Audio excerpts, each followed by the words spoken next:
All right, everybody. Hello and welcome to the Lights Out Sports Podcast Simulcast. As we do both the World Series Game 3, Toronto at LA, and of course, since I've got Cheese, who is the football guru over here, we're also going to do Monday Night Football all at the same time, Commanders and Chiefs. So, if you're listening somewhere and you're like, daggone, I wish I could do both things at the same time. Well, guess what? You can. We're going to keep up with both of them and tell you exactly what's going on. The Monday Night Football game hasn't quite started yet, but Toronto and LA is already in the top of the first with one out. Tyler Glass now on the mound, and Luke's has popped up to left, and it's right beyond the foul line, in between the foul line and the wall. Catch is made, and there's two outs in the first inning of the World Series. Cheese, buddy, it's a day earlier than I usually talk to you live. How you been this week, bud? Doing pretty good. I'm about 7 or 8 seconds ahead of you on the baseball. Okay. So, yeah. So I'll have to make sure I don't react. But yeah, I'm pretty good. Yeah, I got the football game on the left on this way. So if I look this way, it's football. Look that way, it's baseball. All right. Yeah. I really think the two. I'm doing predictions. Ready? Okay, go ahead. In the NFL game, the referees will help the Chiefs, and in the baseball game, the umpires will help the Dodgers. Okay. I wouldn't be surprised with either one of those outcomes, sir. Especially not the football outcome. It's guaranteed. We might talk about this a little later, but I'm getting more and more that I think this football thing's kind of rigged, but we'll see. Yeah. Did you watch the Giants-Eagles game, or at least the recap? A couple of those calls. Giants got screwed. We talked about this a little bit off air. I've had a crazy weekend, so I didn't get to watch too much football. But here comes the third out of the first inning. So the Dodgers escape unscathed without anything. So far, no hits, no runs. At the end of one, it's 0-0. Or at the end of the half, it's 0-0. So it's been a crazy weekend for me, buddy. So. I didn't get to watch a whole lot of football or anything like that. I looked at some recaps when I was, sitting in the emergency room, stuff like that. So it wasn't for me; it was for my wife. But we got everything straightened up and settled down. So all of that stuff is good, and we certainly appreciate it. We're going to do a lot of stuff today, though, man. We're going to do a lot. So we got our first break in the baseball game right at the moment with Monday Night Football getting ready to start. What's the name of the field at Arrowhead Stadium? How do you say that? Arrowhead? What do you mean? It's like Garrett Field at. Yeah, I don't know. It's ridiculous. Okay. Arrowhead Stadium, and they name a field so they can get money. It's about sponsors. I don't really begrudge them for getting more money out of it. I guess I understand what they're trying to do. The good news about the watch along, if you're watching for football, is you don't have to listen to Buck or Aikman. It's very true. I wouldn't anyway. I'd be muting it and yeah. Absolutely. I make it a habit not to listen to Buck or Aikman. Yeah, I mean, they're terrible. Yeah. So what do you think about Marcus Mariota starting for the Commanders tonight? I think he's one of the better backups in the NFL. And he's played, I think, pretty well when he's filled in. He's not better than Jayden Daniels, but hopefully they can hang in the game, maybe pull off an upset. Unlikely, but they get some receivers back. The biggest problem for Washington is the receivers haven't been healthy almost the entire year. Terry McLaurin's missed, I think, 3 or 4 straight games. He is back. Debo's good to go. So they got their weapons back. That should help, but hopefully they can pull the upset. Now, I don't like the Chiefs. Let's do this here while we still got a break in the baseball game. We'll talk about Monday Night Football here for a second. Their offensive coordinator is Cliff Kingsbury. And a lot of people are saying that Cliff Kingsbury is about to get a whole bunch of calls to run college football programs. What do you think about Cliff Kingsbury not being with Washington next year and possibly going to the college ranks? It depends on the job. It also depends if he wants to coach in the NFL again. You know more about his time with Arizona than I did. You It being wasn't in great. Arizona wasn't great. But if he is a very good offensive coordinator, I think he's done a good job. He's good offensive mind. So I think it depends. If he wants to still coach the NFL again, he probably would stay in the NFL. And I think it depends on the job. There are going to be better jobs than others. Uh, have you heard anything specific? I have not, like a specific college No, team that wants him. No. no, I haven't heard of a specific college team that wants him. I was just reading earlier today that his name is being floated out there for not really the top ones, but more the middle ones. The Arkansas, the stuff like that. Not necessarily the LSU and Florida State, but Jay Otani with the leadoff double. there we go. I wonder if he bet that he would get hit in the first at bat. If he did, he make through an interpreter. I wonder. Oh man. No, I tell you what he should have bet on was not doing a goofy butt looking dance when he landed on second base. So they can stop that stupidness right now. They do that. I hate that thing. Yeah. A lot of teams do dumb stuff. The Cubs a couple years ago did something really dumb when they got hits. It's just it's annoying. But I guess it's team building. Interesting. Scherzer going against his old team, the Dodgers. They need him to pitch well tonight. This I think is actually a must win for the Jays. Otani's going to pitch tomorrow. That's going to be tough. I really think they need to win the first one here in LA.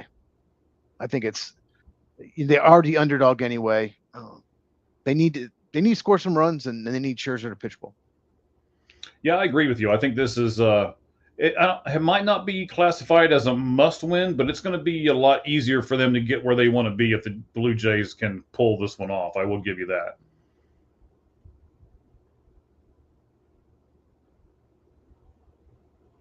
All right, so we're gonna let's give our people who are with us here in the beginning a little bit of a preview of what all we're going to do tonight. We got some topics that we want to discuss. All right, so we're gonna probably one of the first things we're going to do, because he threw out the first pitch in LA tonight. We're going to look at the career of Hideo Nomo. We're going to look at complete games in baseball. Is it a rarity, and who's done it the last few times? Of course, Yamamoto did it. We'll talk about that a little bit. We're going to throw a couple college things in there too, as we do, because on our Lights Out Sports podcast, we do college, we do NFL, and we do MLB. So we'll certainly do that. Sometimes this is really difficult, Cheese. I got two games going on right here at the same time, and then I start talking, and it's like, what was I talking about? You get into a play, like I was just watching the Monday Night Football, and I'm like, oh, and then your brain just completely freaks out, and it was like, what were you talking about? I don't know. Oh man. So the college one we're going to throw in, at least one of them, is the unranked 6-2 SEC teams versus the unranked 6-2 Big Ten teams in the AP poll. We'll bring that up. Okay.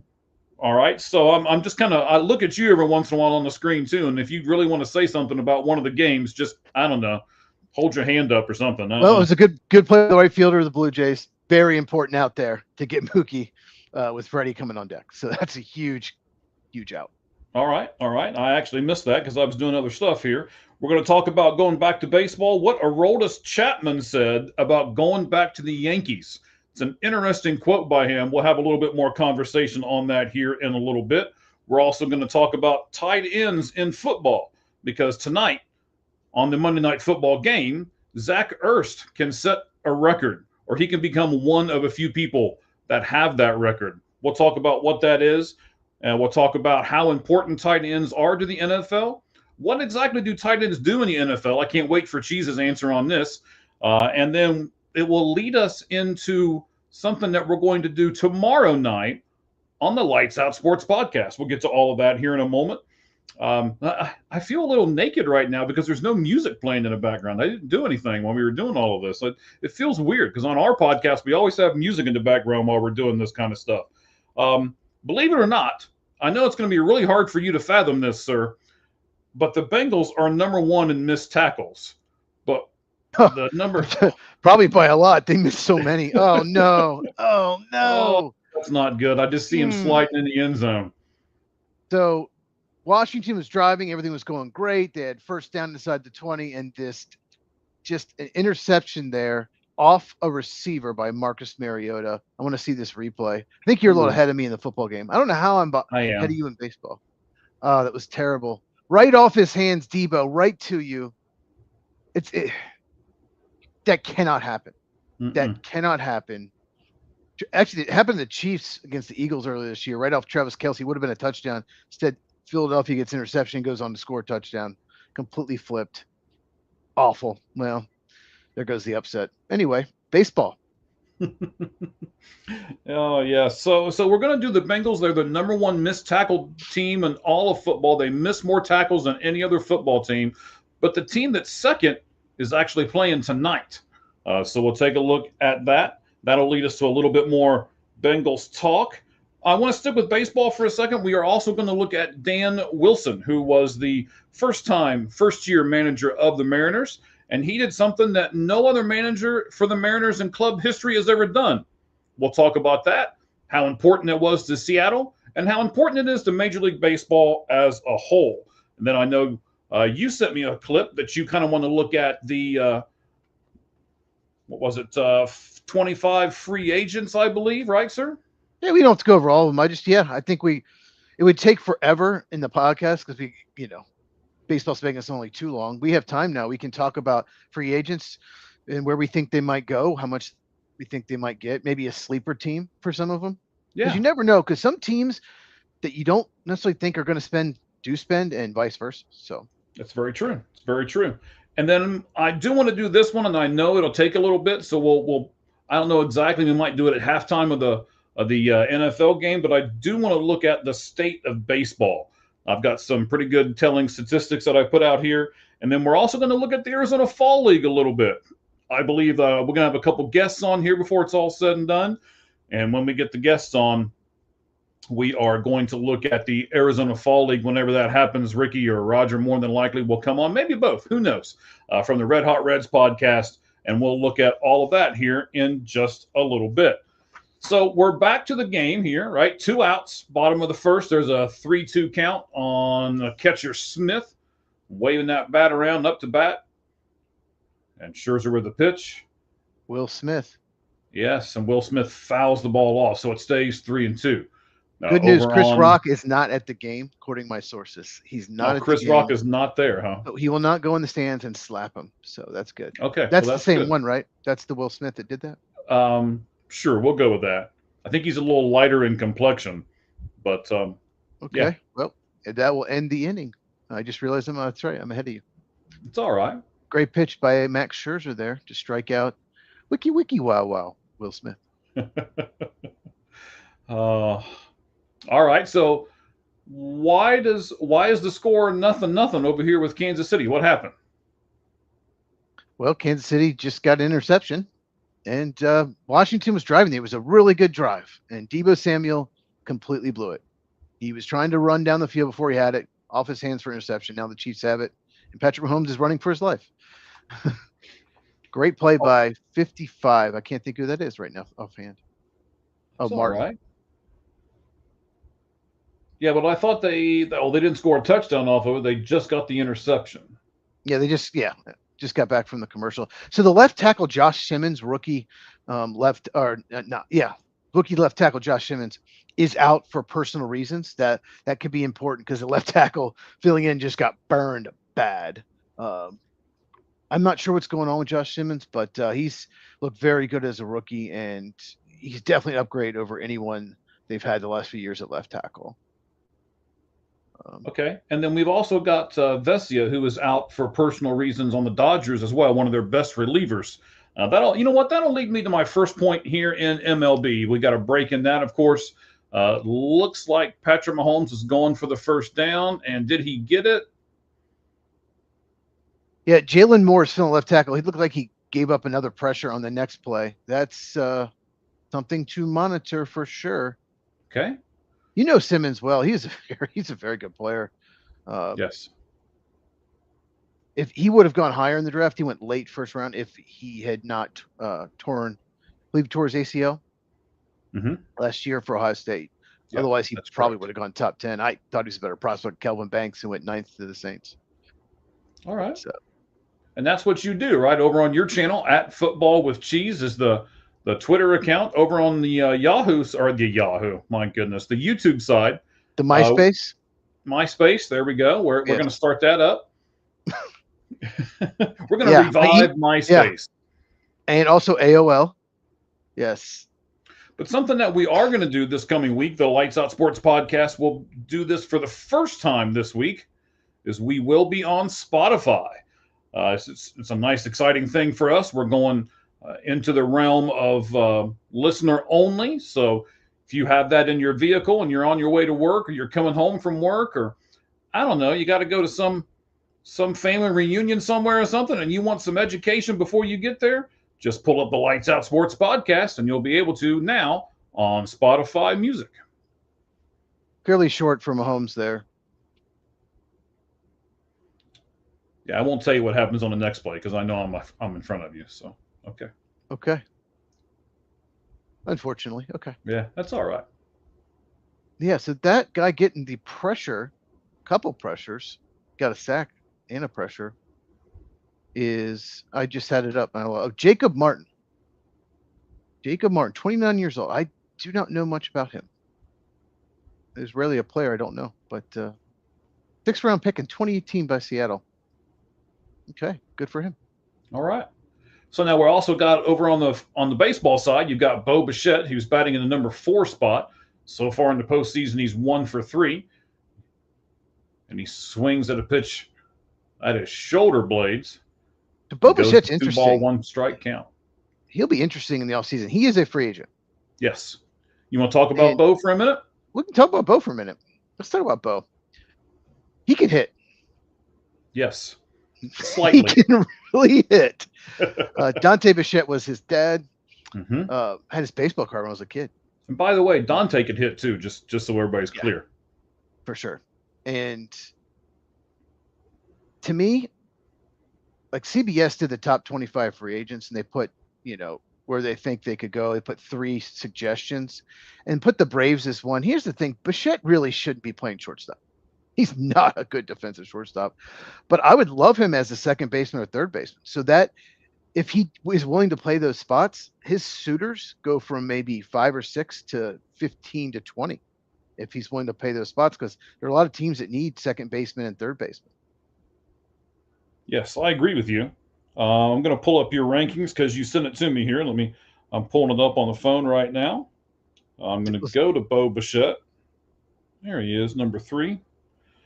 So CBS Sports is reporting that they just kind of think Blue Jays, Angels, Braves.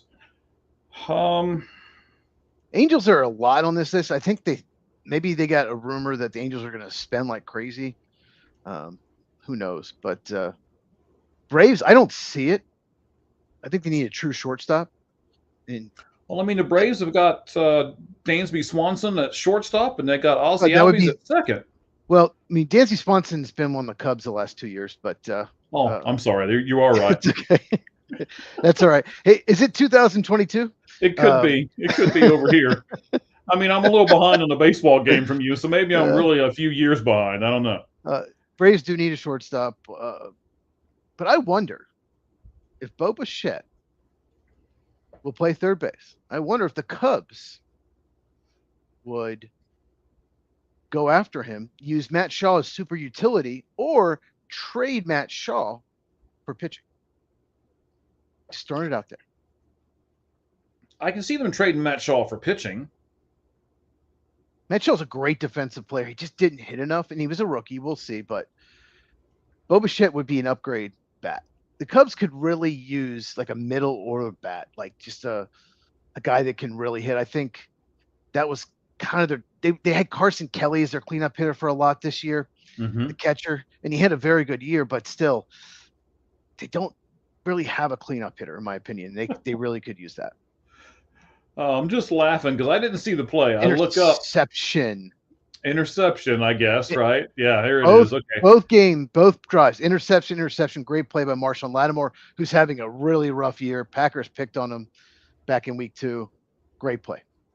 Well, I look up and all I see is the coach smacking him on the sideline, and I'm like, what is going on? And then I realize, oh, that's playful. Okay. He jumped the route. It was, thrown late by Patrick Mahomes. And Patrick Mahomes, of course, always looks so irritated. Something didn't go my way. He's looking like, why didn't the officials throw a flag? on Washington that, even though there wasn't a penalty, why didn't they do that? He always looks like that. Have you ever seen the clip where he actually asked the referee to tell him if there's a guy behind him, like a pass rusher? Have you seen that clip? He was mic'd up, No. or the official was mic'd up. Yeah. He actually said to the official, "Well, you tell me he was right there. Like you're supposed to tell me when the defender's there." Yeah, that was last year. Yeah. Well, I'm watching this crazy play on the World Series here. Tyler Glasnow just like lobbed the ball over the first base, and the runner on first didn't even move.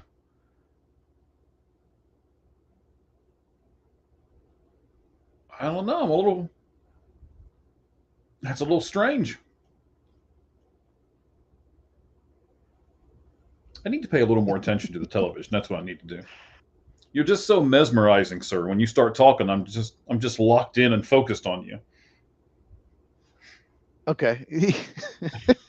Varsho didn't know. He just keeps trying to walk, and they're like, "No." He keeps trying.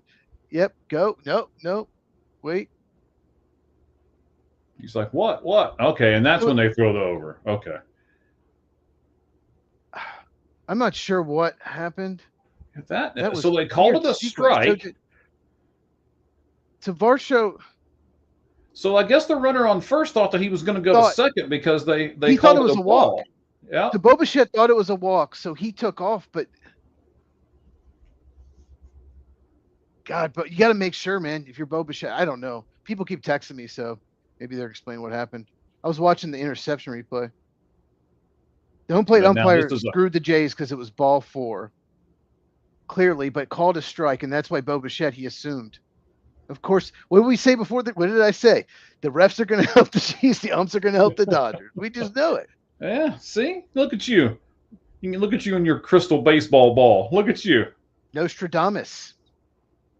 Oh, you can't use that big of words on me, sir. You can't do that. But it is first and third, 1 out, top of the second. So Toronto's got something cooking here with Addison Barger up. He's the 7th batter.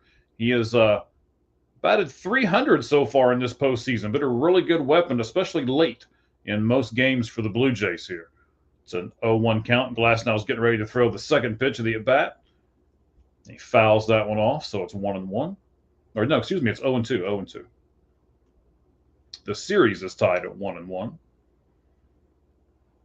Just played the first 2 games in Toronto. Barger made a really good play to get Mookie out in the first. He came a long way to get to that ball. I'm getting a lot of texts, so a lot of people are just watching baseball are texting me. Okay. And to be honest with you, I would just watch the baseball game if we weren't doing this simulcast thing. But I thought, I'm going to put the, I've got a certain streaming service that, since they don't give us any money, we're not going to plug. But I can throw them both on the TV at the same time. So I thought I'd do that.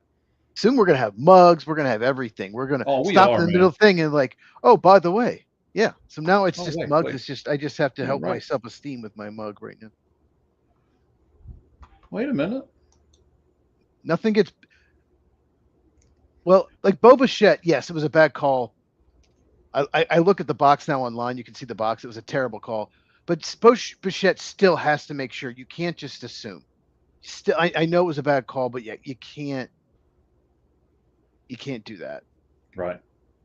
Oh, and they get out of it unscathed again. So first and third with only 1 out, and the Blue Jays can't score. The middle of the second, it's still nothing. Blue Jays and Dodgers.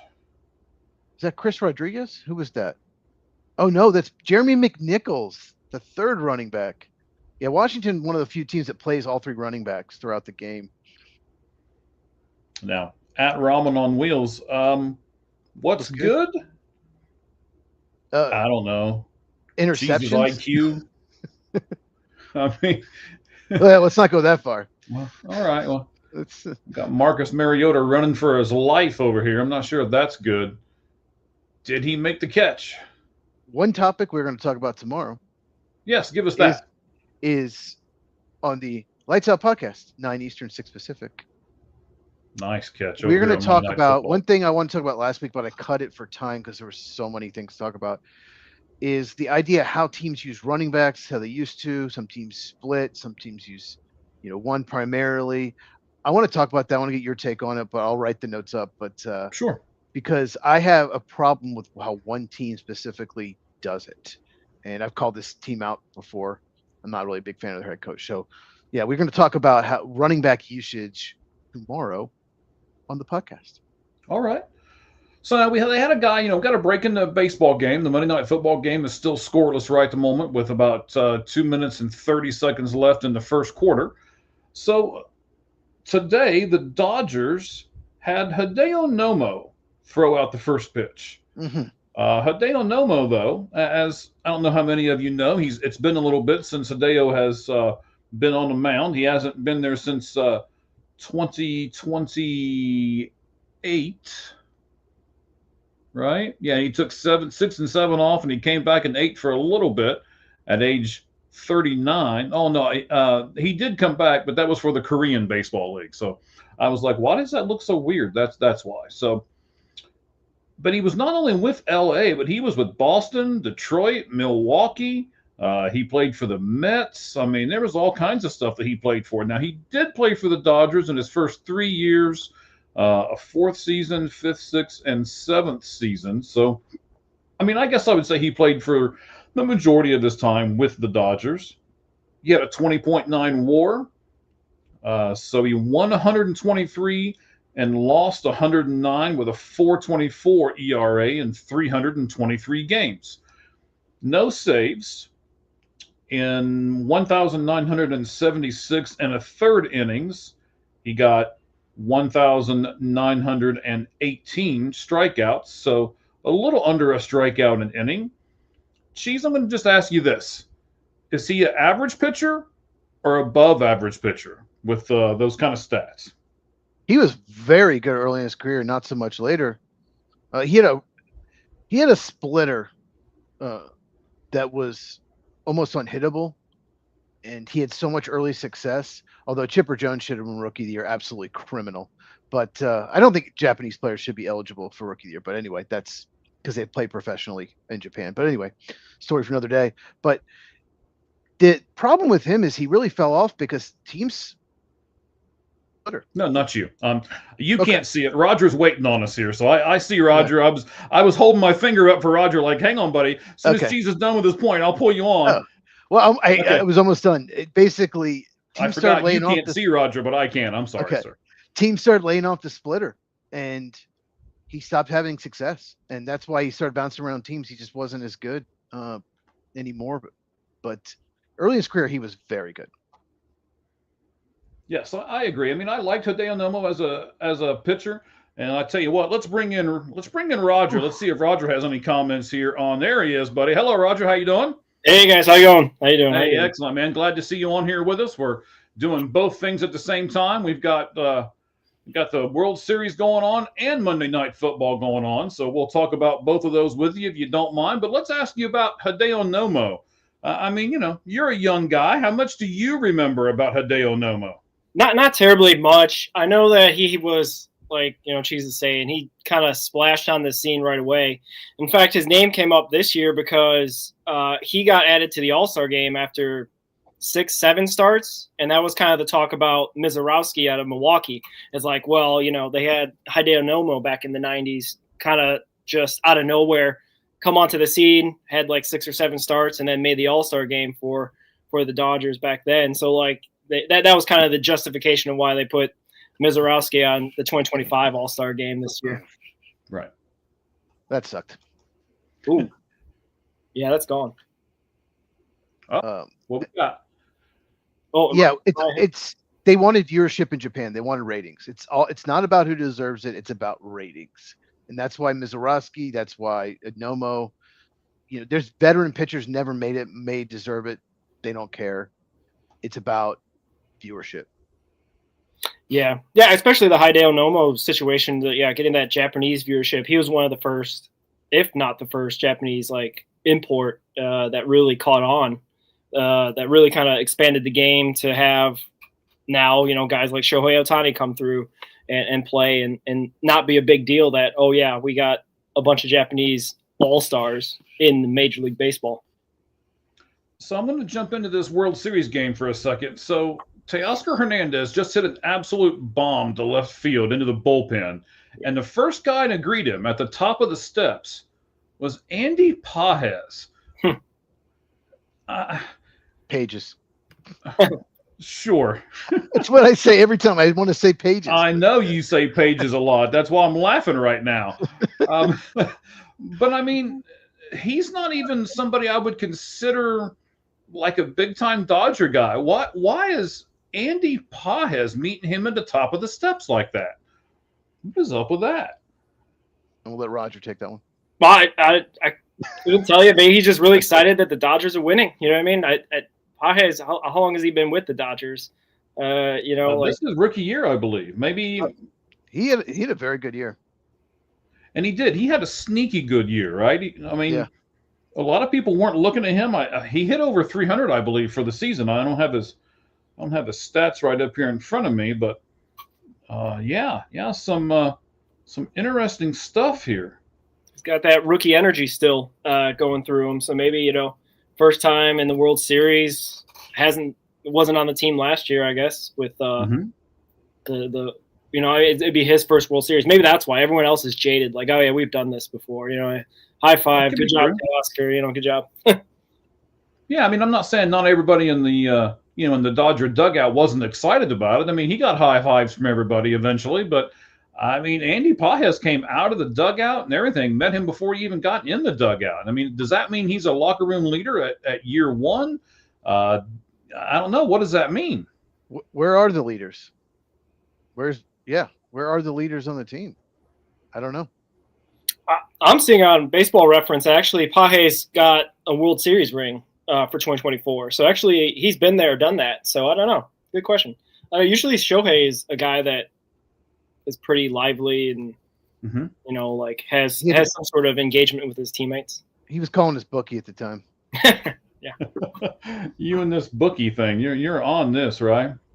So let me tell you an update in the Washington-Kansas City game. Sure, go ahead. Washington was driving, had a 4th and 6, and Zach Ertz got about 5 yards and 2 feet. He took about a foot shy of the first down, so Kansas City has it back.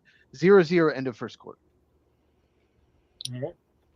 So that means that he's only one catch away from becoming the leader that we talked about. We haven't talked about it yet. We will talk about it. We'll kind of wait and see if he becomes the leader, and then we'll do it when he does it. I'm trying to see if he already has a catch. He might have had 2 catches already. Yeah, he's got 2 catches and he's got it. But he's got 2 catches for 10 yards. That was his second catch on that drive. Okay, then he does have 800, and we'll talk about what. We'll wait a little bit, but we'll talk about exactly who he joins in the 800 catch tight end realm here. I think most of you are going to know at least most of the names, so that'll be interesting for us. All right, so Roger, thank you for coming on board with us. Talk to us a minute about the Red Hot Reds podcast. Let's plug this, and who was the latest guest that you had on, sir? Yeah, last Wednesday we had Tremaine Person, who's a writer for Fansided. He actually writes for so many sites. He writes for the Mariners site for Fansided, Soho Mojo or something like that. The Padres. He's like an editor as well on that. So like he's writing all the time. He also has a podcast, Keep It Electric, which actually he told us the origins of that name was Jesse Winker when I guess he got traded to Seattle.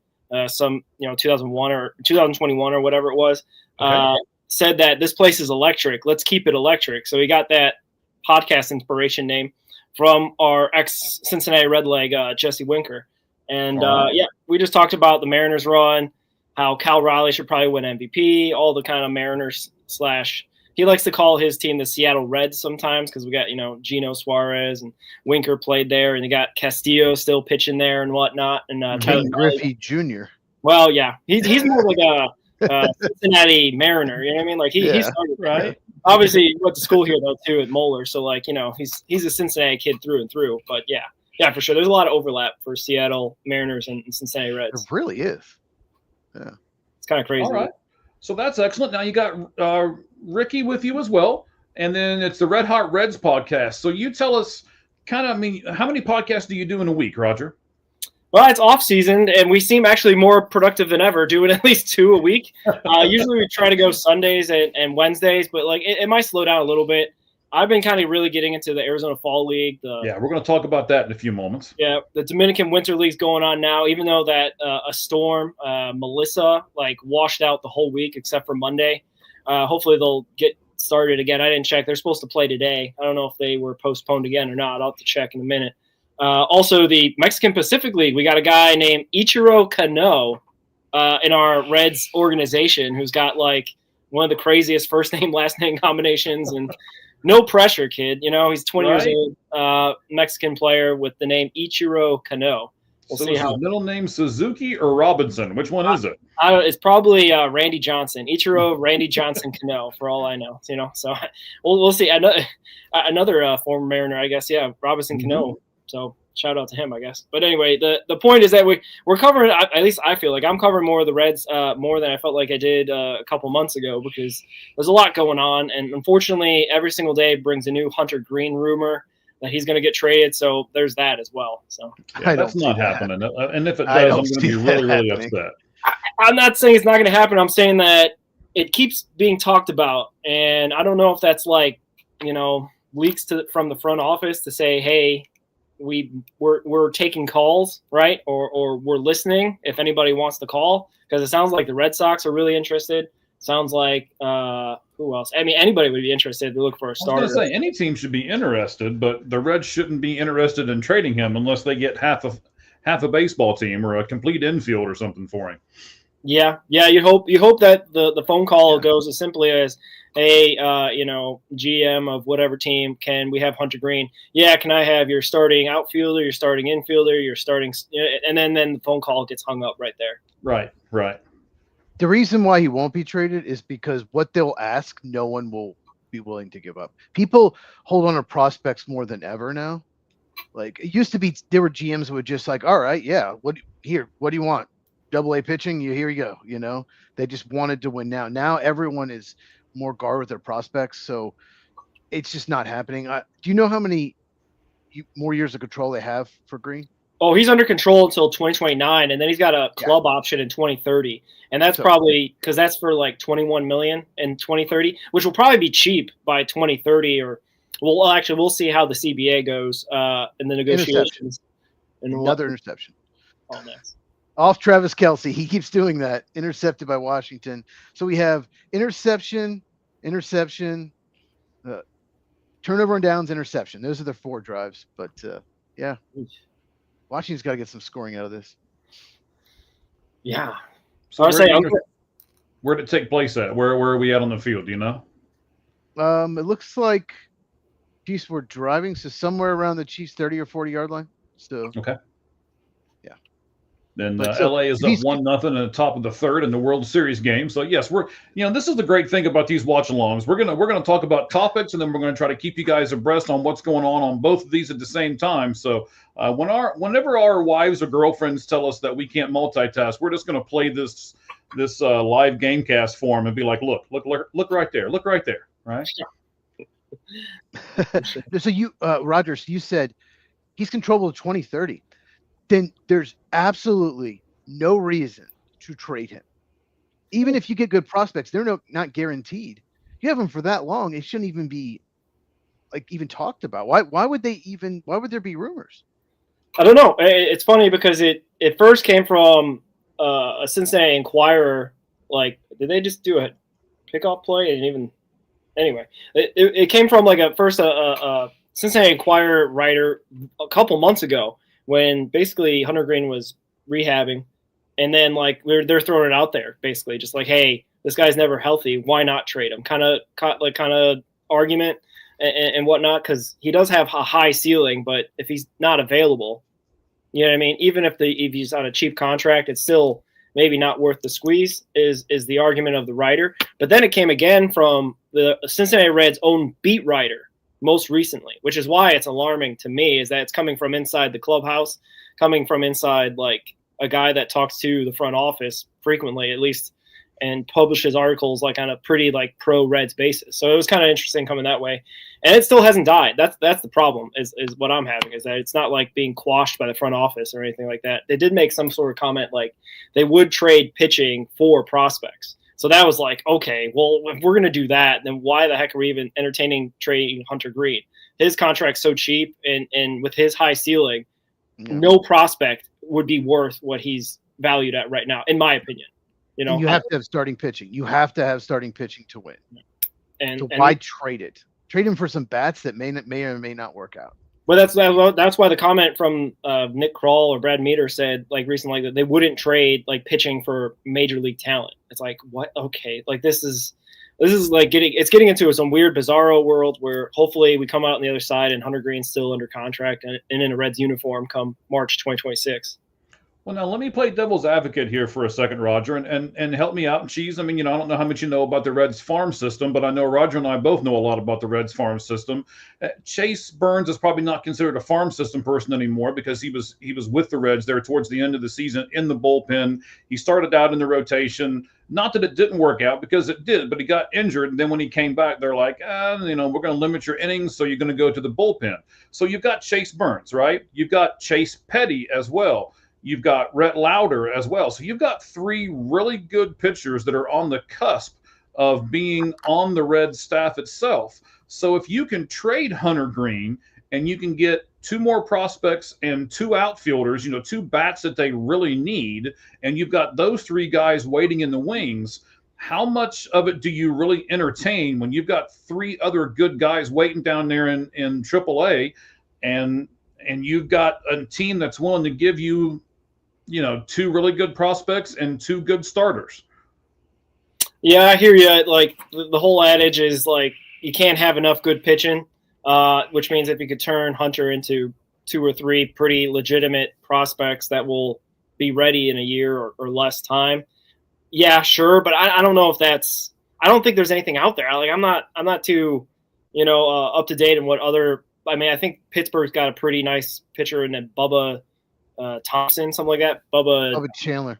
Bubba Chandler, who's really, really good and probably going to be in the major leagues next year sometime. But like, I don't know if there's really anything, like I said, would be worth the while. The hope is that they would get a major league talent bat for him. But I mean, they got a bunch of guys that are also coming back. Brandon Williamson had a torn UCL and he's coming back this year along with Julian Aguiar.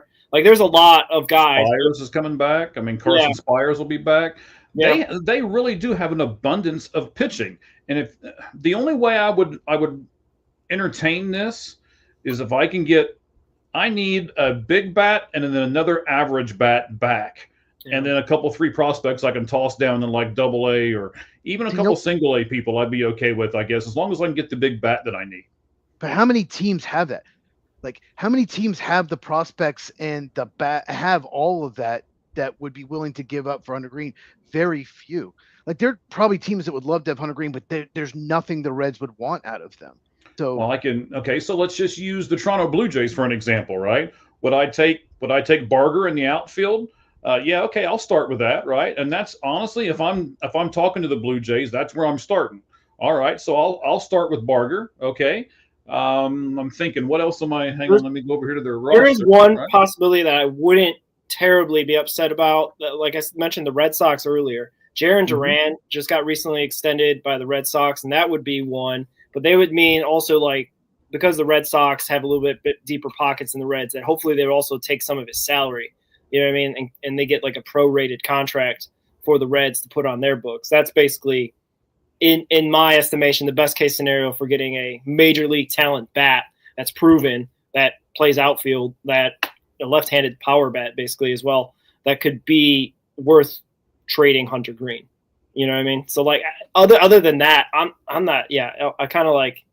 I'm not sure if it's a good idea. I feel like hopefully again, we're talking about it too. Again, I feel like this is never dying. This conversation keeps expanding, which just keeps growing legs, right? Right. It's not a good thing if we're still talking about this come December, January, February, or at least hopefully by that point it'll hopefully die off. Yeah, but I mean, what if we start out with Barger and Clement from Toronto, and then they give us a few prospects down the line? I mean, you got Clement's batting, I know it's a small sample size in the postseason, but he's batting .420 in the postseason. Barger's batting 300 in the postseason.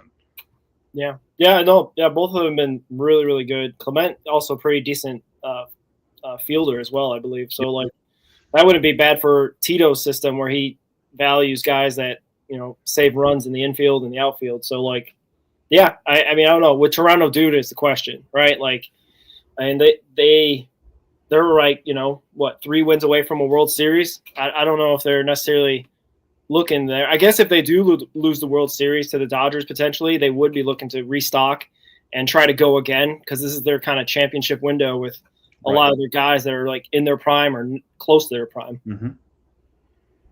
Okay. Jose Rio back. We need Jose Rio. Bring him back. Yeah, bring him back. Why not? I can't have enough pitching. It's very true. All right, so let's talk about the Arizona Fall League for a second, gentlemen. Cheese, now, I'll tell you what, before we do that, Roger, how long are you looking to stay with us? Because I know, Cheese is a growing boy. He needs to go eat. So, yeah, whenever I can fill in if he's got to duck out or whatnot, we can talk Arizona Fall League now or in a little bit, whichever. Like it's good stuff, at least for the Reds prospects from that perspective that I've seen. All right, so Cheese, what do you want to do here? I'll let you figure out. Are you going to break away right now? You want to talk for a little bit longer, or yeah? Let's talk about the Fall League real quick. Then I'll go heat up some chicken. Okay, all right. So chicken. Yeah, Arizona Fall League, ladies and gentlemen. If you haven't got a chance to see the games, I mean, if you got MLB.TV, they're available there. If you are able to get down here into Arizona, you'll see me in a couple weeks. I'll be there for the Fall Stars game and then a few games afterwards. I can't wait to be able to do that. As we kind of talked earlier, it's been a crazy couple weeks for me, so I haven't really been able to get out and do it, but I am going to. And one of the guys that I want to make sure that I get an autograph from, being a big Cincinnati Reds fan, Leo Balcazar. I have got a numbered card from him that I am basically going to, beg, or maybe I'll tackle him on the field or something if I can get over the barrier because I'm pretty old and fat. But if I can get over the barrier, I'm going out there. He's going to sign something some way or another. But I really like Leo. Roger, tell us a little bit about Leo and what he's doing in the Fall League and what he's done in the minors for the Reds so far, sir. Yeah, I mean, Leo's story kind of started out interesting. The Dayton Dragons started off horribly in 2025, but he was one of the bright spots in the beginning part of the season. They got promoted, I want to say before the All-Star game, sometime in like June, late June, something like that, to Double-A Chattanooga. And he wasn't hitting the ball terribly well. Maybe hit 260, 270 at Dayton. But they figured he's kind of like one of their rising stars. He's 20, 21 years old. So he's one of those guys that shortstop that we're kind of really deep on. But as he's shown in this Arizona Fall League, he can play anywhere. He's played second, short, and third regularly. And actually third the most, which, I don't know if there were some questions in some of our like farm league chats between Ricky and I and some others that like they were trying to figure out like why is he playing third so much? Is it like at the Reds' request or whatnot? It turns out that his manager at the Arizona Fall League also managed him back at Daytona, Low-A Daytona, and he played a lot of third there for Low-A Daytona. So he must just feel like he's comfortable there. And he can trust his guy, Leo, to play third base regularly for the Arizona Fall League. But that being said, he is hitting the cover off the ball. He's hitting, 385 through, 12 games or something like that. And, this week alone, he was hitting 444 and 2 doubles and 5 RBIs and just was one of the top performers of the week for the Javelinas. And, he's just progressing. It's kind of interesting because he's a Rule 5 guy, so they might have to protect him and put him on the 40-man roster coming up in December with that Rule 5 draft, along with Edwin Arroyo, who's kind of the other shortstop at Chattanooga that they trade off sometimes. But for the most part, I think Leo's been playing second base at Chattanooga. What happened?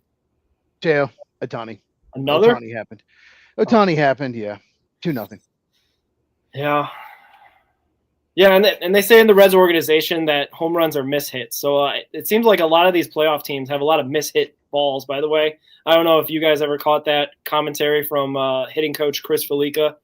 So, anyway, there's been a lot of rally killers as well, is what Mr. Barry Larkin called them one time on a broadcast. So if you ever hear Ricky and I say there's another rally killer or there's another mishit ball into the outfield or into the bleachers, you kind of know what we're talking about. But we got the inside scoop now, sir. I'm glad we could get it right here on the on the live watch along here of the World Series and Monday Night Football at the same time on Lights Out Sports. So we appreciate you giving that to us, buddy. Yeah. But yeah, Leo's been doing great. He's been awesome, and hopefully he keeps getting better each and every season. Yeah, so Leo, just to kind of wrap everything up that Roger was talking about here, he's had 52 at bats so far in the Arizona Fall League. He's at 385 with a 901 OPS, 4 doubles and 9 RBIs. And then in Saturday's game, I don't know what happened, and we need to figure out what they gave him for breakfast, and he needs to eat that every day.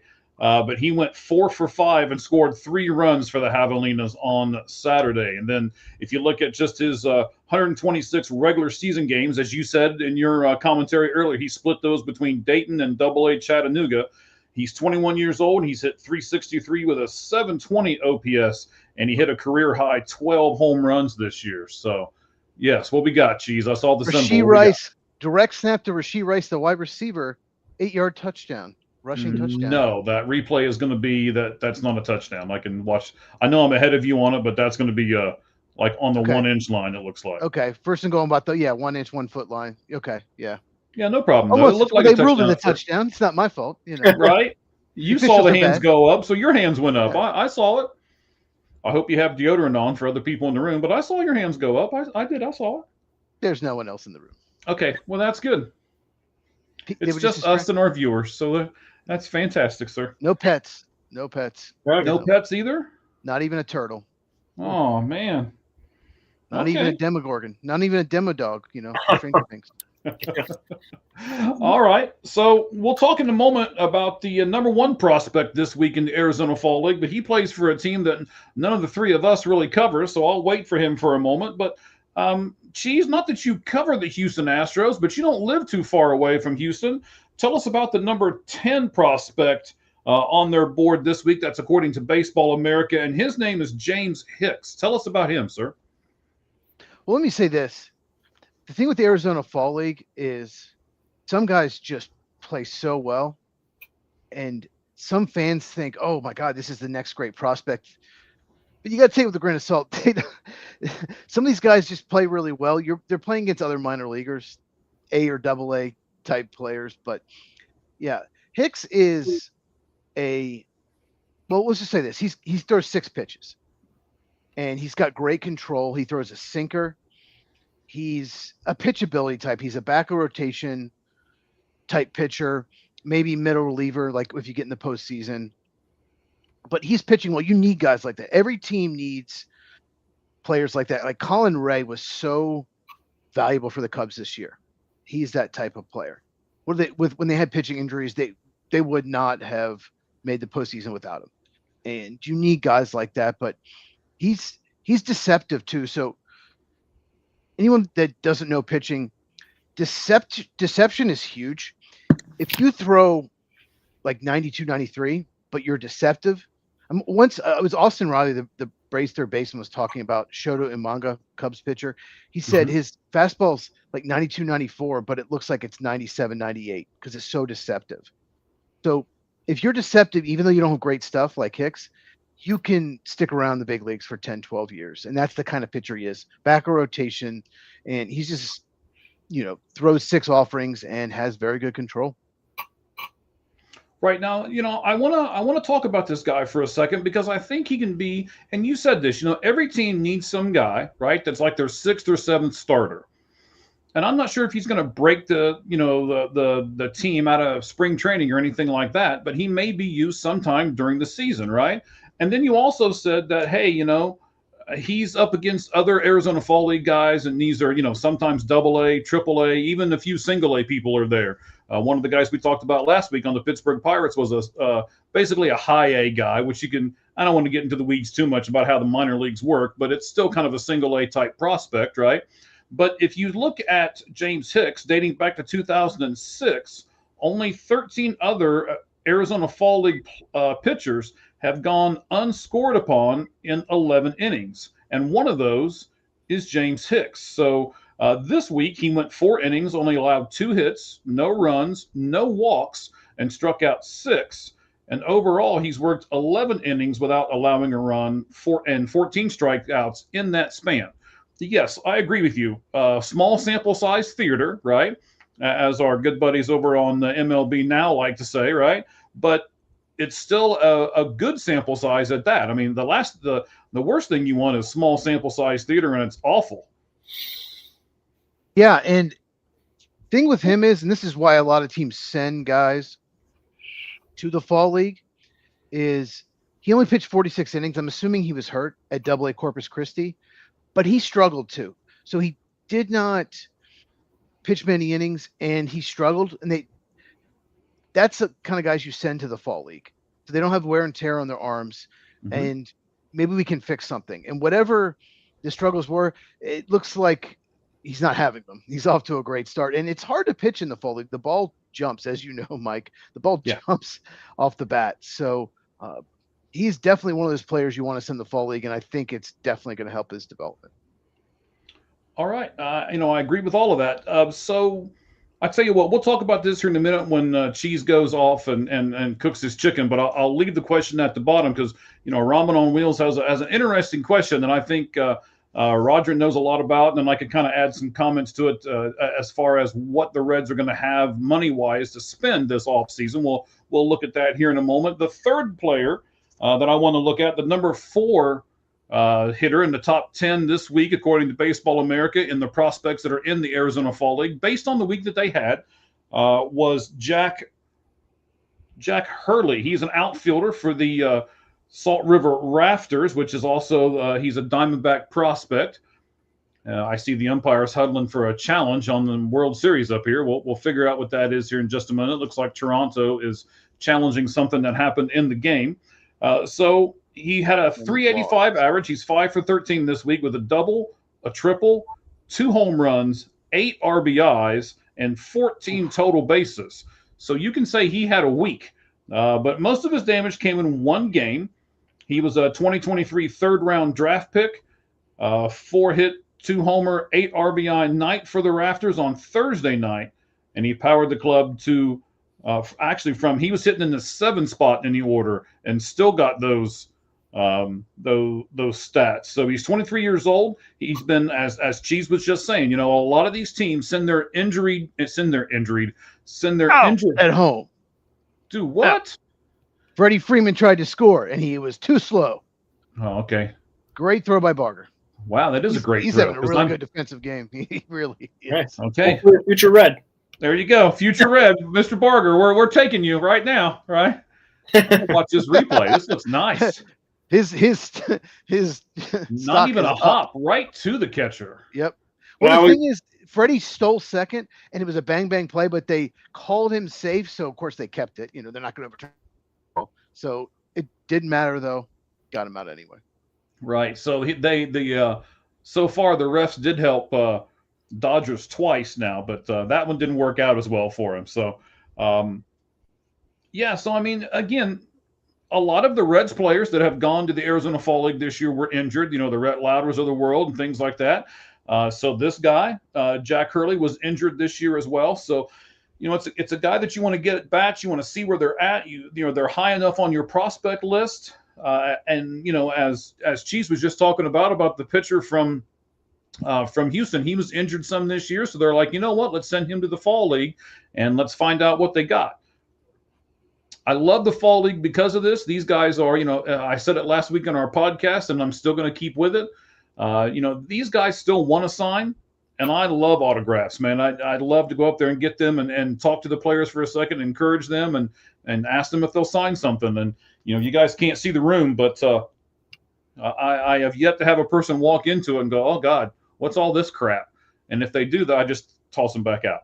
And it's such an opportunity to do so. The Fall League, the attendance isn't big. That's, it's just such a great opportunity to get autographs, especially some really big time prospects that even in their minor league games, there's people lined up and they might not sign because of that. But, it's more laid back in the Arizona leagues. That's the best time to get them. Yeah, absolutely is. All right, Chiefs, do you want to take a break for a second and we'll start talking about the Reds? Yeah, I'll be back in about 12 to 14 minutes. Okay, we got a timer on you. It'll be like the Flamin' 5 and 5, except we'll extend it to 12 or 14 minutes, all right? Okay. All right, buddy. Sounds good. All right, so Roger, what do you think? Ramen on Wheels asked the question: will the Reds have any? Wow, what happened? There, hey, I pressed the weird button. Stop it! What did I hit? I hit it. My bad. Oh, I was trying to. There we go. Oh my goodness. I got it. No, hang on, let me go back. Okay, there we go. Stop hitting buttons. All right. My bad. No, you're good, buddy. So what do you think? Will the Reds have any money to spend this year in free agency? I mean, they should. The question becomes, will they? There was something that got posted just kind of recently about the percentage of revenue spending that each Major League Ball club was purported to have spent, or what was at least reported for their revenue estimation versus their salary payroll for the year of 2025, and it ended up being that the Reds had $325 million of revenue, which puts them like 21st in the league. So again, kind of like that small market, bottom third of the league in terms of money making, which it's still not terrible, but not the most out there. But they only had like 139 million in their salary, so it ends up being that they only spent 42% of their potential revenue on baseball salaries. Now, is that like them being cheap? I guess you could interpret it that way. Is that them allowing for, this is the thing. They usually have these cycles where they have, 2021 was a big cycle where they had a bunch of guys like Castellanos, Castillo, Tyler Mahle, Eugenio Suarez, and they had those guys extended out, or at least they were looking to extend them, or they were right on the cusp of getting there, and they won 83 games that year, and then the next offseason they traded all those guys, right? So it ended up kind of setting that cycle back of where they were competitively. So now we're building in this cycle from the 2023 kind of rookie class up to now. So are they holding revenue? Are they hoarding some money so they can pay these guys the arbitration money that a Tyler Stevenson's probably going to command, that McLean's going to get an arbitration offer? They may be just kind of saving that money and then possibly having some wiggle room to get off-season additions. I like to think so. Like I said, the question becomes, will they? I'm not sure exactly how aggressive they're going to be out there in the market. There's obviously some big names that people would love to see. I'd love to see Gino Suarez come back. A lot of people want to see Kyle Schwarber, the Middletown kid, come back. Ricky's a big fan of Cody Bellinger because of that left-handed at bat, and he hits really well at Great American Ballpark historically. Any of those names would be great. Will they get them? I don't know. That's probably not. We're looking probably in the range more of trading for a Taylor Ward, trading for a Barger, like you had brought up. We're looking for those kind of not the top of the top free agent class, but somewhere in the middle there, because who knows? Schwarber could get re-signed back with Philly. Bellinger might get signed right back with the Yankees, and who knows where all the other guys end up. But I don't know. I'm lukewarm. I'm patiently waiting to see them be aggressive. I hope that's the case. Oh, right. It was annoying me every time I moved my head around. You could see the picture in back of me, so I had to take down my autographed Brandon Phillips spot there. So I took that off the wall there real quick. But yes, I think they're going to have the money to spend. And it's funny, we're going to talk about this here probably when Roger comes back, because we're going to do some football stuff. We're going to do some baseball stuff tonight because we're doing both. Right at the moment, the World Series is, let's see, who was that with the error? I can't tell yet. Baseman Tommy Edman. Edman had the error right there. So there's, again, the Blue Jays have first and third, but now they have no outs. They had first and third in the second inning with only one out and didn't score. Let's see what happens here. But right at the moment, it's 2-0 LA, top of the fourth. The other side, the Monday Night Football game is 7-0 Kansas City. And I can't tell you where it's at because it's not on the screen right at the moment. So they'll switch it over here in a couple. No, they won't. They're going to show me another replay. So, okay, just never mind. Yeah. Aw, look at that.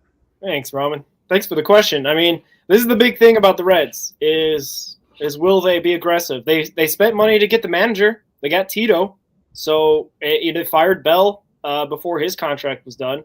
So they have evidence of them being a serious organization, at least a little bit. You know what I mean? I'm not saying they're going to land all these guys, like in some sort of crazy whirlwind of a offseason. We'd like to have one of those three, or like a Taylor Ward type, a player that's a solid hitter, not necessarily great defensively. That's the thing that's the thing about this. Like, what the organization values as opposed to what the fans value don't necessarily match up all the time.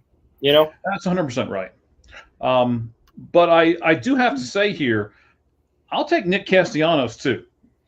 But do you think Nick Castellanos would come back here after what he said when they let him go the last time? Because he kind of mouthed off a little bit. Now, me personally, I mouth off some too, right? And it's kind of the nature of the job that I do and all that. I don't care what you think of me necessarily. When I say things on this show, I don't care if people like me, don't like me, if they want to comment and tell me how dumb I am. That's fine. You guys are all welcome to your opinions, right? Like home run, 3-run home run, Alejandro Kirk, the Mexican catcher. How about that? Big guy. Look at him. He is just built like a catcher, though, isn't he? Short, stocky. I mean, he just looks like a catcher, doesn't he?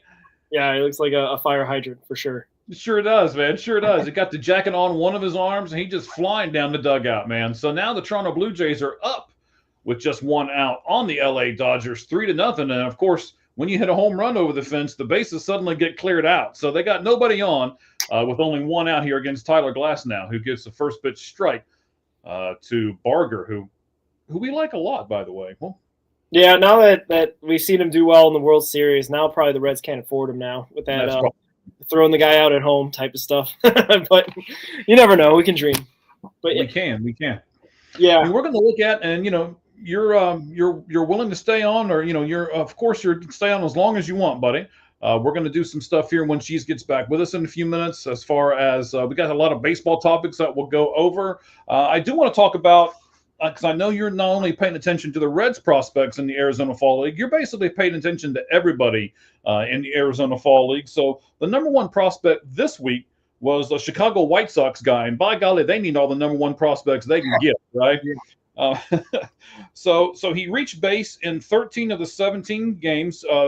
13 of his 17 plate appearances this week, and he stole 5 bases. Like a true moron, I didn't write down what his name was. I just now realized that. Hold on. Sorry, is that Montgomery? I forget his name. No, I don't think it's Montgomery this time. He was a big prospect for them earlier. I think it's Montgomery. I remember reading this.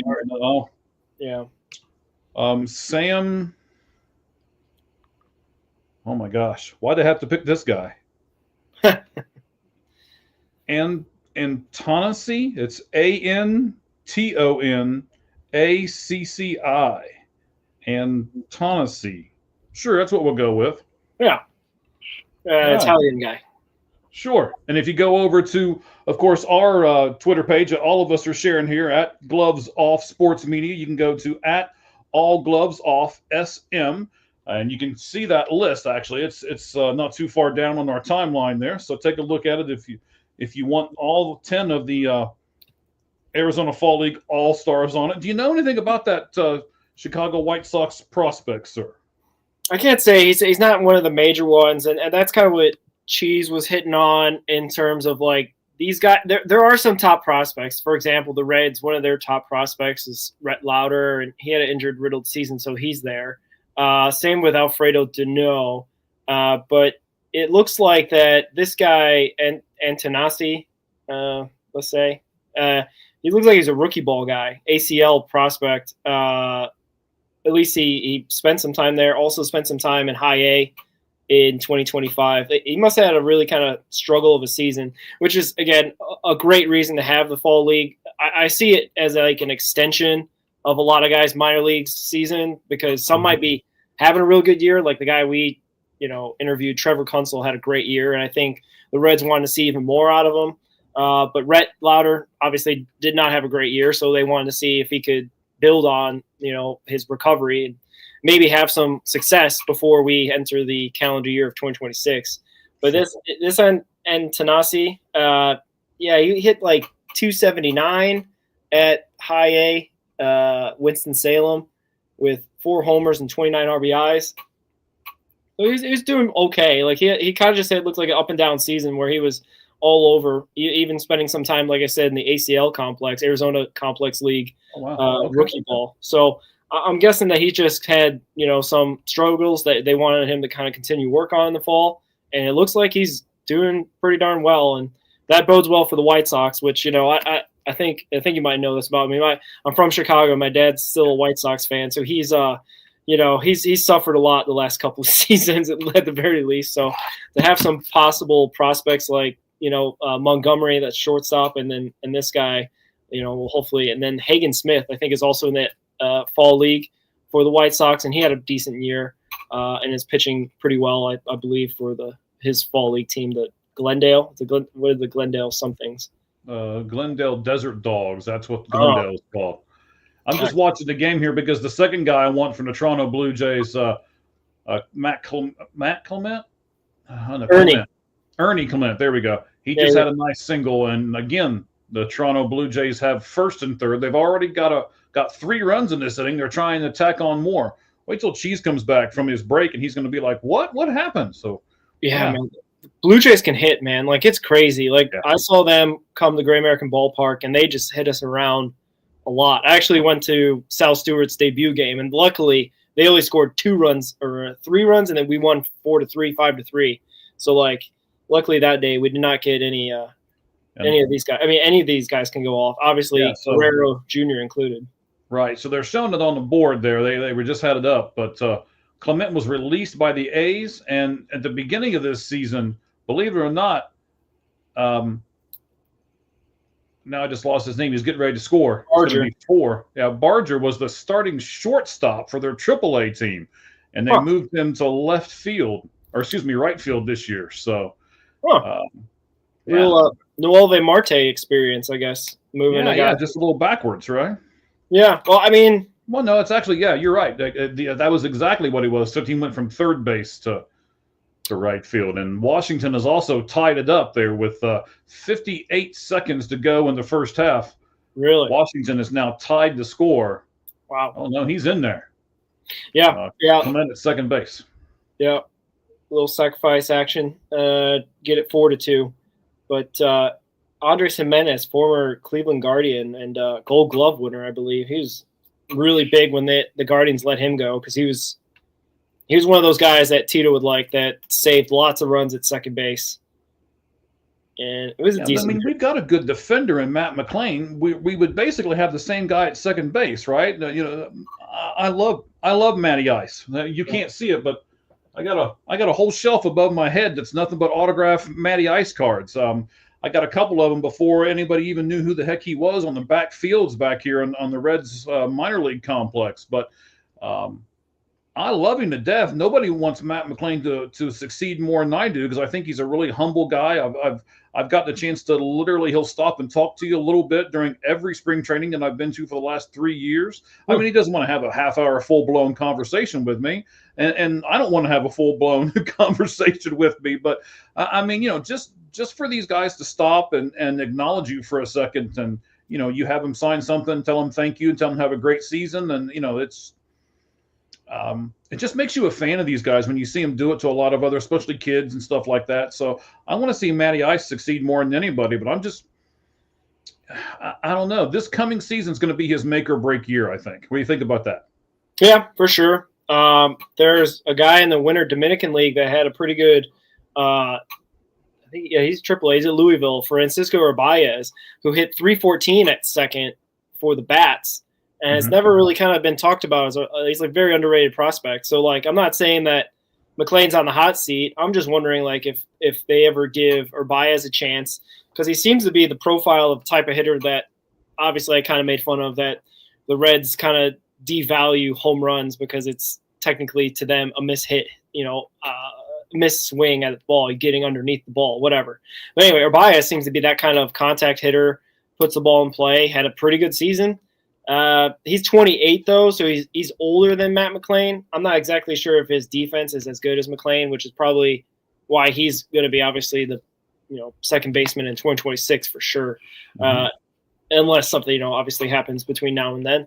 But that's kind of the thing, is that how much do we put on like Matt McClain missing a whole season, 162 games last year, played 0, right? Like not even anything in like the complex league or anything like that. He took the whole year off and basically has to start over. Like how much is that why his struggles happened in 2025? Like he started off hot, right, in April and beginning of May, but then tailed off, which is usually the opposite for hitters, right? Like usually they come out cold, the colder months, especially like Cincinnati or playing, somewhere that isn't Arizona for the spring training.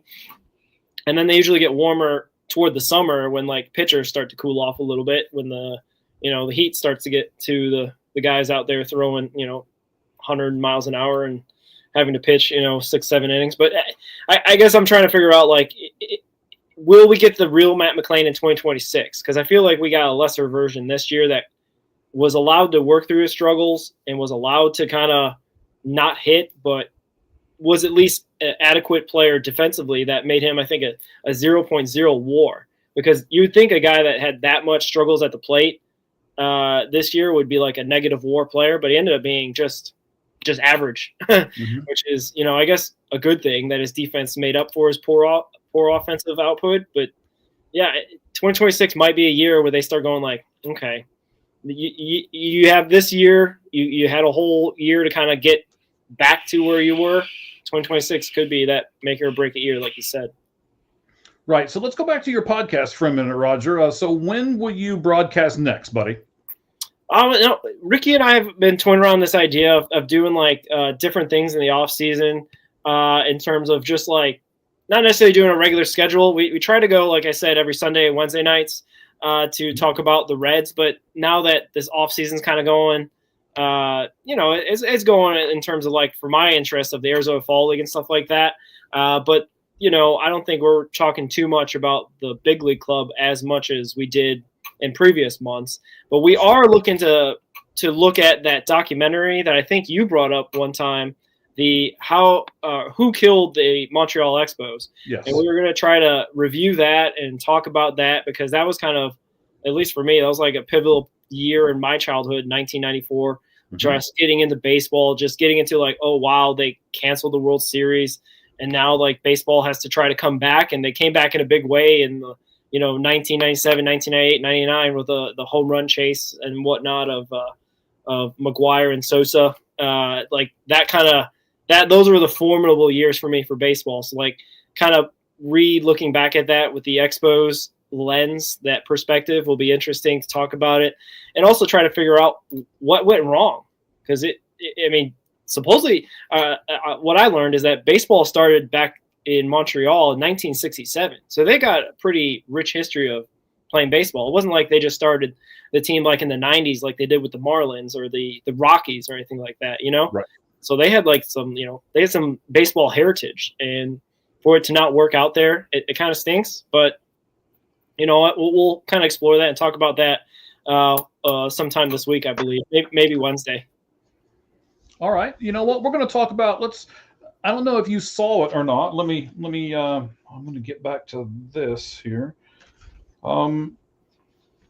Did you see the quote today from Aroldis Chapman about the Yankees? By the way, I did not. What was it? Did not. All right. So I've got a couple different things that I'm trying to save on a couple of these different devices I've got around me. So when you guys see me look off to one side or the other, don't be like, what is he doing? Is he still under contract with the Red Sox, or is his deal run out? Okay. No, he is still under contract with the Red Sox. Let me scroll down our timeline over here at All Gloves Off SM, and we can look at that here in just a second.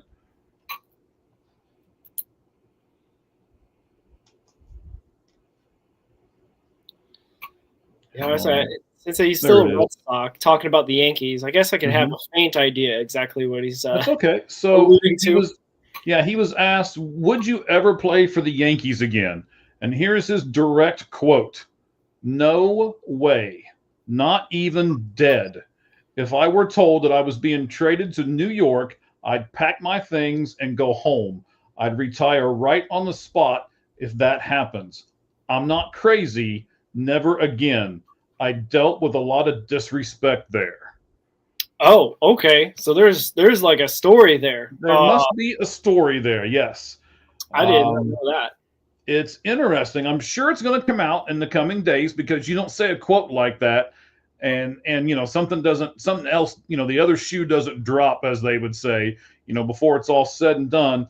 Let's speculate for a second. What do you think is behind this quote? And I mean, why would Aroldis Chapman even say something like that unless he wants something to happen, or he wants you to dig into the disrespect, or I mean, there's a reason for this, right? Yeah, I'm not exactly sure. Chapman is not a guy that generally goes to the media and says anything remotely like this. So like it's very interesting that he has the opinion of the Yankees so strongly, because it felt like the Yankees were, I don't know, I'm not exactly sure the ethos of their ball club. I don't follow them on a day-to-day basis. If they have some, obviously it's a organization that always wants to win. I think he's all right. He's fixing his hair. I know he's always fixing his hair. He thinks there he is. He thinks he's Mr. Groove Man over here or something. He's always fixing his hair. But I'm trying to look back to see like what year timeline that he was a Yankee when they're still pretty decent. 2017, 2018. I mean, he came off of being with the 2016 Cubs, winning that World Series, breaking the curse to go to the Yankees. I don't know if maybe the Cubs organization was a better organization. They felt like once he went to the Yankees, they didn't give him the due respect of winning the World Series or whatnot. I have no idea where this is coming from, because it's not like he had a terrible season with them. He's a 3-time All-Star as a Yankee during that time period, and I don't know. Maybe but you can still perform well even though you don't like the team you're on, right? We're talking about Aroldis Chapman, by the way, Cheese, and what he said. Let me give you the direct quote that he said about the Yankees. So he was asked if he would ever play for the Yankees again, and here's his direct quote. You're going to love this. It says, "No way, not even dead. If I were told that I was being traded to New York, I'd pack my things and go home. I'd retire right on the spot if that happens. I'm not crazy. Never again. I dealt with a lot of disrespect there." Well, first of all, are you really the person I'm going to be talking about hair? So, yeah. Well, yeah, I've done this so much, I just wore it all off, man. It's all gone. I'm trying to get you not to do this so much. Well, something happened when he was with the Yankees. He was traded to the Cubs in 2016, won a World Series with the Cubs, then signed back with the Yankees. So he played a lot of his career with the Yankees. Something must have happened there. There must have been something that went wrong. He's played for the Pirates. He's on the Red Sox. He's played for probably a couple more teams. Did he play for the Royals, maybe? I don't know. He started with the Reds. Yeah, he started with the Reds. Exactly. And then, it looks like from Pittsburgh. Cuba. Yeah, he was from Cuba. And there's just some disconnect there. There's something he didn't like about the Yankees organization. He didn't go into specifics with that quote, but something about the Yankees he obviously does not like. And I mean, I'm not knocking it was from Swing Completo LLC. That's where this came from. It says they are the official account of Swing Completo Media, accredited by Major League Baseball, all Major League teams, Cuban baseball, and Latino players all in one place. So, this is obviously something, from back where he's probably at home right now because it's the off season, and somebody got a hold of him and spoke to him. So, I mean, they have almost 10,000 followers on X. So I'm going to say it's a legitimate source, and there's other people who are quoting this and things like it's true. So, yeah, we're gonna say it's true. I'm a little baffled by it, because I guess my question as I kind of posed it to Roger is why? Why would you say this now? Why would you disrespect the team that you don't even really care for? But there's always been this big Red Sox Yankees rivalry. Maybe he's trying to stir the pot in the offseason. I don't know. It could be. It could also just be that maybe at that time when he did play for the Yankees, they didn't maybe offer him another contract. Because what he ended up being like 33, 34 years old by the time he was done with the Yankees. So, like, maybe there's some sort of disconnect there. They felt disrespected in contract talks or lack of contract talks. It could be as simple as that. I guess it's kind of weird that he was so cryptic about it, unless there was no follow-ups or maybe the follow-ups weren't published to try to get you to read more. But like usually a good report would be like, what are you talking about? What disrespect? We never heard of this. Give me some follow-up here, man. This is going back like 5 years ago. He was with the Yankees. This is not something that just happened and maybe needs to come out over time and whatnot. This is, I think, statute of limitations have passed. He can spill whatever he wants, unless I don't know. He's just like you said, trying to be controversial and whatnot. Like I said, I've never really heard him say anything this this kind of controversial or anything at all out of his mouth. He's a Cuban player. Usually those guys aren't the ones that have huge quotes. They're just trying to keep on keeping on and get that next contract. Now I'm going to jump to another subject here, something that we haven't rehearsed. Cheese, I want you to look at your phone. I just sent you something. We may have some breaking news. You'll see what I mean. Look at it. And you didn't have to show it to me. I trust you've got it right beside you, buddy. But we may have some breaking news as far as the Arizona Cardinals here. So you've already seen all those games. Stop looking at the Monday Night Football thing. You've seen every one of those games already, man. Stop it. I know you have. I saw the Tucker Kraft highlights. I mean, Tucker Kraft. I mean, it's glorious. It's glorious. Yeah, I really don't want to watch this part. I haven't seen this game yet. Like I said, you guys have already heard me say it 2 or 3 times. I had a crazy weekend. I can't believe they lost to the winless Jets. I'm going to make a video about the Bengals this week. Are you now? I was going to make one last week. I'm glad I waited because I have more information now. It's very true. Now, I don't want to say anything, so you know what? No, never mind. I'm not even going to talk about that. Real quick, Laramie Tunsil, left tackle for Washington, is questionable return. He's one of the best pass blocking left tackles in the NFL for Washington, so that could be important. That could be. You're very right. They traded for him in the offseason, right? Yes, they did. He's known as a horrible locker room guy, and I'll just leave it at that. He's been traded twice. Miami wanted him out. Houston just wanted him out. So, but he's really good player. He doesn't smoke weed real well. Well, yes, he does. He does that very well. Oh, the gas mask. Oh, the draft day. Yes. I figured you would pick up on the reference. Being the draft guy that you are. Yes. We're not gonna get into it. It's a long story, but if you want to know, Google Laramie Tunsil draft day gas mask. Just to Google it, and you can see. Yeah. It'll at least be entertaining for you for about 5 minutes or so. Yeah. All right, so I kind of felt bad for him because someone had that video and waited till the day he was drafted, right before the teams were going to draft him to release it. And so that hurt his draft stock. It was kind of, Did we ever figure out who released it? I have no idea. Was it a family member? Was it a family member? I don't know. Who else would have that kind of think about this. College guys don't smoke weed. Probably in front of their family. Well, maybe brothers, but it's probably their. Who knows? A teammate, possibly.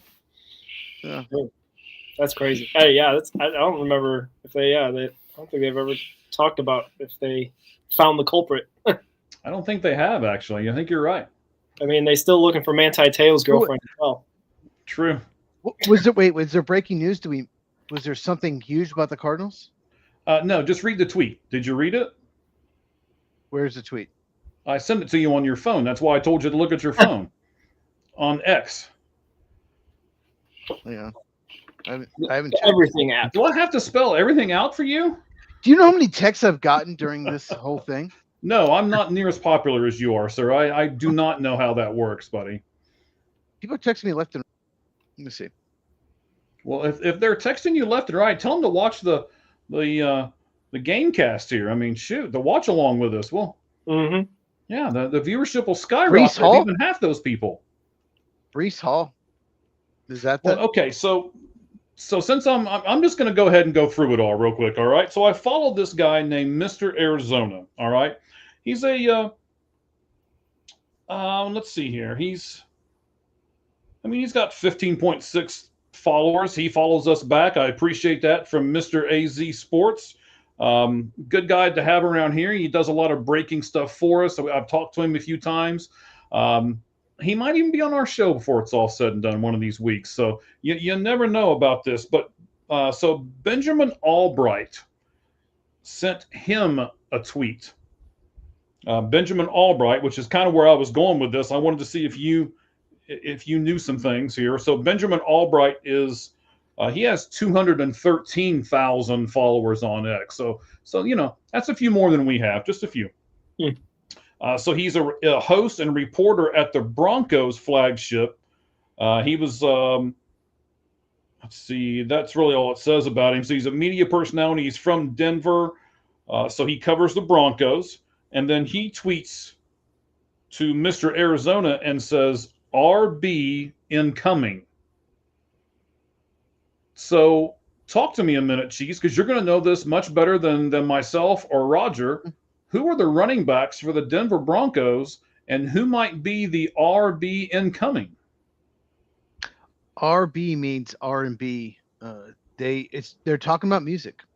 Are they now? Yes. There's some rhythm and blues coming to the Arizona Cardinals. Yeah, yes. That makes sense. Clearly. I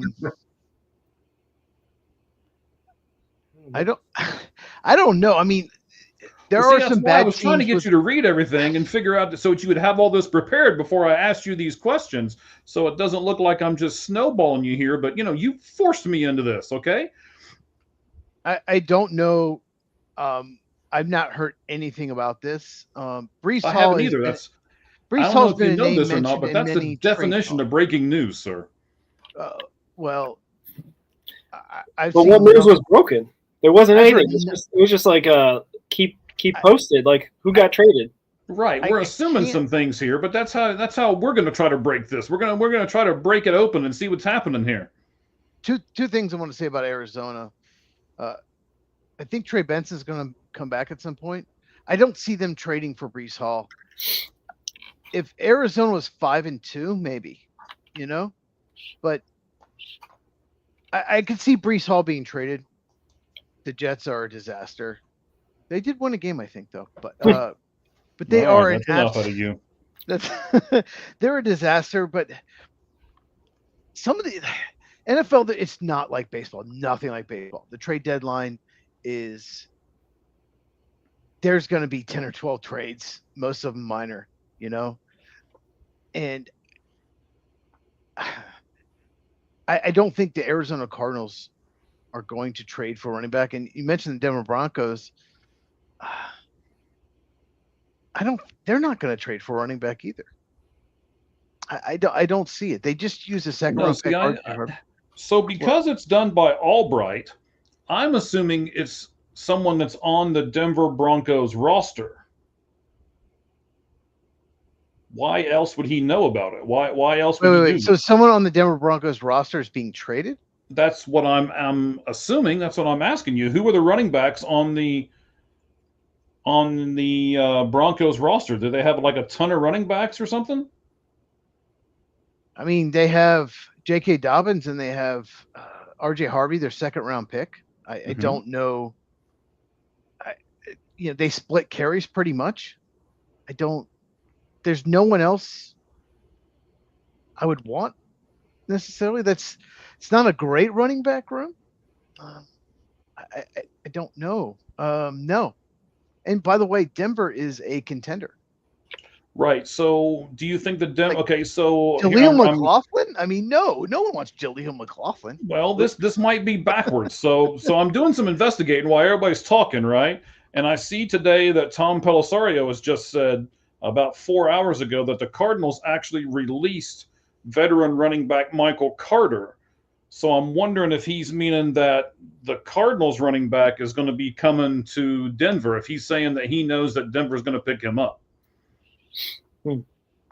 Michael Carter, he didn't do much. That's why Bam Knight pretty much took over. I don't know. I just know that most teams are not just a running back away. And I don't know who Mr. Arizona is, but I have not seen anything about that. Oh, that was a hit. That was a hit, and they're going to call a flag right in the head. Ooh. But anyway, So I take it was done by Martin because he's putting his hand up right now going, yep, that was me. 83, is that Noah Gray? Yeah, I mean, Noah Gray for the Chiefs. Just, you can't do that right in the head. That's definitely a penalty. Chiefs get calls, but that's a call. But no, going back to what you're saying, I mean, do you want Arizona Cardinals to trade for a running back? No, I don't want them to trade for anybody. I want, to be honest, I want them to get rid of Kyler Murray. We're going to talk about that tomorrow. We're going to talk about that tomorrow, big time. Okay. I want them to tank right now. Tank. I love that. More teams should tank. If you're not a contender, let's lose out. Let's pick high. I don't understand why more owners don't tell their coaches, hey, don't win this game. Play the young guys that suck. But that's not good for the overall game, right? And that's kind of why but it's best for the franchise. Yes, and I completely understand that. It's that way in every sport, right? I mean, Roger, we've seen teams tank in baseball. You've seen hockey teams tank. You've seen what's the cup today? I like me. Helps myself. Well, I'm glad somebody does. Just me, apparently. That's okay. I mean, your hair does look good now. The headphones are holding it all in place, so don't worry about it. Yeah, I mean, when you have hair, it can look good. Yeah, I couldn't tell you that. I haven't had any for quite some time. I mean, neither one of us have Roger hair, but got those locks all the way down to his shoulders there. Yeah. Mm-hmm. So his kids can have piggyback rides and then have something to hang on to while they're on there. They do pull on it too much. They do. Yeah. Mike thinks of everything. Yeah. I do. Yeah. You're talking about tanking, right? Yes, let's go with that. Yeah, I don't know. It's weird. Basketball is really bad at tanking as well. Like, especially because one player that you draft, LeBron James, if you will, can change a whole franchise trajectory. Or the process, if you will, with Joel Embiid. You know what I mean? Tanking can help. I don't know if baseball and football really can lend itself to like having one draft pick change the whole face of the franchise. In baseball, the draft is like totally based on like such weird numbers and whatnot that even if you are the worst team in baseball, you don't necessarily always get the first pick that next season. So there's also that kind of going against baseball tanking. I don't know if that's a measure to curb it, but I don't know. Like there's always teams that are, I guess, appearing to be tanking. Marlins, the Pirates, but it's not like they're ever changing around their franchises to be winners. I mean, the Marlins did have their 2 wins in 97 and 2003, but the Pirates haven't won since the 70s or 80s, right? So it's like tanking doesn't necessarily work, I don't think, in football as well, because football is such a team sport that if you have a bunch of guys that are purposely going out there to lose ball games, they might just not be on the team next year, and you have to have a whole new roster. So I would think you'd want, what's the Tomlin line? You want participants, not prisoners. So you want guys that are going to go out there and battle, even if you are 0-7 Jets and you're going into Cincinnati. They still have, like I like to say about baseball, they still have professionals on there at varying levels, but they still go out there and perform. Yeah, so I'm sure you want to talk about Monday Night Football, right? I saw your little finger go up there. You want to talk about that for a second? Well, Rashee Rice once again got to about the 1 foot line. Yep. He can't get a touchdown. If you need him to get a touchdown to win fantasy football, you are so screwed. But Chiefs driving down about to score. Oh, actually, they marked them out of the 2.5 yard line. So they're 3rd and goal from the 2.5 yard line. Okay. So, yeah, so there's a flag on the next play. I'm pretty far ahead of you here. So I mean, he just held Noah Gray. I mean, the defender for Washington just held him and tried to like rip his jersey off. It was such an obvious hold. Yeah. But did you also see Patrick Mahomes pointing like a little kid on the school ground? No, he does that. He controls the refs. He tells them, "Oh, I got if there's a pressure, you got to tell me what's going on." Oh, right. And we talked about that. All setting penalties. The Chiefs held as well. Good. Yeah, so we talked about that earlier, right? But I mean, isn't that a bad look? I mean, if you've got to point everything out, right? So tell me if I'm wrong here, and I'm sure you will. But so there's line judges and there's all this kind of stuff. So there's one referee whose only job is supposed to be to look at the offensive line. There's a second. Wait do you see this play?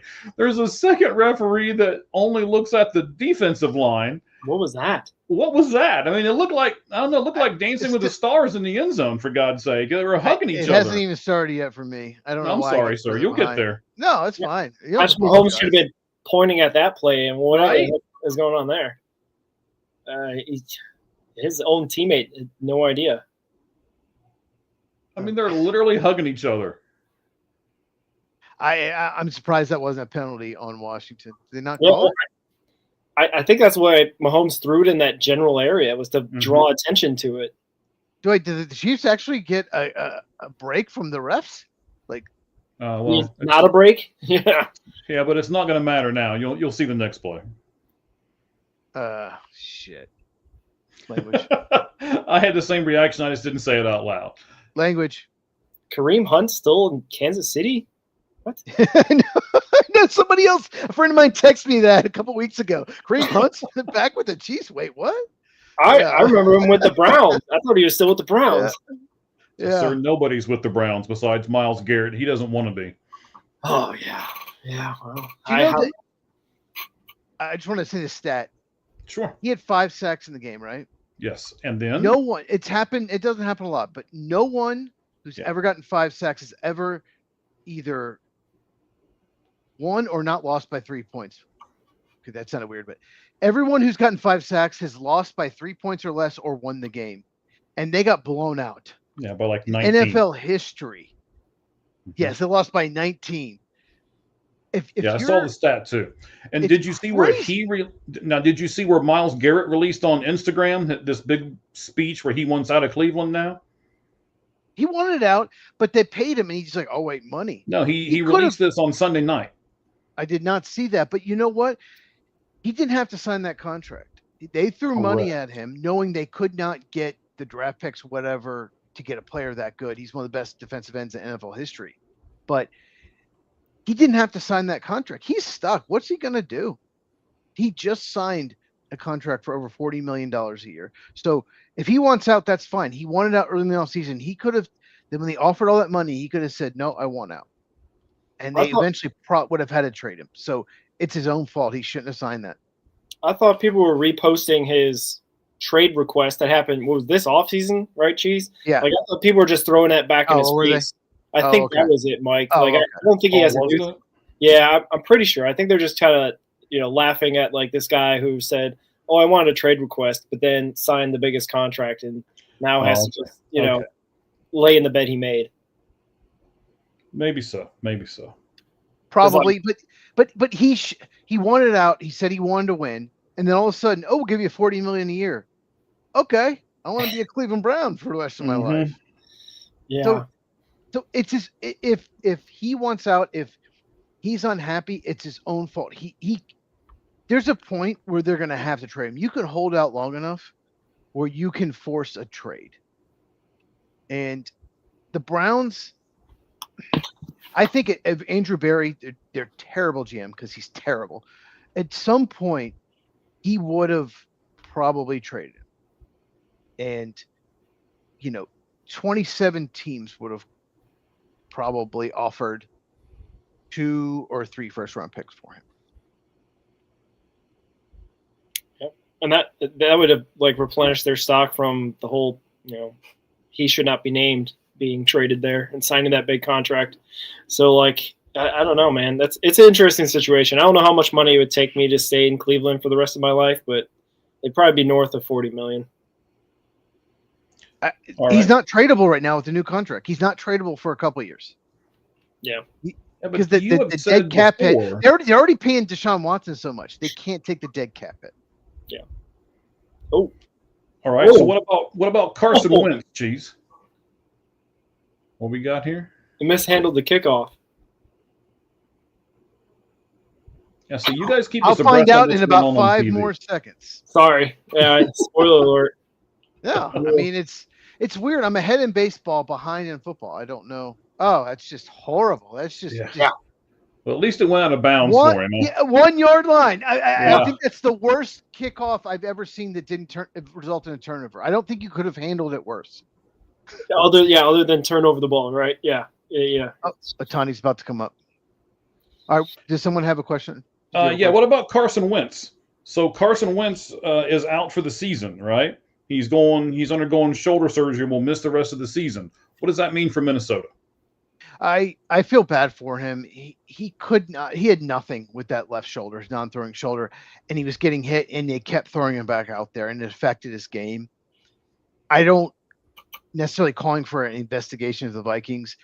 Max Brosmer, I think is his name, was the backup because JJ McCarthy apparently has a high ankle sprain. I never saw it happen, but whatever. But they did not want to go to Max Brosmer. And so they kept throwing Wentz out there. If you watch that game, every time he walked to the field, he was like slouching, like he was in so much pain. That's so awful what they did to him. You knew there was something wrong with his non-throwing shoulder. So I just think it's pretty awful what the Vikings did to him. But gotcha. The Vikings. Last point, Vikings were 14-3 last year. They're cooked. They're cooked this year. Roger, how long are you hanging out with us? Because I'm gonna jump up and go to the restroom real quick, and then I gotta turn this ceiling fan off because I don't know if you guys keep hearing it, but it's really killing me. The ceiling fan keeps catching on the microphone, and you hear it every once in a while. It makes this awful noise over here, and I'm gonna make it shut up now.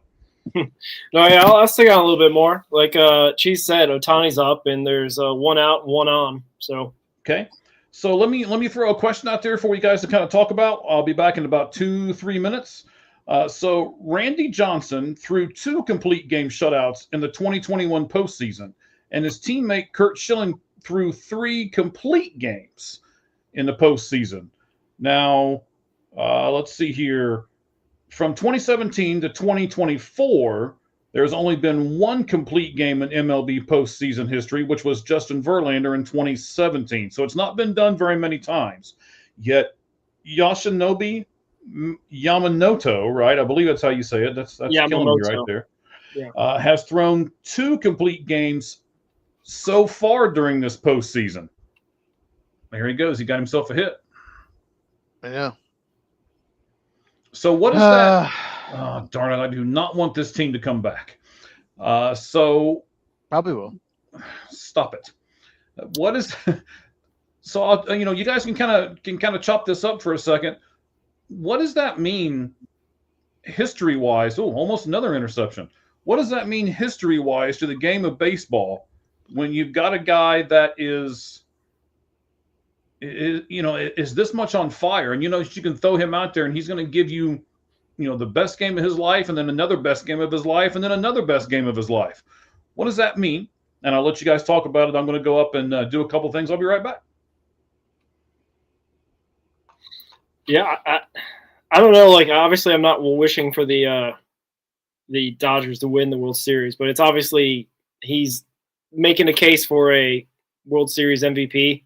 Postseason MVP. I don't know exactly. I can't remember. I'm pretty sure it's just the World Series they get the MVP. They don't necessarily do like a whole postseason MVP like the NHL or something like that, right? So I would say it's historic, but there's also a thought of me is like the reason why Yamamoto has to pitch all 9 innings is because their bullpen's so bad. Like, Yep. like they're just like, keep going, man. You're good. You know what I mean? You can give up some runs. It's going to be much better than whatever that 9-run inning they had in Game 1. Like they don't want the Blue Jays to get to their bullpen. They get to their bullpen, game's over. Which it might be getting that way, especially because it's getting close. Glasnow's been out there for 5 innings. Hopefully they can get to their bullpen because I think I'd rather see the Blue Jays win rather than. Oh, they're into the bullpen. They're into the bullpen already. Already? All right. So Glasnow hadn't been in there for at least an inning or two. Yeah. So hopefully then that means that Blue Jays got a chance because even the Reds had their way with the bullpen for the Dodgers, even though the Dodgers already had like a 10-1 lead at that point for at least Game 2. Game 1 they had 8-4 lead. It was just out of reach to have any sort of chance of getting back. But Banda pitched to the last a third of an inning. Yeah. Okay. So yeah, they're in their bullpen, which I'd be licking my chops if I'm the Blue Jays, man. They're one of the better hitting teams in baseball, going up against a terrible bullpen. The bullpen has to be perfect for the Dodgers if they want to win. Yeah, got to get Freddie Freeman here. Got to get out of this inning up 4-3. But yeah, for sure. Yeah, Freeman hasn't had that great of a postseason from what I recall. I mean, I think he might have had a couple hits against the Reds, but he had the World Series MVP last year. So like he was much better this time last year. Not necessarily the same. Well, one thing you brought up about Ohtani. So in the NLCS, the Dodgers swept the Brewers. The Brewers were horrible. I mean, they were just awful in just about every way. Great. 4-4. Great. And Shohei Ohtani has this like record-breaking Game 4, pitches and then hits 3 homers and gets MVP. He was awful the first 3 games. Awful, gets MVP. How can it bother you? Have one good game in a sweep? It's not like it was Game 7. It was Game 7. I get it, but in a sweep, he was not the best player for the Dodgers in that series. But he gets NLCS MVP because of that one game. It's like if Ohtani does anything, he's going to get the MVP. Yeah, the thing, the story of the Dodgers postseason, aside from they drubbed the Reds and now they're coming a little bit alive in the World Series, has been their pitching. Like Blake Snell and Yamamoto. You're thinking like Blake Snell should have been like the championship series MVP as opposed to Ohtani. Is that what you're kind of lobbying for? Because it makes sense. A few people. Yeah. It's just he didn't hit anything in the first 3 games and has this really great game which they easily won. Yeah. And did we forget about the other 3 games? It was a sweep. It wasn't like he came through in the clutch in the Game 7 and they won 9-8 where he hit 3 home runs. You know what I mean? They dominated the series. It was never a series. It looked like the Dodgers were playing the Rockies. That's what it looked like. The Brewers were that terrible, and to give him because of one game the MVP, it just bothered me. Yeah, I don't even know. Is that like it's not voted on by anybody. I feel like that's just the major league front office or the offices in New York just saying, yeah, he looks like he's good. A historic 3-run home run game.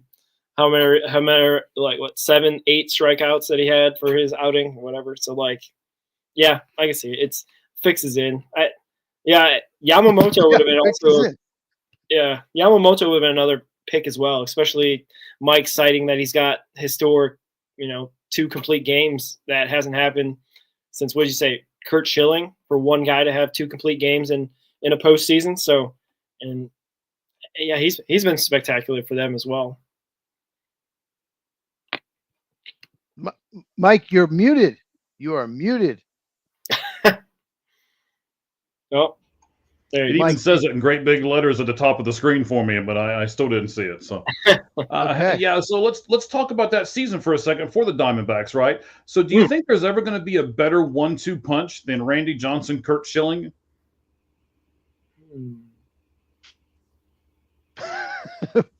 No. Well, don't everybody speak at once. Well, that was a thinker. That was. It's 2 Hall of Famers. I know Curt Schilling's kind of kept out of the Hall of Fame because of his politics, but it's 2 Hall of Famers at the top of the rotation. He Like runs I'm trying his to think mouth of, when he shouldn't. Yeah. yeah, Sorry I'm about trying to think of another There's a lot of rotation us that do that, gentlemen.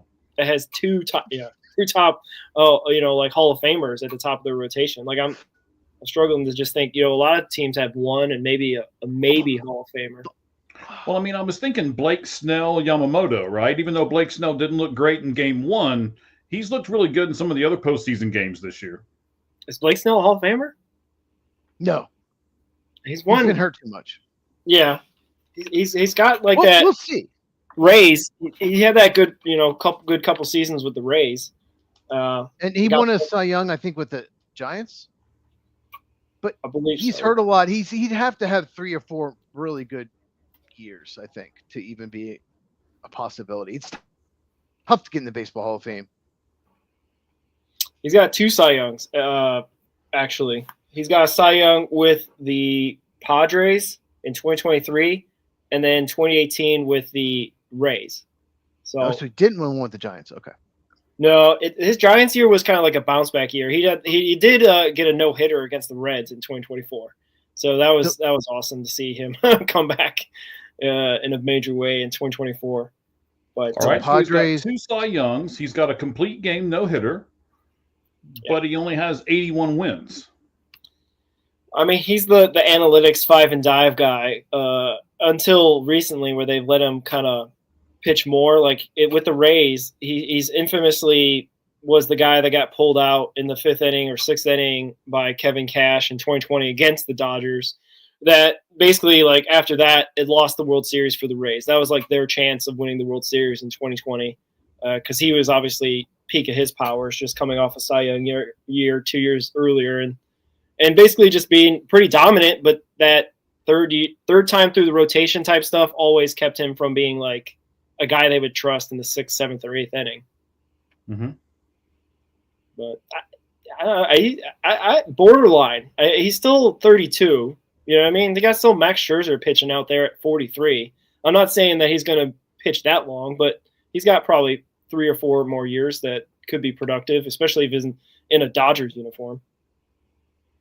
Yeah, so I mean, I don't know which one you want to really look at. Strikeouts, he's got 2 years where he's got more than 200 strikeouts. He has had double-digit appearance games in every single year, only 11 this year. And there's been a couple years where he's had 20, 27, another 11. So, yes, he's been injured quite a bit, maybe not, but he's been injured a good part of his career at least. Yeah. I don't think he's a Hall of Famer if his career ended now. Yeah. But I agree. So how about this then? What does he have to do? How many more years? I mean, so what do you guys look at and what will you say, okay, he's got to do this in order to be a Hall of Famer? What does he have to do? I mean, he's already got, like you said, he's already got a complete game no-hitter. He's got 2 Cy Youngs. Does he just simply have to pitch and be an average pitcher for 3 more years and he's got it? I mean, what else does he need to prove? Does he need to get a World Series ring? He needs so much more. It's so hard to get in the Baseball Hall of Fame. You need longevity. Baseball Hall of Fame is about longevity. He needs to pitch really well at a high level for many more years. I don't see him making it. It wouldn't hurt to get a World Series MVP if he closes out the World Series with a decent pitching performance. Not wishing that, but that wouldn't hurt the resume because he doesn't have the longevity argument, but if he's like one of those guys, I mean, they do that for football. Like if they have a short career, but they were impactful, like that gives guys some credence. Barry Sanders, you know what I mean? Didn't have a long career because he retired early, or anyone of that ilk. Like if they were impactful in their time, they should be in a Hall of Famer. I'm not caping up for Blake Snell in any way. I'm just saying. MLB loves those guys that play 18, 19 seasons and compile 3,000 hits. But does that mean that they were a dominant player in their time? Like I, unfortunately, am a guy that had a super long career and a decent career, Gold Glover many years, All-Star many years. Scott Rowland was he dominant throughout his time in Major League Baseball? He's a I don't Hall. want to talk about Scott Rowland. I can't stand Scott Is- Rowland. Is Scott Rowland a Hall of Famer? Yep. Scott Rowland's a Hall of Famer. Like 2 or 3 years ago. Oh, So okay. I'll tell you this. Now I'll give you my Scott Rowland story. The reason why I can't stand him. So there's a little. If you go to spring training with me, one of the two of you, or Ricky, somebody's going to do it this year. One of you guys that's on this all sports media, or excuse me, all gloves off sports media thing is going to come to me with spring training this year, right? And I'll show you exactly where the door is. We used to call it the Scott Rowland door because that guy does not want to talk to a single soul. From no people, no kids, no nothing. That guy would take his batting practice swings and would literally run to that door and then run into the clubhouse where you can't stop him. You can't hit him with a rock. I mean, you couldn't do anything with. I know, whatever.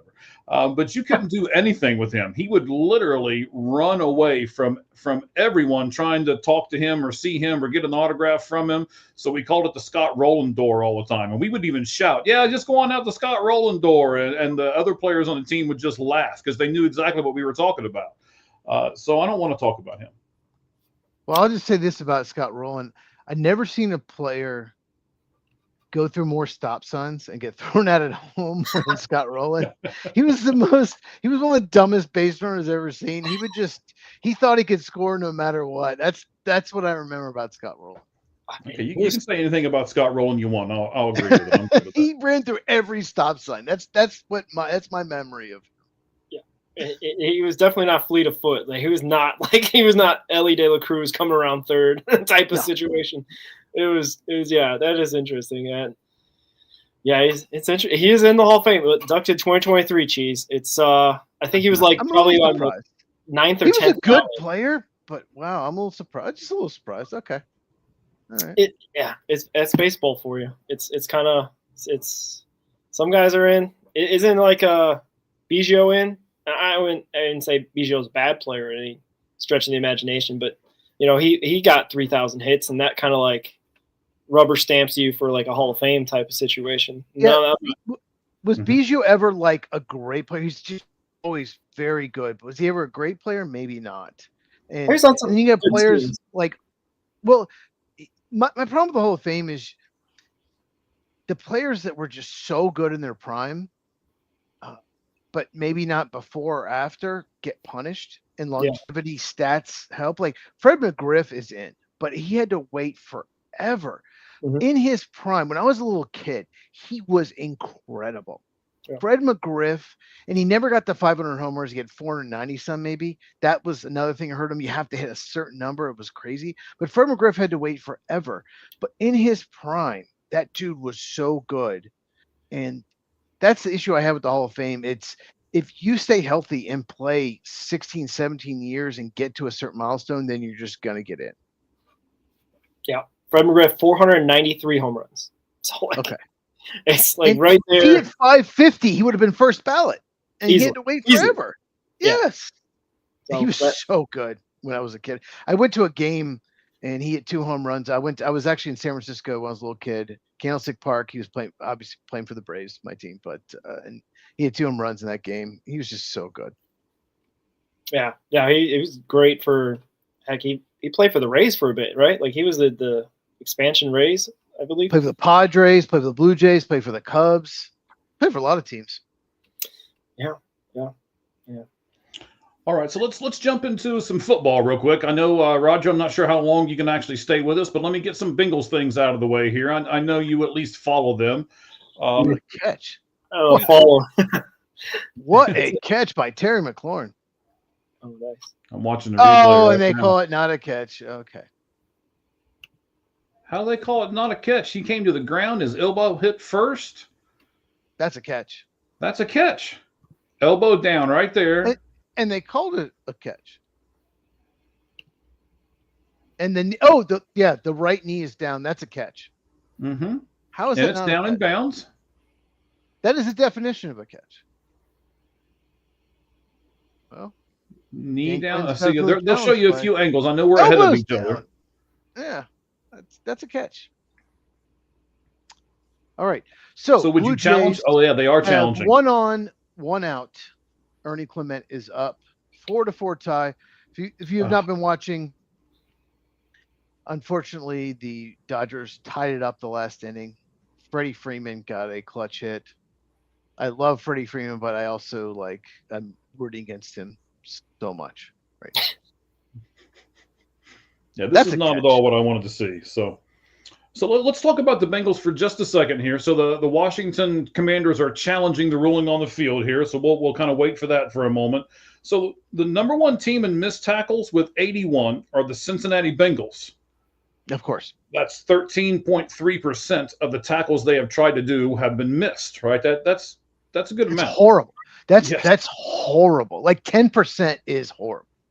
So the number two team in the NFL with 56 of them, right? That's a pretty good distance away from 81, 56 of them, but still 11.4% of their tackles. And that's because they are playing right now, and it's not counting the tackles that they have either missed or made now, are the Washington Commanders. So they could, help the Bengals out a little bit if they miss a bunch, but they're probably not catching them today, right? No matter what they do. So we're just talking about the Bengals defense and how terrible it is, right? Let me give you a few other stats here. The last two seasons, when the Bengals score 38 points, they have 1 win and 3 losses. But in their previous 56 seasons, they had 54 wins and only 4 losses. I'll wait a minute and I'll give you some other stats in a second. I can't see either one of you because I've got so many stats ready on this one to go. So talk to me. One of you guys talk to me. Tell me what you think is this a historically bad defense? Can we say that? They reversed the call, thank God. Go ahead, Rod. I'd say so. They also had their franchise worst deficit of a loss, where they lost by 38 to Minnesota or something like that. Like that's they're historically bad Bengals defense at the very least. I don't know in terms. Are you talking about in terms of NFL historically bad? They probably are going to be up there by season's end. We still got lots to play, and they're not getting better as far as I can tell. Especially if you're giving up 39 points to a Jets team that's coming into Cincinnati and not having a win, having a quarterback that hasn't thrown more than 50 yards in the last 2 weeks, go out there and basically dice you up. It's crazy stuff here in Cincinnati. Everyone's calling for everyone's head here on social media. Fire Zach Taylor, fire Duke Tobin, sell the team, Mike Brown, all that stuff. And I don't know if anything's going to really change, to be honest with you. So, Cheese, in your opinion, are they a historically bad defense? Yes, it's horrible. And one thing that needs to be pointed out, Trey Hendrickson left the game with an injury, and I think they win if he does not. He is that impactful, and he might be out for some time. We'll see. It looks like they cheap shotted him. Did you see the play where it looked like they cheap shotted him in the back? Yes, I did. And right in front of the referee, by the way. Are you saying that? Yeah. Well, we know who the refs bet on, but yes. Well, the ref was literally 4 feet away from the play. It might have been a little closer than that, but maybe. I was trying to be nice. Yeah, but Trey Hendrickson is such an important player on the defense, and by far their best defensive player. DJ Turner is also good as well, but he is their pass rush, and if he misses time, which sounds like he will, it's going to be bad. And the Bengals season has been up and down, up and down. Every 2 weeks, it just changes. But that missed tackle percentage is, I've never seen anything like that. No, it's really hard to fathom. How can you miss that many tackles? I don't know. You said it was 81 in 8 games? Yes, 81. 13. That's 13.3% of the tackles they have tried, they have missed. It's 10 a game, though. That's like 10 times that you're watching your defense miss tackle, like 10 a game. That's that might be historic. I don't know how long they've been keeping the missed tackle stat around or started logging that stat, but like they're probably going to get up there if they keep up at this pace. 10 a game sounds That sounds like minor league football. Right. Now, we'll talk about Trey Hendrickson here in a second because I have an interesting question I want to bring up to you guys. But let me give you some more stuff here. The Bengals defense rankings through the end of the game yesterday. Here we go. In rushing yards per game, they're 32nd. In passing yards per game, they go up one to 31st. Their sack rate is 29th. They are 31st in third down defense. They're 32nd in points per game. They give up 31.6 points per game. They are 31st in yards per play. So every play that the opposing team does, whether it's a run, pass, whatever it is, that team, you ready? Gets almost a first down. 6.2 yards per play they have given up. They're 30th in red zone stop percentage, and they're 31st in EPA. Cheese? What's EPA? Help me a little bit. Expected points an attempt. Okay. And then I got to give you one more, and then we'll talk about this in a second. So the game that they just did against the New York Football Jets, the Bengals offense had 398 total yards. They rushed for 181 yards. They had 7.9 yards a carry. They scored 38 points, and they lost. I think I'll ask you the same question. Here, I give you one more stat. One more stat, right? Because I love them, right? So I'll give you one more. I love this. There's a guy I follow on Twitter. Let me make sure I get his handle right, so we give him credit. @Bengals Captain. If you're a Bengals fan and you don't follow him, you should. So he was actually voted co-fan of the year in 2024 by the Bengals. I guess he just showed up to 2 games.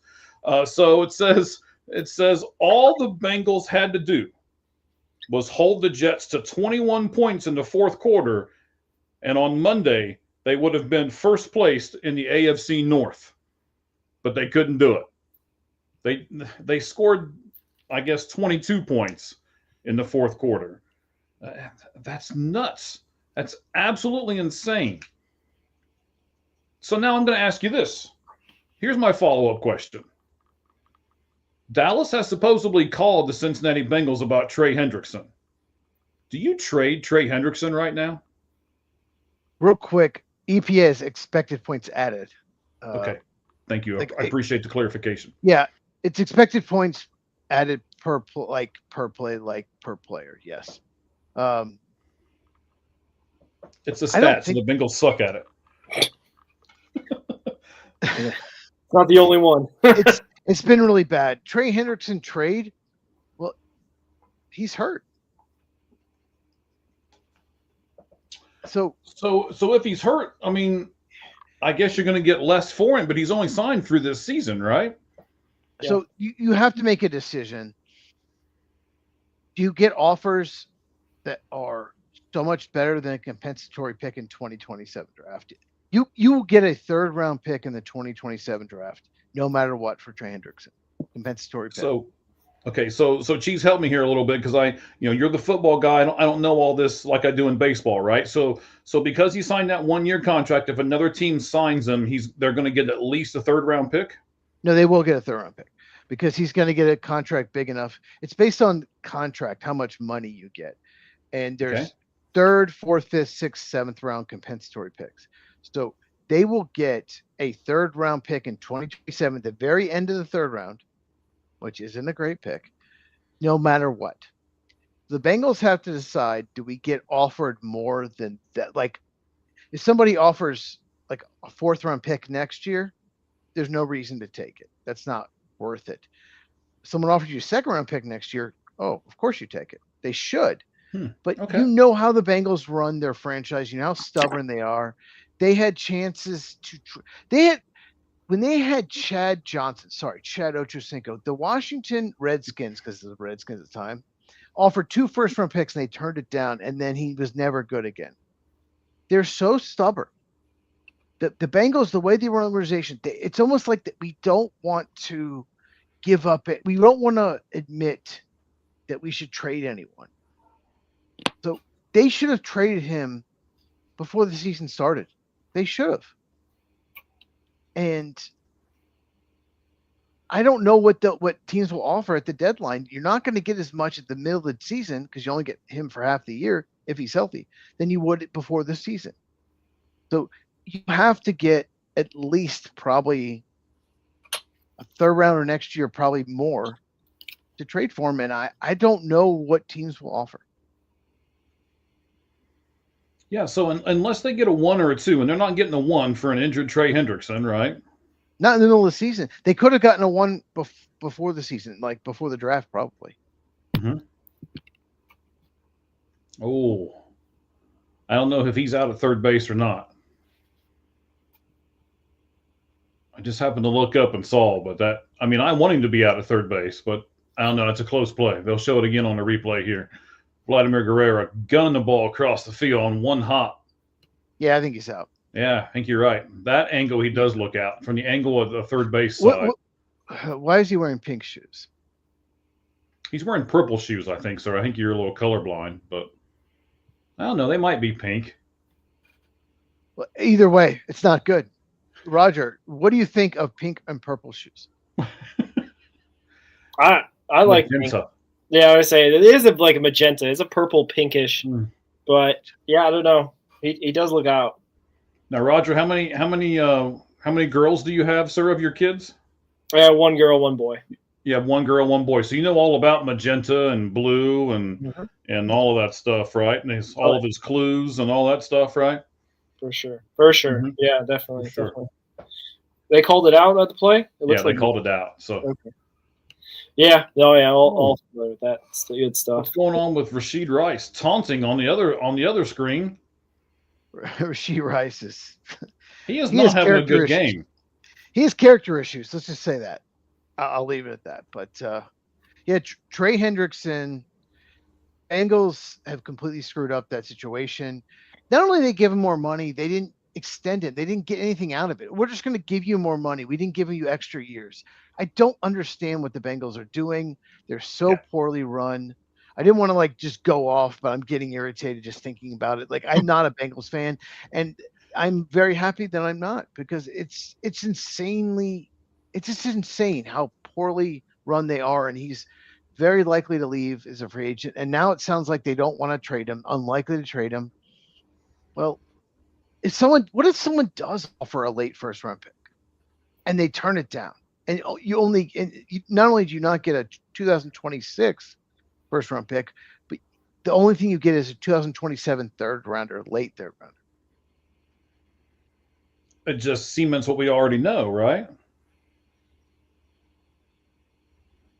Yeah, they're a they handled this organization. They could have extended him. They chose not to, or didn't offer what he probably deserved. The only reason they paid Higgins and Chase is because Joe Burrow stepped up and vouched for them. So anyone that was kind of a dumb move too, right? Well, maybe not a dumb move, but how about if I say it was a dumb allocation of money? When you don't spend money on this defense and you spend all that money on the offense, isn't that kind of a dumb allocation of money? I have no problem with that, because who else are you going to pay? Who else are you going to extend on that team? Because they don't have any defensive players that they need to extend right now. Okay, but they need to go out and get some in the offseason, right? Okay, so that's true.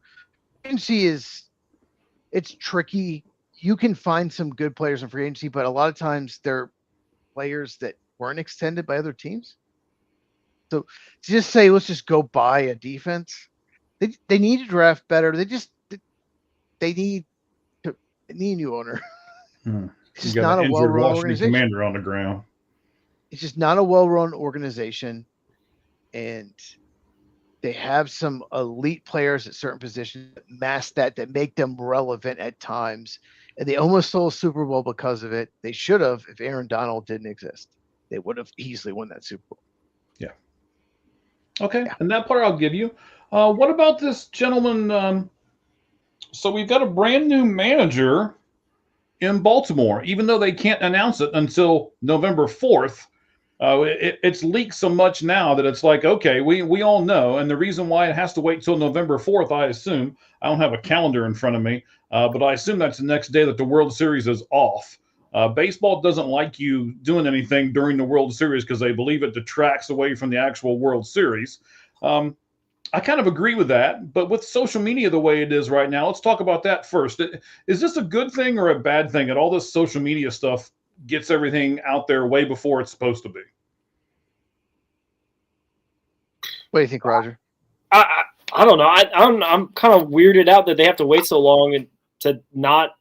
Do you think Craig Albernaz is going to like take away people's interest in the World Series by announcing the manager of the Baltimore Orioles? Like that feels, I don't know. That justification seems pretty like weird to me because like I don't know. Like the Reds announced their managerial hire in the middle of the playoffs last year. Like it was like October 4th or 5th or something like that. Like the playoffs were happening. Like did the Reds not get a memo not to take away any, like that was like the headline of the day. Like the Reds fired David Bell before the season ended, went into a managerial search and hired him in the middle of the playoffs. And it kind of, that hiring Tito Francoa, I guess, would be distracting towards the World Series going on currently, right?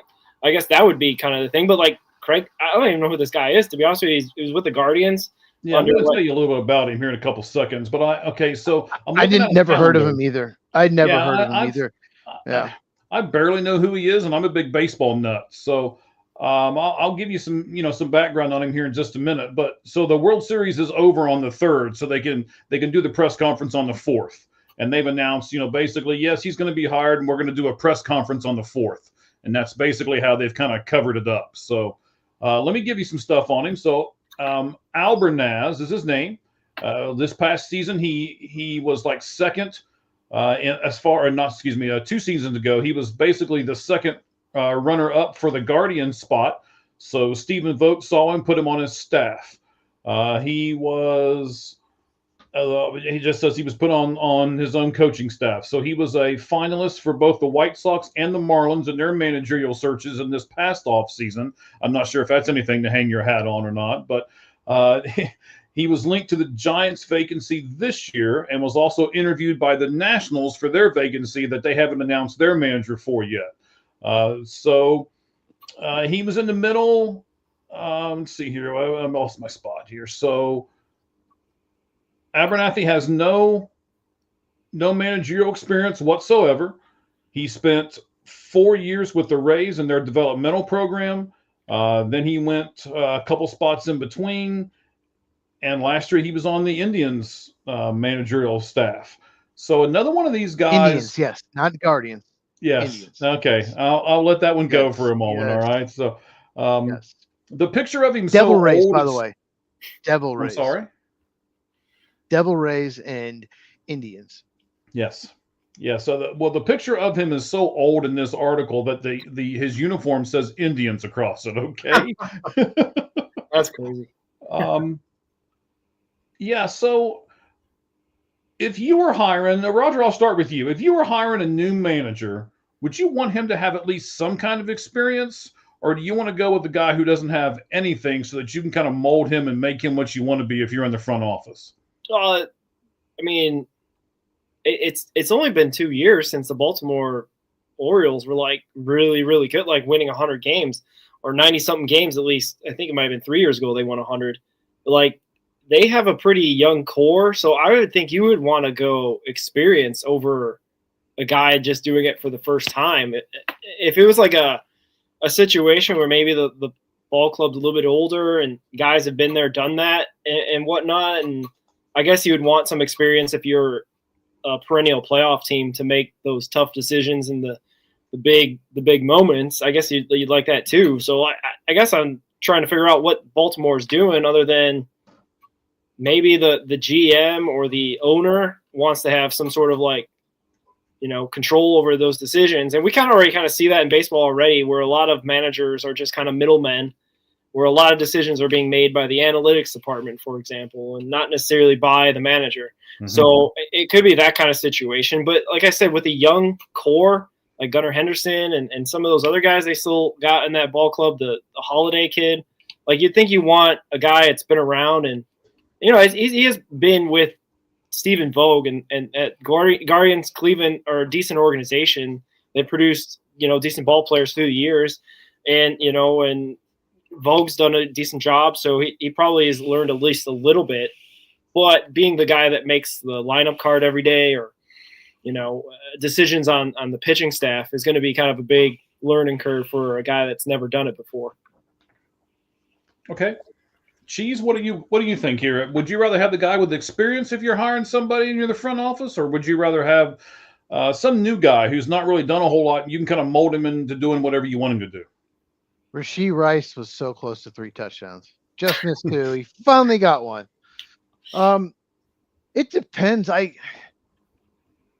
not necessarily a big fan of retread managers who've managed a couple teams. And let's just hire that guy. He has experience, like the Dusty Bakers, Lou Piniella types. I'm not necessarily a fan of those, but I could be wrong. But I looked him up before the show, and I think he managed in the minors. I could be wrong. Maybe he didn't, but he was he actually he was a catching and bullpen coach, comes from catching. Mm-hmm. And I wanted to bring that up because teams just hire former catchers. The Cubs hired David Ross. The Angels hired Kurt Suzuki. Anyone that catches, because you can hit, hitting and pitching. Anyone with catching background, if you want to catch some kind of catching background, teams like to hire. So I did not know who this guy was until the news broke. But looking at it and coming from a Cleveland organization who develops pitching probably better than any franchise in Major League Baseball, they develop pitching so well. This makes sense. The Orioles have not done a great job with pitching last couple of years, so I get the hire. Stephen Vogt, also a catcher. Yeah, there you go. Everybody, even what was it?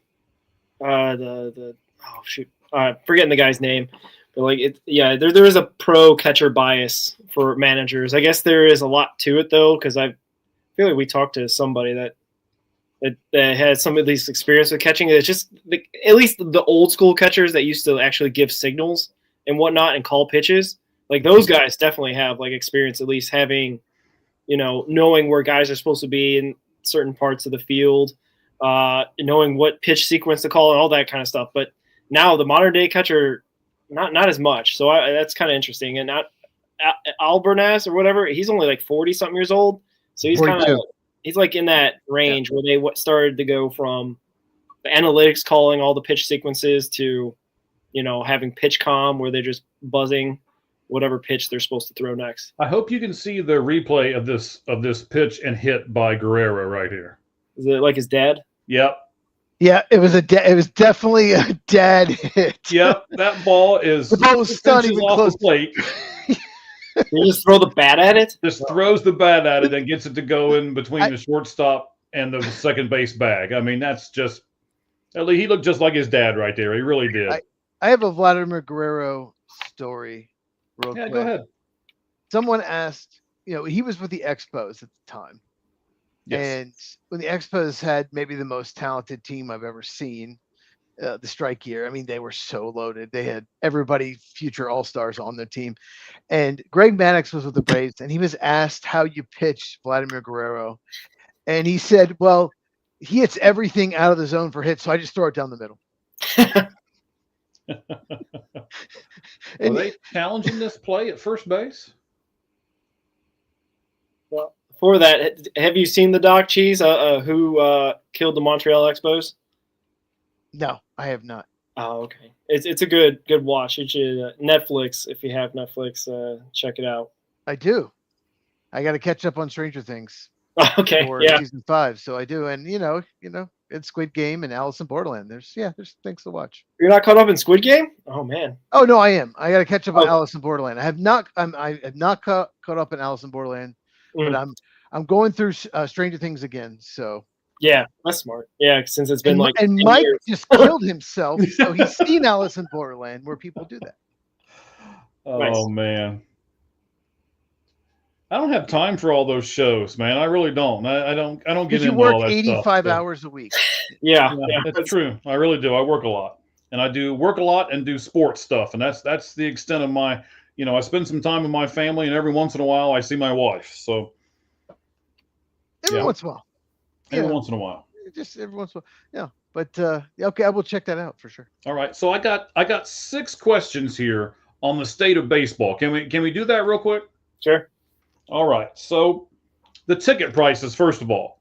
So I've got a nice graphic right here of the ticket prices for Game 1 of the World Series. If you wanted to sit basically right behind home plate, just to the right-hand side of home plate, $4,044 for that one ticket. If you wanted to sit dead center field, about as far up as you can in Toronto Stadium, if you've ever seen how the Rogers Center is mapped out, like right underneath the hotel that's there in center field, $612, which, by the way, is the cheapest ticket you could have bought for Game 1 on the open markets here. All kinds of crazy prices. Everything from $4,000 to $612. Roger, would you pay $612 to sit anywhere in a stadium for a World Series game if, I'm going to throw this caveat in there, if it was your team in the World Series? I would see it in that section where you said $12,000. If it was my kid pitching in the World Series, that's about it. Because that is ridiculous. I understand a lot of people might have that amount of expendable income. I do not. Not to put all my business out there, but like that, and that's in Canada. So what is that? Does that mean that is that the Canada dollar or is that the US dollar? Go, run! I don't know. Run! He missed it, Cheese. So he's safe. 5-4 Blue Jays. Oh, Let's yeah. Go. That kicked off the wall just right. That's right. You're ahead. Oh, I like how Guerrero slipped right there. Did you see? Boy. That was. I think you gotta see that replay. He's not fast. He scored. Yeah, but he held up. He held up to miss the tag. Right. He pulled up really quick. That shows me some athleticism here from the older guy. Look at this. Slides, gets his hand older out, guy. and then He's switches young. the hand. No, he's not old. He's young. He's really young. His dad's old. His dad's a 40-year-old. His dad's tall and skinny. He's like pudgy. He's like stock, like husky. They have a completely different build. Oh, and did that hit the? His dad had one of the best arms in right field I've ever seen. Oh, that's a terrible throw. Now, okay, watch this. Freddie Freeman. Let's see, no, it doesn't hit anybody. They all jumped around on the other side of the ball. Even the sound guy. Yeah. And then when Hernandez threw the ball, I don't know if we're going to get to see another replay of this or not, but it almost might have like hit Freddie the leg. Freeman was right in the way. Oh no, it does graze the TV guy, the sound guy. I was gonna say, if they take that run away, I will lose my shit. Well, they can't do that. You know the fix is in. They're on the field, so anything that's on the field is okay. Oh, here we go. But it's the Dodgers. You know they tried to. Anyway, Canada dollar is weaker than the U.S. dollar, so it's. So is that in Canadian? $12,000 in Canadian? Okay. I don't know. It doesn't say. So $450 in US is $612 Canadian. Okay. Yeah, so US is stronger. So like, if it's 12,000 in Canadian dollars, it'd probably be like 10,000, which is still a lot of money. But yeah, still.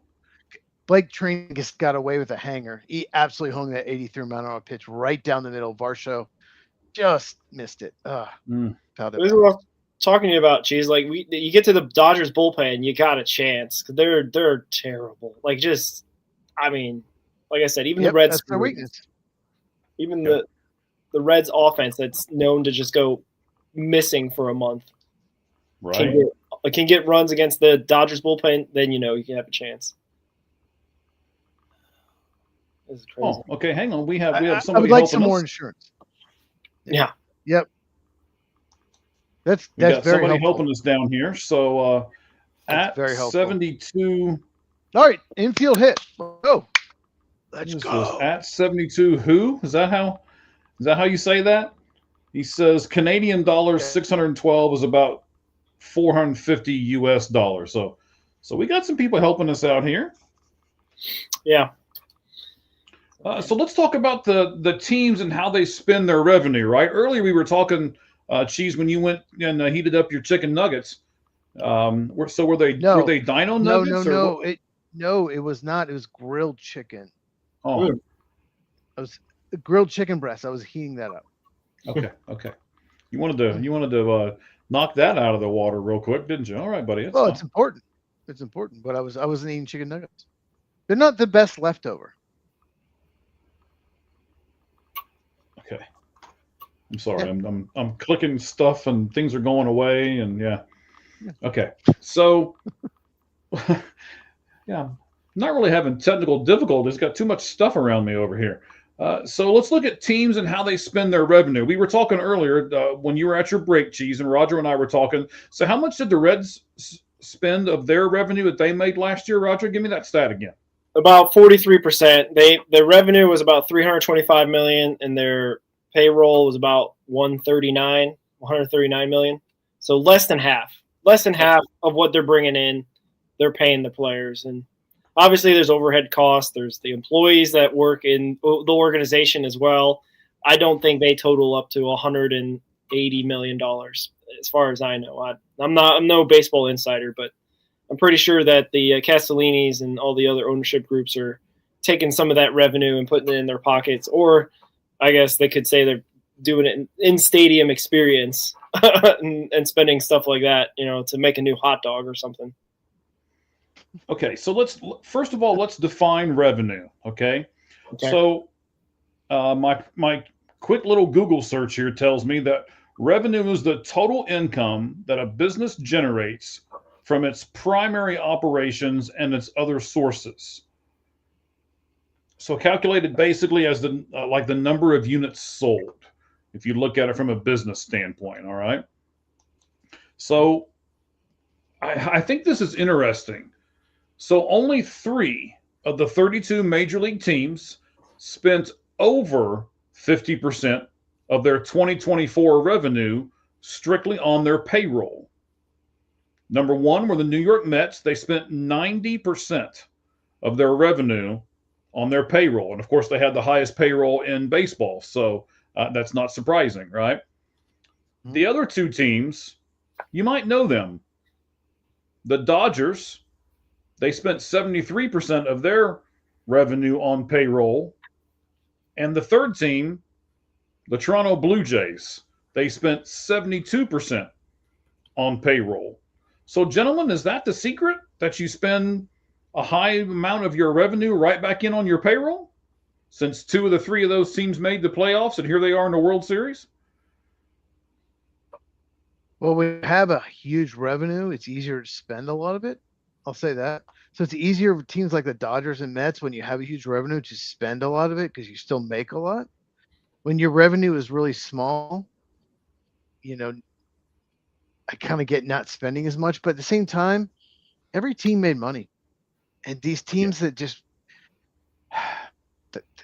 that won't spend it all, it does bother me. It's like teams like Cleveland, like you are so close. Like you had a good team.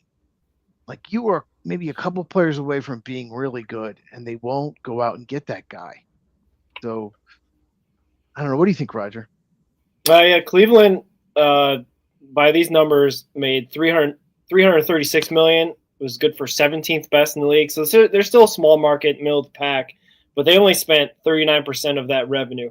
The real crime that this jumped out at me is Chicago Cubs, big market, third best revenue, $584 million. They spent $213 million on their payroll. Good for, what is that? 36%.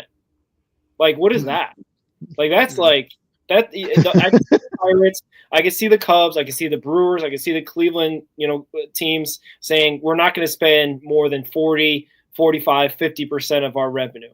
But for the Chicago Cubs to sit there and like nickel and dime and just like basically, and it's not like they're not making money off ticket sales and merchandise and all that stuff as well, like things that may or may not be included in the revenue, TV deals that they have their own network and whatnot, like all that probably is added up into there, but like what is that? Like I did not know that. I did not realize that with the Cubs. I will give them a little bit of grace because they have been improving Wrigleyville in terms of like it's not like a dumpster around. Like it used to be kind of like really run down around the stadium. They built up around it. They built in like all sorts of fan experiences and stuff like that. But after you like kind of got that done, you should probably start maybe putting it back into the team. Like the field, the Wrigley Field was falling apart as well. They upgraded it and made it a little bit more safer because, gosh, that ballpark, 100-something years old. So like they had obviously their things they had to spend on other than their revenue or other than their payroll. But like 36%, that's like shit. That's terrible to me. Well, I'm going to defend them a little bit. Like you shouldn't spend just to spend. And I'm going to use my Braves, for example. A lot of their payroll is guys they extended early. They extended Ronald Acuna early, Ozzie Albies. Let's see, who else? Spencer Strider. I don't think they've extended him, but Austin Riley, they gave an early extension. They did those things where, okay, you'll make more per year the next 3 years, but we get you 1 or 2 years extra control. They've done that. And that's what they spend a lot of their payroll on. See, the Cubs have not done that. So a lot of their payroll has been in free agency. So I wish they would spend more, but do it that way, the way the Braves do.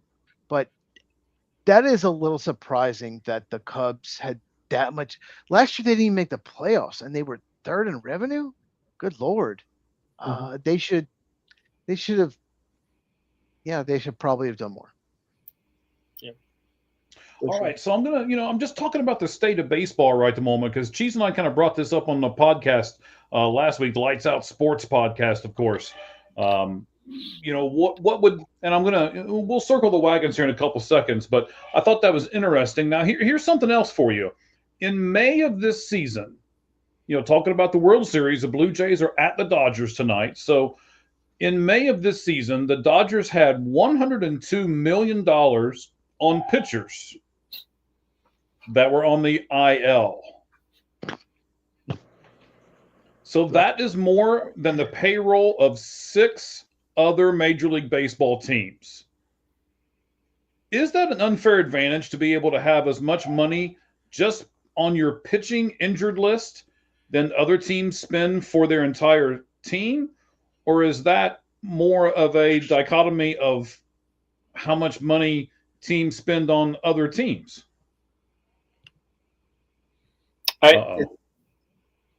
Something bad.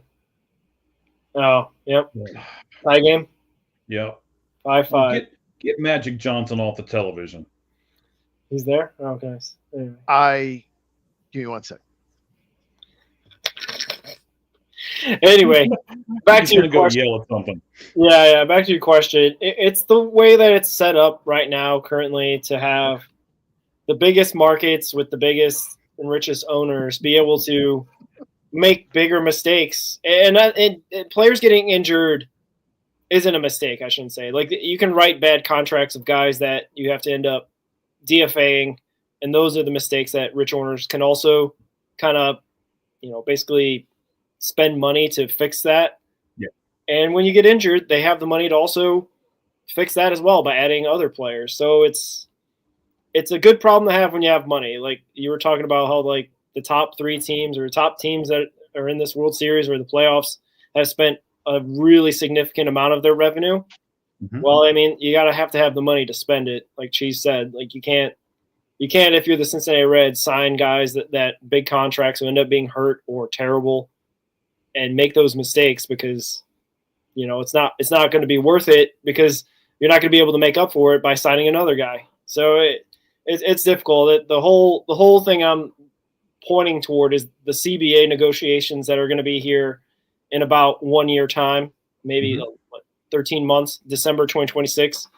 When that CBA is done, it's going to be interesting what comes out of it, if anything comes out of it. A lot of people are predicting, obviously, the 27 season may not happen. It may be shortened. Who knows?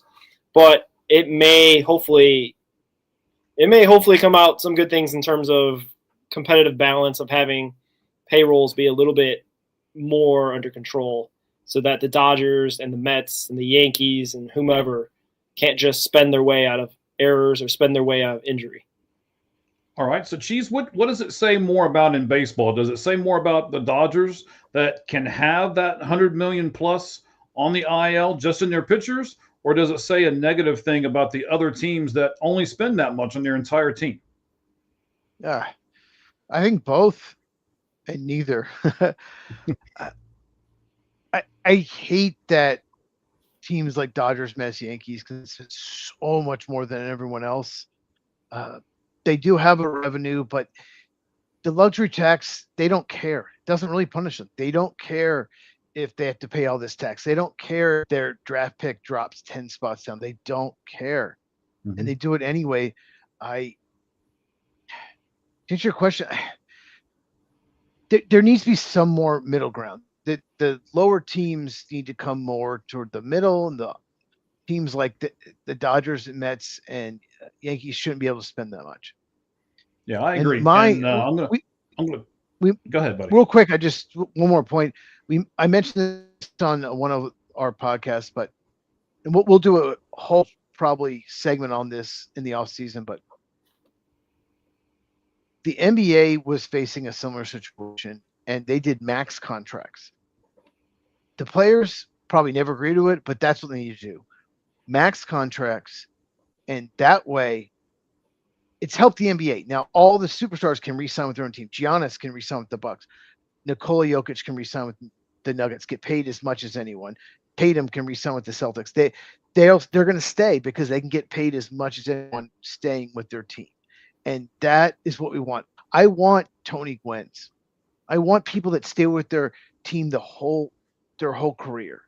And if you have a system like that, then we'll see that. I don't like how people change. So many good players, not even like average players. Good players play for 6-7 teams in their career. It's crazy. Okay, so I'm going to use that for a second, and I'm going to ask you, Roger.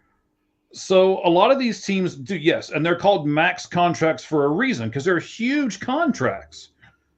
So if that's the case, and the Reds could pay Ellie De La Cruz $400 million for 6 or 7 years, like what the NBA plays their big-time superstars, are the Reds going to pay Ellie De La Cruz $400 million for 6 or 7 years? There'd have to be some sort of right now, no.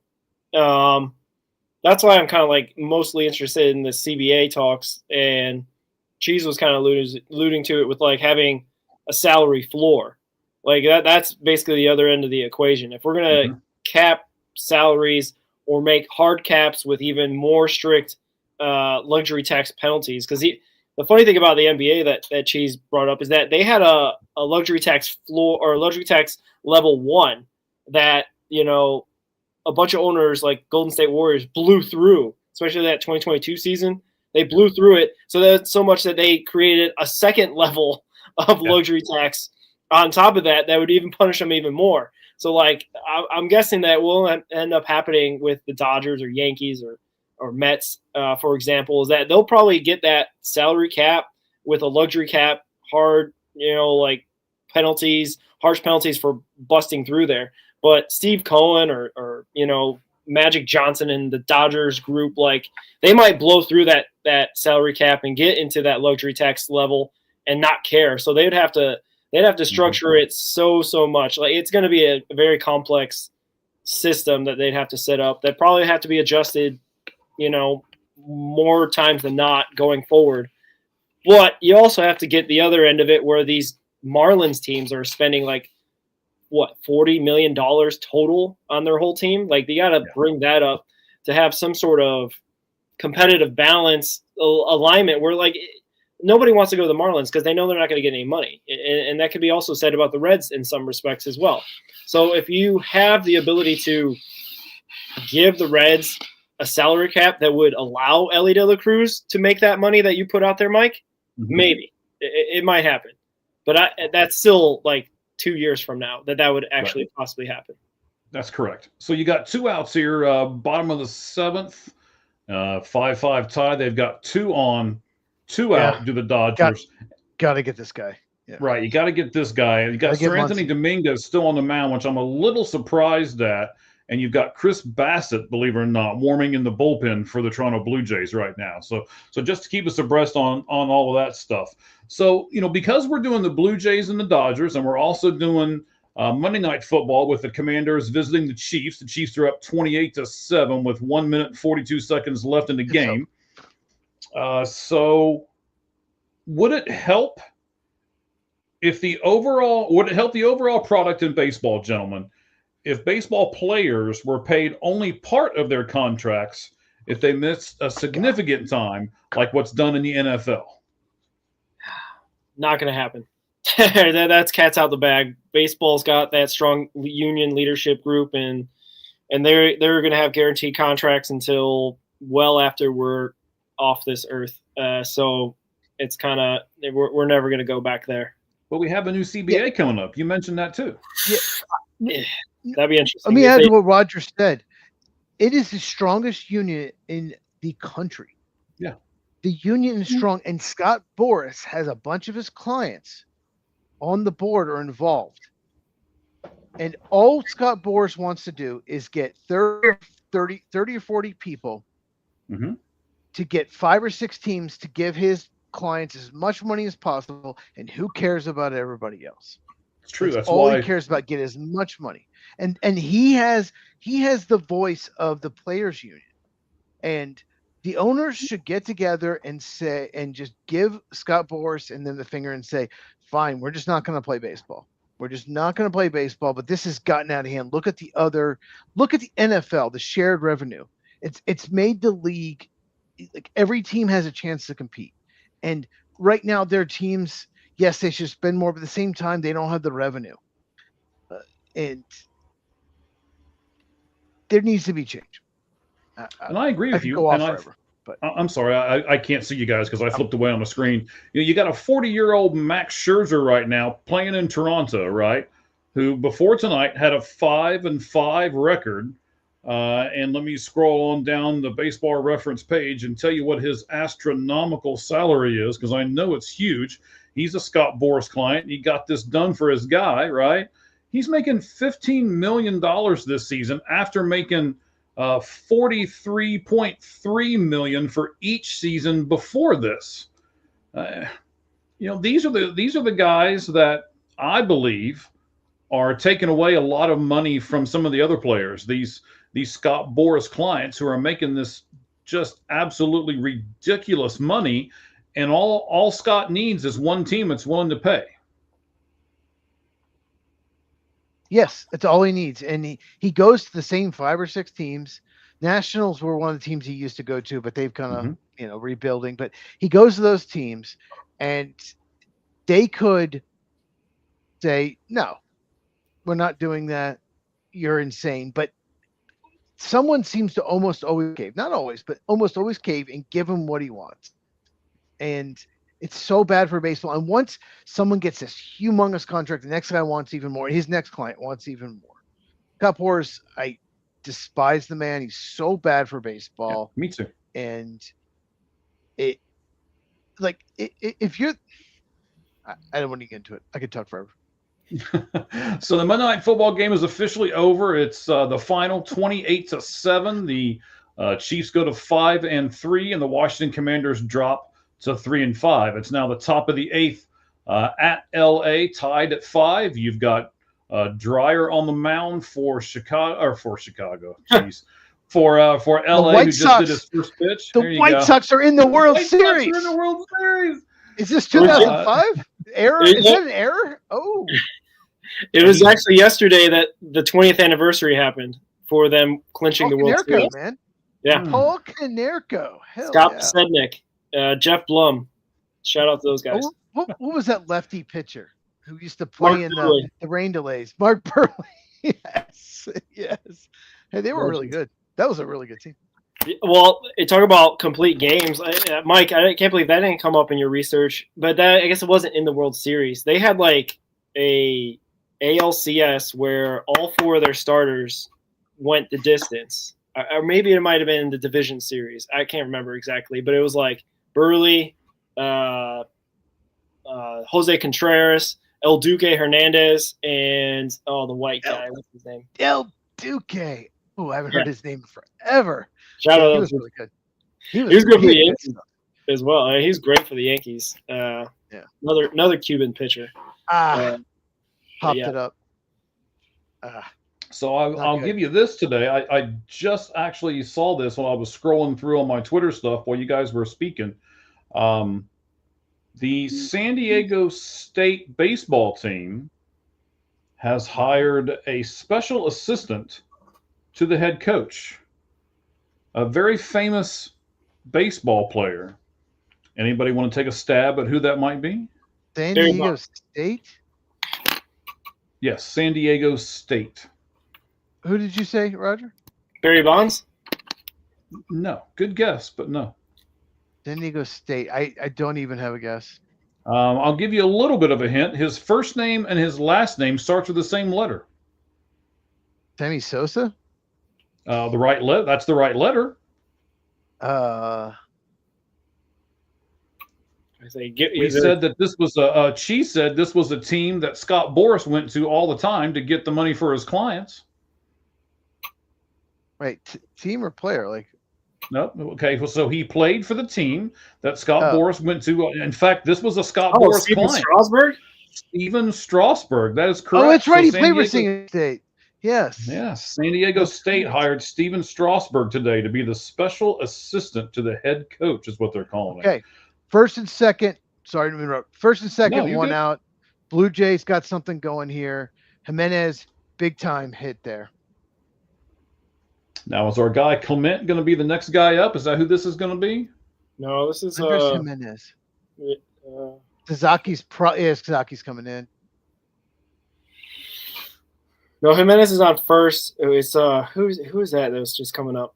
Ty France.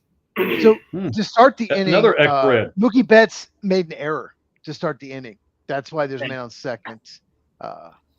So it was Barger reached on an error on Mookie Betts' error. He threw it in the ground. So we have first and second, one out. 8th inning, 5-5. Come on, Blue Jays. Oh man. All right, so let's go back to this. You know, we're pretty close to being wrapped up here with our state of baseball here that I've got for us. So gentlemen, Cheese, I'm going to start with you on this one. Would you say that the financial component of baseball is broken and it needs to be fixed? Yes. Roger, you going to agree? Yeah, I mean, simply, yeah.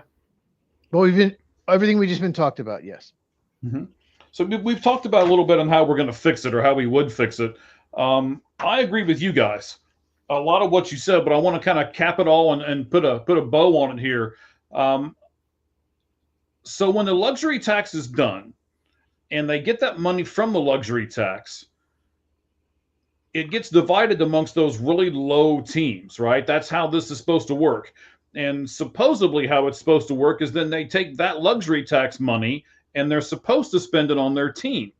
But the problem that we're having right now is that those owners are not doing that. They're not spending that money on their team. They're putting it in their pockets and in the pockets of the other shareholders.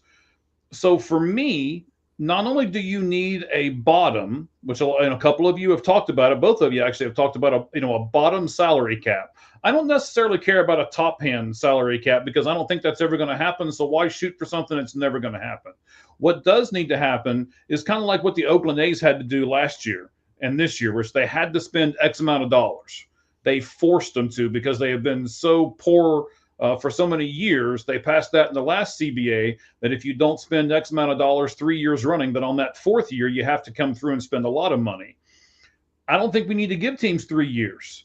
What my rule would be is that all of that money that is taken from the luxury tax and is divided amongst the teams of the poor, they have to take 100% of that money and spend it on payroll the next season. How do you track that?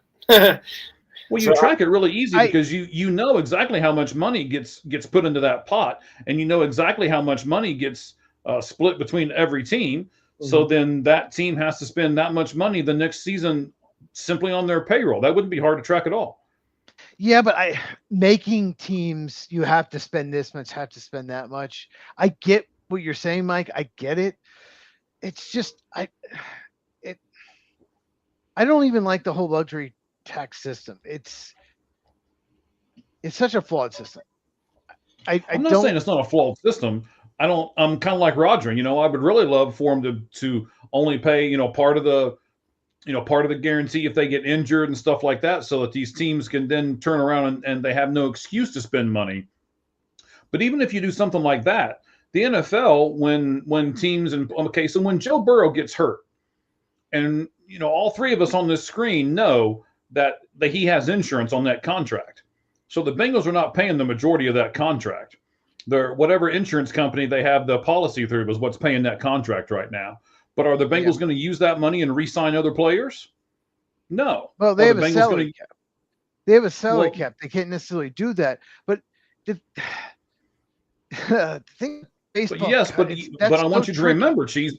Okay, so you're right. That is the difference. Baseball does not have a salary cap. So then couldn't baseball? Yes, but couldn't baseball take that money and spend it on other players much easier than a football team could? And that answer is yes. But I think even if they pass a rule that says you can, they're not forcing you to, so no team's going to do it. I think you have to pass some kind of thing on the opposite end that forces teams to spend money. I don't like forcing you have to spend whatever money to do this, that. I like having a floor. You have to spend this much total.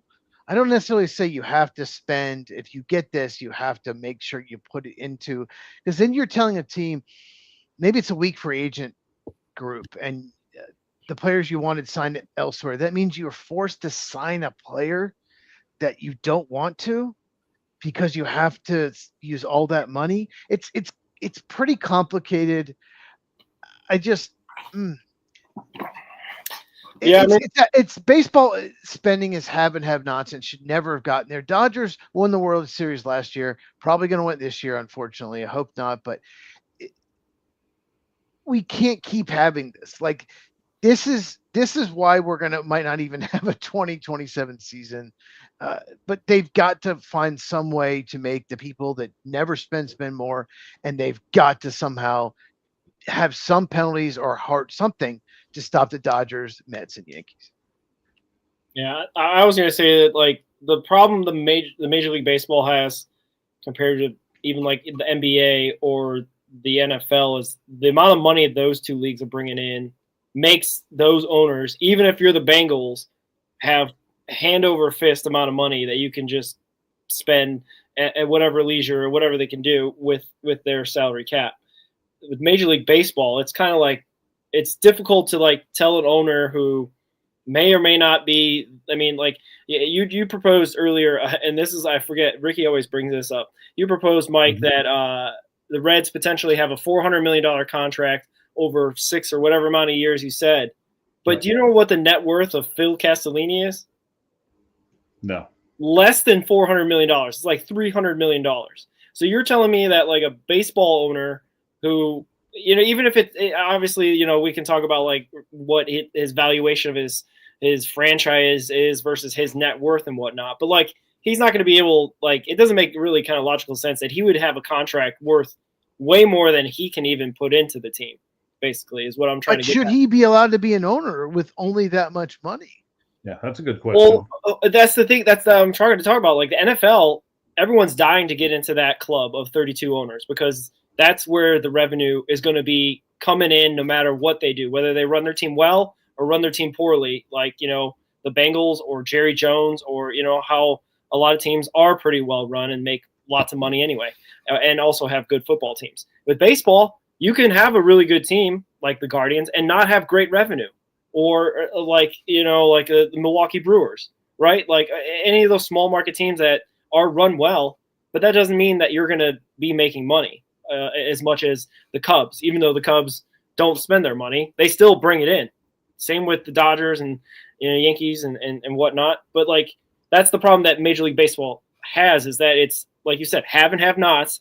The haves get the money, whether they're winning 90 games or losing 100 games. They're still going to bring that in with whatever TV contracts they have and whatever else they have coming in for revenue. While a team like the Cincinnati Reds can have an owner that if he was possibly, like you said, if they were trying to approve Phil Castellini in 2025 to take over the Reds, you're probably right. They probably don't vote him in. They probably say, no, we'd rather have somebody else that could possibly make this franchise relevant again by putting a lot more money than he has.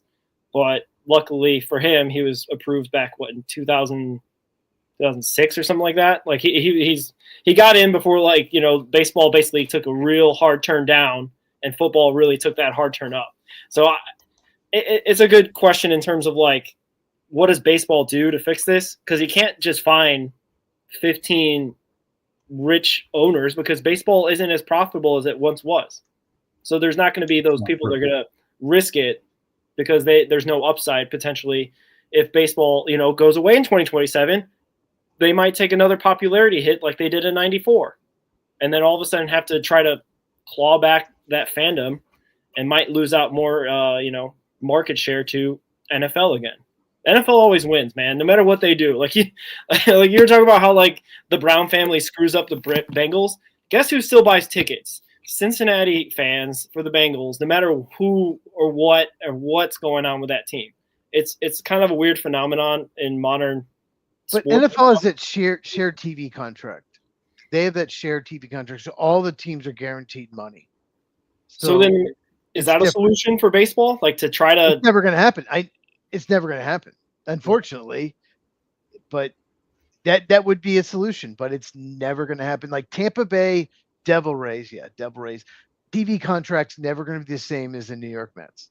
So it's just they're not. The Mets would never get together and agree with that. The owners years ago in the NFL got together and realized the best thing for the game is we share the revenue. But baseball owners will never agree to that. Okay, so I don't want to I don't want to shoot too many holes in your theory, Roger. But let me ask you a few questions. So Phil Castellini is the majority owner of the Cincinnati Reds. Yeah, but do you know how many people actually own the Cincinnati Reds? About 15 different groups or something like that. Yeah, 20 12. groups. 12. Phil Castellini, yes, Phil Castellini, obviously has the biggest percentage. Yeah. But do you know what percentage of the Cincinnati Reds he owns? Like 36, 35%. 21%. Okay. So okay, so he has $400 million. We'll just use rough numbers, right? But there are 80%. There's 12 other people who can also throw their stock into that team. So you can't look at just Phil and say, okay, he's only $400 million, so therefore he'd never sign another person to a contract of him. Maybe not if he owned 100% of the team, but he only owns 20% of the team. He just happens to be the those. I'm just looking this up really quick, and I'm not 100% sure about these stats because I'm just throwing them up here really fast. But as far as what I can find throughout 2 or 3 posts here, he only owns 20% of the team. That might be part of the problem too. I would think you would want, if you're going to have a big time team, you would want one financial person to own quite a bit of that team so that they would then put in quite a bit of their money into that team. I almost think the reason why this thing doesn't work out is because you've got too many owners trying to decide where their money is going to go to, and nobody can agree on anything, so then nothing happens. It could be that. I don't know. He is the control person, the representative at MLB owners meetings. I don't know. I guess other than it being the NFL, you could ask Cheese how the Packers work out their decision making, because they don't have a figurehead that owns the team or is the control person that kind of employs everybody. So that's kind of the dynamic that Not saying that's what the Reds have. They have 15 different owners, but majority, or not even the majority, 20% is low. I thought he must have been yeah, I'm reading a little more here. So I'm gonna up that percentage a little bit. So there's a couple other things I'm looking at. So Phil Castellini owns about 25 to 28% of the team. Do you know who's second? Which I know who this is because I used to live there. I've bought cars through this person before. Oh yeah, I'd say I know that the former control. Great inning for Bassett. Great inning for Bassett. Sorry to interrupt. Great inning. No, you can interrupt all you want. That's kind of what we're supposed to be doing. We're just getting off on these topics and tangents here. Jeff Weiler, by the way, is the second highest owner of the Reds. Wow. Okay, I know the Lindners still have a piece. They do. They were majority owner, the major owner, or whatever you want to call it, before Castellini bought. I guess it's not even a majority. I thought the thing that they had to do. I thought the majority owner or the control person had to have at least 51%. There must be some sort of major league bylaws that allows them to. Yeah, 30% seems low, and maybe you're right. Maybe there is some sort of disagreements among the ownership group that owns the Reds, because honestly, not to spoil the Expos talk, but that's what happened to the Expos a bit. The ownership group before Jeffrey Loria took over was like 6 or 7 different French Canadian businessmen, and they all basically stabbed the majority owners, basically undermined him and stabbed him in the back, and that's how they ended up in the situation of selling to Jeffrey Loria back in 1999. So they're like having a lot of cooks in the kitchen might be a bad thing, and maybe that's where the source of the Reds' problems are. It's not front office, it's not the players per se directly, but maybe it stems from the guys up top. Well, and again, I know we're talking a lot of Cincinnati stuff because we've got you on here today, but Castellini led a group that purchased the Reds. So when you say how much does Castellini own, he owns between 25 and 28%, depending on which report you read. But that group that he leads owns the 51%. That's how they kind of get away with it. Okay, that makes sense, because usually a lot of ownership, talks is that you got to have majority of the team to be able to make decisions on behalf of the ball club. Because you're right, it could be a mutiny if the majority of the team's not owned by him, or at least his controlling group. That'd probably be pretty problematic. But I don't know. It hasn't gone well even with the current setup. So who knows what exactly the right answer is for the Reds, other than Jeff Bezos coming in and buying the team. Now, Cheese, you said earlier in the broadcast that Ray Rice has some. You said, what'd you say, on-field issues or off-field issues? Rishi Rice. Ray Rice is a former running back for the Ravens that hits women in elevators. Yeah. That's a different off-field problem. It's like when I go to the restaurant and they do, what kind of rice do I want? It doesn't matter. Just throw some in there, I guess. Any kind of rice will do. Yeah, if you're R and your last name's Rice, then you have off-the-field issues. Now, so I don't know if you saw it at the end of the game, but Mr. Rice went all over the place signing autographs. Does that make you think any more or less of him? Does it not change your opinion of him? Because, he literally went all over the place signing autographs, jerseys. I saw him footballs. I saw him sign all kinds of stuff, a couple posters and everything. Does that change his perception of your perception of him in any way? Maybe. I don't know. I don't know him. I just know that he was involved in a bad wreck. He's been suspended. There were issues before he was drafted. When he came out of SMU, there were some character concerns coming out of the draft. It's possible that he just wants to connect with fans. He wants to do it. He's just like a good dude. It's also possible you just got suspended 6 games. We need to improve your image. So sign autographs. Yeah. So when the camera's on, you make sure you're a good boy, right? Yes. So I don't think it changes too much. Let's see if this continues. Let's see if he keeps doing it. Let's see if he stays out of trouble. Okay. I got you. So, like I said, the Monday Night Football game is over. The World Series is now in the 9th inning. So it's in the top of the 9th. They just got their first out.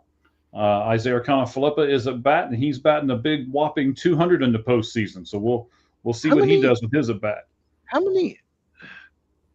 They've changed their lineup. Like, why would you pinch run for Bo Bichette? Now he can't hit here. Like, they pinch ran for Bo Bichette last time, and now Bo Bichette cannot hit here in the ninth. That's a dumb move. Yes, I'm not going to disagree with you. He should be hitting here. I know Bo Bichette's not a fast runner, but my God. Well, he is hurt, so I don't know if they thought maybe. I don't know. I'm not gonna. I want him hitting in the ninth and 5-5 game. I think they were ahead 5-4 when they pinch ran, but anyway, they've pinch hit, and like 3 of their 9 guys in the lineup are already out. Like George Springer was pinch hit for. Yeah, that's when France came up and pinch hit for him. Yes, then that's why they switched pitchers. Yeah. But all right, got to walk. And our guy. Barger was pinch hit for. Straw pinch hit for him. I was pitching about not Bichette, and then could you say his name again? The guy that just took a walk. Isaiah Philippa. Thank you. Great job. Hey, he got on base. Hey, you know what I like about him? He gets on base. There you go. On base percentage is important, right? Let's do another baseball one here for a second. I've got all kinds of stuff we can do. Dan Wilson was the only first-time manager in Mariners history to lead his club to the postseason. Cheese, does that say more about him as a manager, or does that say more about the club that it's been he is the only first-time manager in their history to lead them to the postseason? I don't know. I mean, they haven't been very good for like 25, 30 years. So it's because they've got all the ex-Reds on their team. Yeah. They were really good when I was a kid. I remember being one of the best teams in baseball every year. They had stars, they had Griffey, they had A-Rod, they had Rennie Johnson. So I remember them being really good, but then they weren't for a while. You can tell why they gripped that splitter. You can tell he throws a splitter. They all do in Japan, but I don't know. I don't know how good he is. They were so close to the World Series, but they had a very good team this year. Did Scott Service, was that who was the manager last year? Yep. I think it was. Okay. Yeah, maybe it says more about Scott Service than Wilson. Right. Now he was supposedly the second guy, he was the last guy that was eliminated in the Baltimore Orioles job. I was reading earlier before.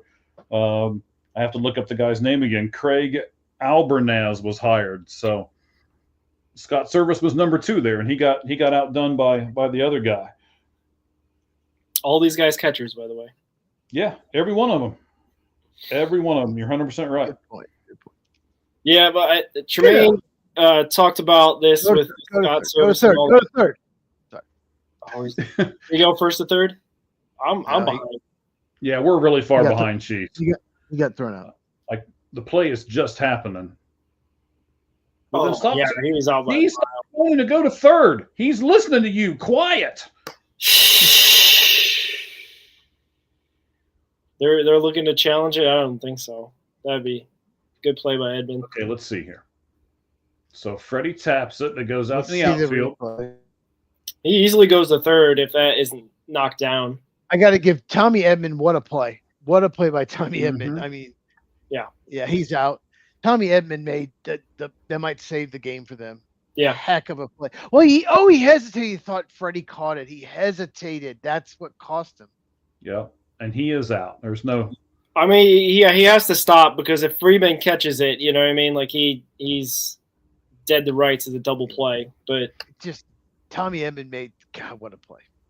Well, here's what I want to see. I want to see if the third base coach told him to go. They haven't shown me that on any of these angles, or if that was Isaiah Philippa. And yes, I can say his name really well. Or if that was his choice to do the sign. I would say his head positioning looked like he was looking back. I don't think he was looking ahead. I don't think so either. But like, I think he's just trying to make a play. I mean, the adage is you don't go to third if there's 0 or 2 outs. So like there was 1 out, so he technically is within the baseball unwritten rules in that respect. But when he was coming around, I didn't see him looking at his third base coach that much. I think he was more just trying to gamble on if Edman's going to make the perfect throw, and he did. What kind of Alejandro outfit Kirk is that? should just hit a 2-run homer. Are you still watching the football game, Cheese? How can I watch a game that's ended? Oh, well, okay, fine. Alejandro Kirk should just hit a 2-run homer. He should just hit a 2-run homer. Problem solved. It's about to say, like, they already put it out there that Alejandro Kirk has, like, the most home runs for a catcher in postseason history in terms of, like, 5 in all the games that they've played. Like, crazy. That's interesting. 2-0.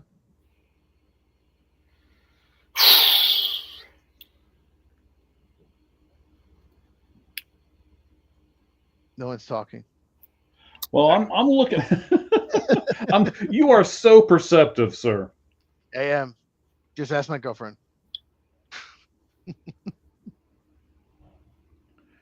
I don't know. We're waiting on pins and needles for Kirk to come through. We are, but even though we were quiet there for a second, we're gaining followers over here, and yeah, I know I'm looking old. It's fine. You're allowed to say it. Not a problem. I got older. That's what happened. You know, we get older every day. People actually putting that in the chat. That's so mean. Go ahead, Roger. Tell them who you are. They want to know who you are, Roger. Go ahead. I'm nobody. I'm just a baseball fan. Wow. No. Roger's here with us. He is on our sports media conglomerate now, which is, of course, All Gloves Off Sports Media. You've never seen him on this show before. No, that's right. This is only the second time we've done these watch-alongs with baseball stuff. So, man, you don't have to say that. There no disrespect. I don't. Man, you're allowed to have your opinion. That's fine. Sazaki's not sharp. Sasaki is not sharp at all. Yeah. If it wasn't for that, if he didn't throw the run, God, now you wish he stayed at second. It'd be bases loaded, 1 out. He's just not sharp.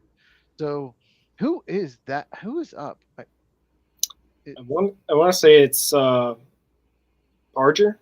No, who's that? No, Barger was pinched. He was. Oh, you're right. Yeah, he got taken out. They keep doing that. They take people out. He takes people out too quick. So Straw. Oh, Miles Straw, former Indian, I believe. Yes. And he was. Yeah. They were still the Indians when they need to. Well, he's not much of a hitter though. He's fast. He's not much of a hitter. True. You guys ready for the Mr. Obvious thing of the whole night? You ready? Yes, I'm ready. Jesus handsome. Oh yeah. Yeah, it's jokes. He's got the jokes. It's all right. Oh man, what? I mean, this is a big part of the game. Like, I don't know. I understand. This is really big. Oh, and there, look. Oh, that's what I wanted. Okay, let's talk about this a second. This gives me something to talk about for a minute. They've got Clayton warming up. Yes, they've got Clayton Kershaw warming up in the bullpen. It might not matter, and it's not going to. You like to think so, but this game might go into extras. That's based true. on how this is going. So. Oh, it is going to extras. That's the. Oh no, middle ninth. That's right. Going to the bottom of the ninth. Oh, it's in LA. Crap. They got Hoffman coming up, so unless but they do have Ohtani and Betts coming up. So, and our guy Andy Pages. How about that? Yes. So okay, so you've got Kershaw warming up in the bullpen. Isn't this a spot where you would use Kershaw though? I don't know. Former starter. If you're going to go into extra innings, let's say they go into extra innings, right? It goes to the 10th. I'm putting Clayton Kershaw out there, letting him pitch 10, 11, 12, whatever it takes, right? Yeah, but I'm just basing it on the last appearance he had. It did not go well. That's all I'm saying. I would. Because do you want his possible last appearance to be blowing the game? What if he blows it and they end up losing the World Series because of it? Yeah. You want that to happen? Well, I mean, if you have someone better, put them out. Okay, so who do they have that's better? That's a question for Roger. Honestly, they used training already. They used who else they had in there? They went to the bullpen early, like she was talking about, like Glasnow only went like 4 2/3. Oh, they used all like their guys. They've used them all pretty. That pretty might much. be the reason why they have to go to him. It's not because of they want to. It's because they have to. Right. So they've used Glasnow for 4 2/3. They used Banda for a third of an inning. A guy's name I can't pronounce, Robsleski or something for an inning. Yeah. For an inning and 2/3. Triton came in again for just a third of an inning. Dreyer came in for just a third of an inning. Sasaki for 1 2/3. So they're probably just banking on, hey, warming them up. It's going to the bottom of the ninth. If the Dodgers score 1 run, the game's over. They don't have to use Kershaw. Is probably the best case scenario. So they've got Kershaw left on the bench, who's the lefty. You've got Sheehan, the righty. You got Enriquez, another righty that's out there. Yeah, he had a terrible outing against the Reds. He's not the guy you probably want to go to. Their bullpen is just, bad. But yeah, we talked about it at the top of the show, right? You don't have Avila right now. Yeah, he is. He's out for personal reasons. But I'm not sure if I'd bring in Jeff Hoffman at this point, the way Chris Bassett has thrown. If you're going to go into extra innings, right? Yeah. I mean, Bassett stretched out. He can go for a while. Why would you bring him out? I'm not sure. He is the closer, right? Hoffman? Hoffman's the closer. Yes. Bassett looked really good. I might have kept him in there and saved Hoffman in case it goes longer. Because you don't have in the postseason, you don't have the runner on second, so it could go 14 innings. Right. So I would have kept Bassett in there. He looked really good last inning. I mean, Bassett went 1 inning, no hits, no runs, 1 K. His stuff was dropping out of sight. I mean, he looked great.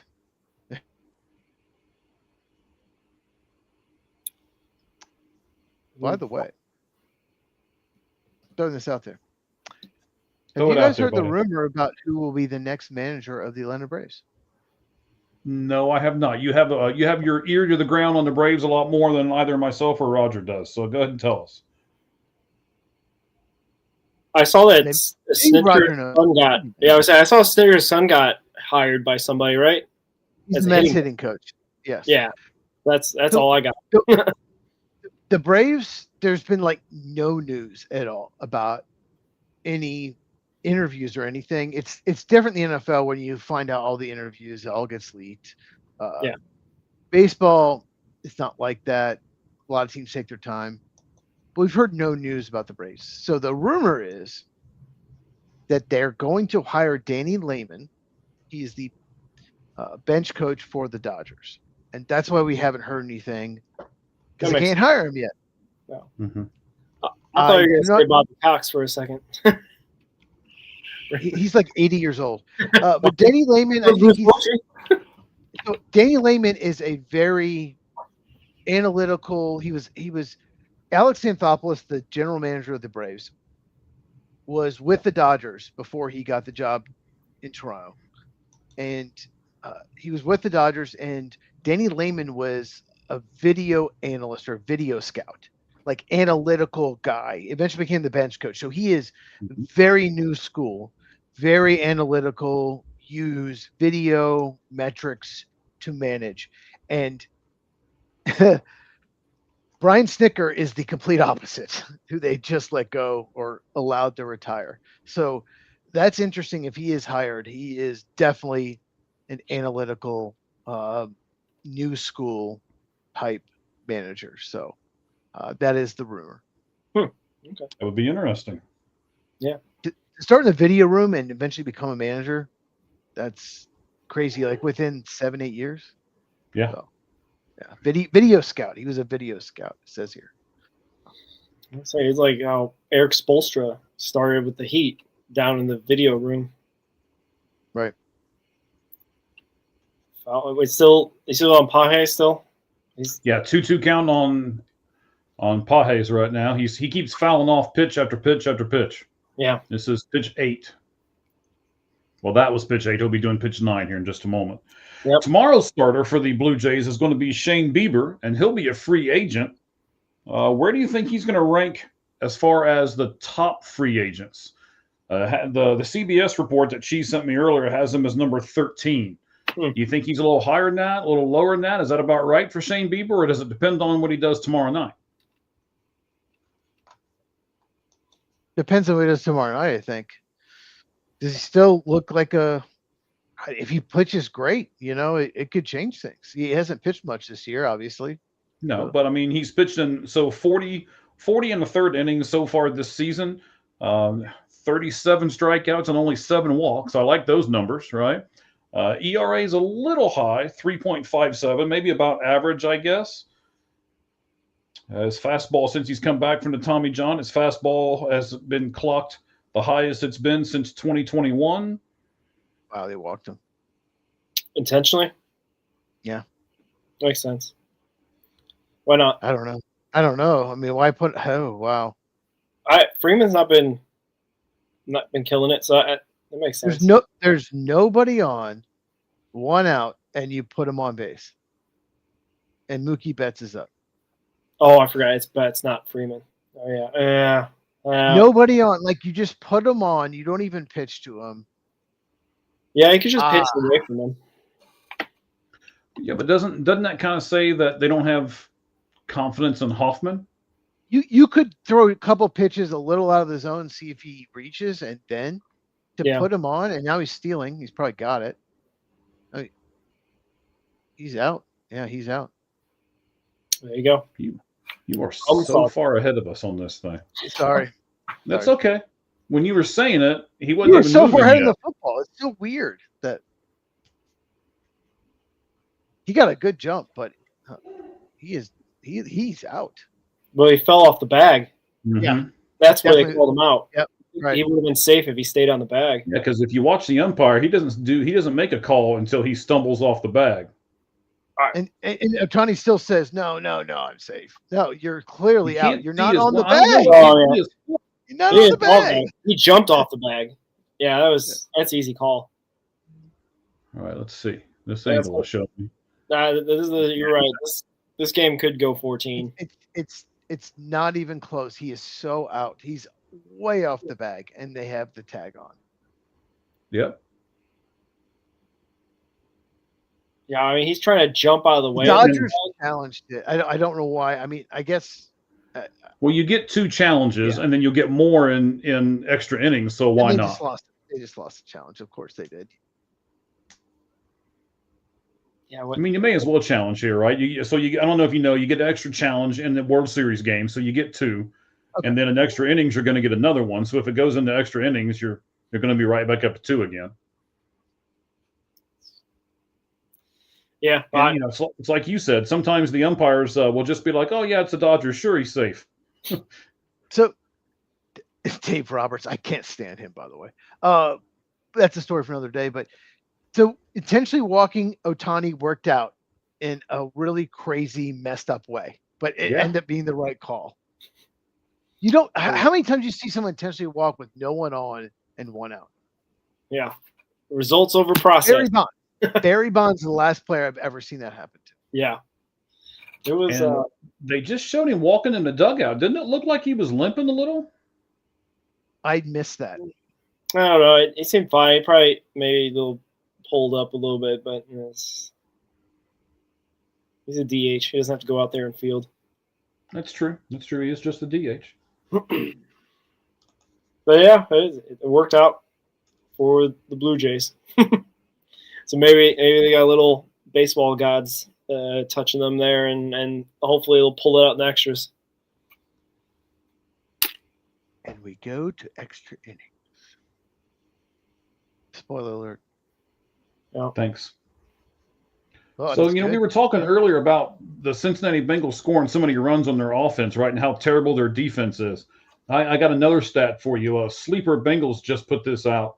So some other teams and their records the last 2 seasons when they've scored 30-plus points.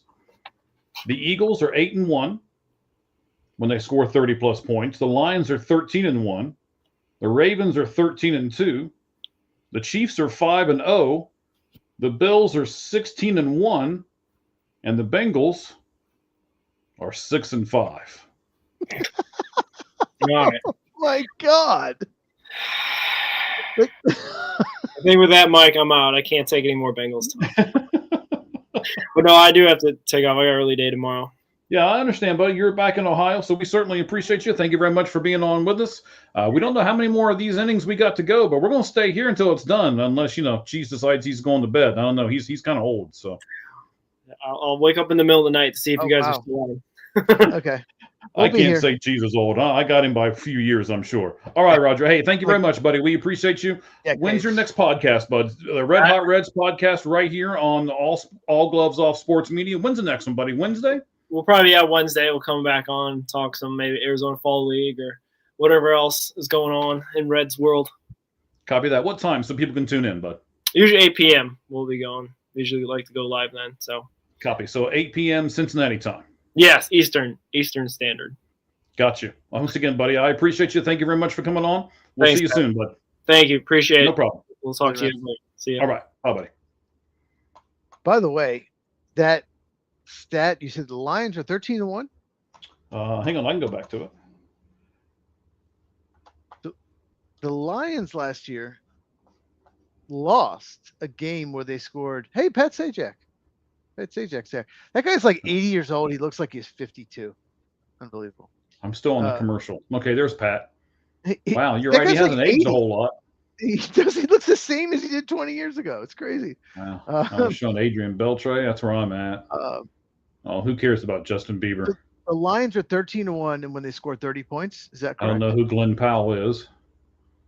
All right. They keep advertising for some new football show on Hulu. Gotcha. Yes. So I'll go over those records again. So the Chiefs are 5-0. Yes, that's correct. The Bills are 16-1. This is the past two seasons. The Bills or the Lions? The Lions. The Bills are 16-1. The Ravens are 13-2. The Lions are 13-1. Okay. The Eagles are 8-1. So the Lions are 13-1. Last year they actually lost to the Bills at home, where they scored 42 points. I will not forget that game. They lost to the Bills 48-42 at home last year. They went 15-2.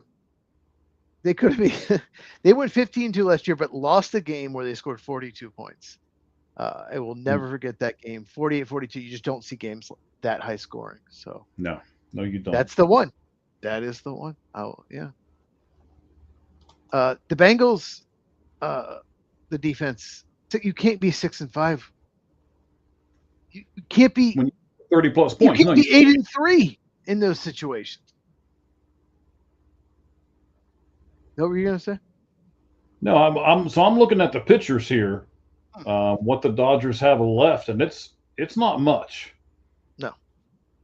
So their bullpen, they've got Enriquez, Kershaw, Klein. Of course, Snell's not going to pitch, and Yamamoto's not going to pitch. So they basically have three pitchers left in their bullpen. And Otani's not going to pitch. No. Is he starting tomorrow? Correct. I'll look now, at the Blue Jays here in a second like when they come up in the bottom half of the inning. This is game 6 or 7. Maybe Snell pitches. Maybe somebody different pitches, but not now. Yeah, but what do you? Okay, so this is going to be an interesting kind of talk for a second. So in the regular season, there would be the extra man on second, and there'd be a much higher probability that this game would be over sooner. But what happens here if it's the first game in LA here, and they're going to burn through all their pitching staff? I mean, would you like for them to go back to the runner on second kind of thing? I never liked that, to be honest. But if that's the rule in the regular season, it needs to be the rule in the postseason. You should not have different rules for the regular season and postseason. So I think there should be a runner on second in the postseason. Why? Okay, we don't want for time. We don't want it to go 18 innings. Fine, but if you're okay in the postseason going 18 innings, where a whole pitching staff's ruined that can change the entire series, where no one and you can't just call. Well, yeah, and you can't just call guys up for minors. Your postseason roster's finite. Mm-hmm. It's finite. So it makes no sense whatsoever. Keep the same rules. There's a base hit from France. Yeah, Ty right. France. Ty France. He used to play for the Mariners. He did. He used to play for the Reds as well. So just so everybody knows the schedule here. So tomorrow's game 4. We've already talked about the starters a little bit. Shane Bieber will start for the Blue Jays, and Shohei Ohtani will start for the Dodgers. Then game 5 will be on Wednesday. All of these games will be at 5 p.m. West Coast time. And then there's a day off on, let's see. David Schneider is running for Ty France. Mm-hmm. Him and his mustache. That mustache might get in the way. Might mess up some of his aerodynamics there. But you're going to. Great mustache comes great responsibility. Yes, it does. Yes, sir. So again, you'll have tomorrow will be at 5 p.m. Jays Dodgers, and then Wednesday at 5 p.m. There is an off day on Thursday. So 2 days from now, there is an off day, and then they'll play Friday and Saturday if needed. Sorry. Run! Yep. Run! Run, Forrest, run! Oh, fuck. Excuse my language. What are you doing? He is not going to get thrown out. Yes, he is. Why do you think I said the F-bomb? Yeah. But why do you do that with, okay. There's a rule in baseball. You never do that. You never do that for the first or the third out. Why are you running like that with 2 outs? Well, I'll say this. If they didn't pinch run, if it's France, they would never even tried it. And so they've been second and third. The pinch running actually hurt them because France isn't as fast, so they would have been second and third. Oh, that sucks. It's like the Blue Jays have made so many base running mistakes in this game. They've been thrown out so many times. I thought there was this Buster Posey rule that you couldn't block the plate, and that might be why we're going back to it. I don't know. I know you're way ahead of me here, but it looked to me like Smith blocked the plate with his foot.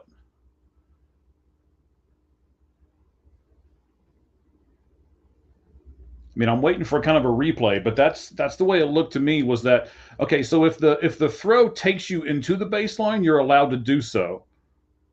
But he catches the ball, then takes a step backward. Okay, now they're going to show it to me. There, he catches the ball. He swipes the glove, then takes a step backwards right into where he blocked the plate. And I hope that's what Toronto's going to challenge, or if they are challenging it. Right there. I know we're ahead of each other. He did. He blocked the plate. But he was going to be out anyway. Doesn't matter. That's such a tough rule. Yeah, they're not going to. But he didn't. It. So in my estimation, he didn't need to take that extra step. So are they not going to challenge it here? It went to commercial on my end. I don't know. Right. So I went to commercial on my end too. So I'm going to assume that they're not challenging it. It's tricky. They're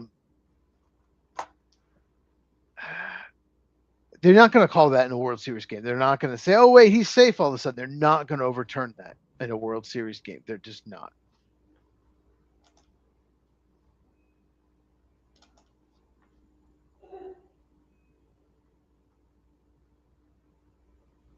Yeah, well, they did. A friend of mine says way too many risks. They've taken way too many risks in this game. They've pinch ran and pinch hit and gone for extra base. It's almost like he's over managing. They're over managing this game. I know you need to win, but yeah, well, we both said at the very beginning of this, you've taken out some good players, yeah, and not getting anything out of it. And now they're down to they have one player left on their bench. Yeah, one.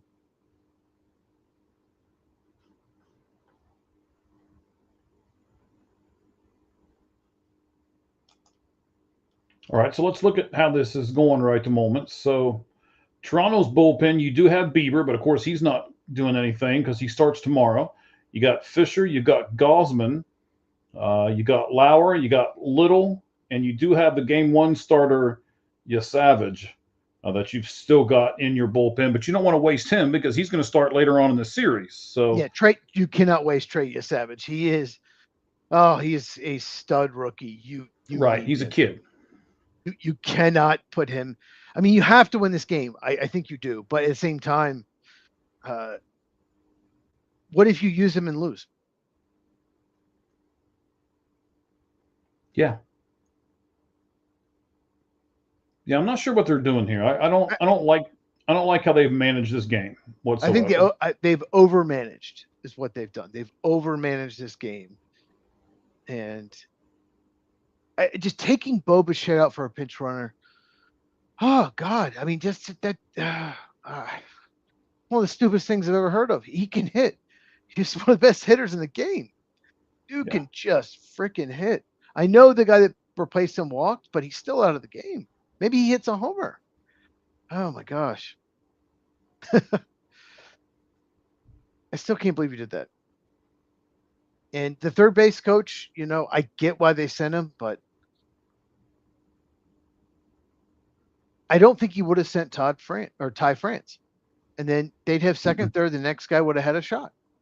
And, But I also don't think I don't like this call. I've they put that rule in there for a reason. It's to keep players safe. It's yeah, they're going to show it again here, at least on my feed. Right there, he takes the extra step and he almost steps on his arm. I don't know. I just don't like the play.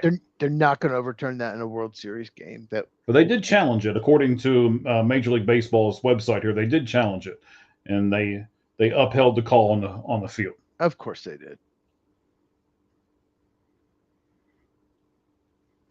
Now Hoffman inning 2. If you leave Bassett in last inning, who didn't throw a lot of pitches, you could have started Hoffman off here. Yes. Against the lefty Freeman. 3-2. There's a lot about this game management that I don't like from the Toronto Blue Jays. Absolutely. It's overmanaged this game. What do you guys think? I mean, we got like 40 people still with us here right at the moment, so I know it's gone on a little longer than what we all probably wanted here, but we're going to stick with it through the at least for the time being, through all these extra innings. You got Freddie Freeman. Looks like he's getting ready to foul out to the third baseman. He did. And he does. Okay. They're showing it again. He did block the plate, but yeah, he blocked the plate. There's no doubt. He catches it. He swipes, and then he steps right in his way. I mean, he basically put his foot in his face. And boom. But they're not. I understand that, and they probably was wrong, but they're not going to overturn that in a World Series game. They're not going to do that. And it's the Dodgers. It's the Dodgers. If the Reds were playing Game 7 and they could have taken the lead against the Dodgers, then they would have. And the Reds catch. Oh, it would have been overturned. Yeah. Of course. These teams. They spend revenue. They're number 1, number 5 in payroll. This is. Mm-hmm. Now, I'm not knocking the Blue Jays. They spend a lot of the revenue more than most teams. Good for them. I love that. I have we no talked about problem with the Blue 72%. Jays. Yes, 72%. I have no problem with the Blue Jays do, but it's a problem that the last year Yankees, Dodgers, this year Blue Jays, Dodgers. 2 consecutive years, 2 of the top, both teams top 5 in payroll. And the teams that just are a third or a quarter of that. Mm-hmm. I mean, I'm not defending the Brewers. I don't know about you, but never it gets on my nerves when these Dodgers fans are like, okay, well, yeah, we won again. Well, of course you did. If you spend $400 million on a team, you should win. Yeah, if you're an NFL team and said, yeah, we won again. Okay, good. Yeah, there's a salary cap, but you had a good point. Oh, Jesus Christ. But I'm not defending the Brewers. I will never defend the Brewers.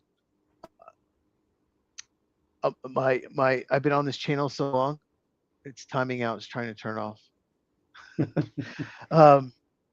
But the Brewers' payroll compared to the Dodgers is about a quarter. And that series was a joke. There was a significant difference in every aspect of that game. That the Brewers couldn't score runs. They couldn't do anything against the Dodger pitching. It was a joke. Could the Brewers spend more? Sure, but at the same time, they can't spend as much as the Dodgers. And like, I wasn't even that upset when I wanted the Cubs to beat the Brewers just to beat the Brewers. I knew the Cubs weren't going to win the World Series. We talked about it before the postseason started. I told you the Cubs aren't going to win this year. They don't have the team that typically their roster doesn't have a team that will win in the World Series, that win in the postseason.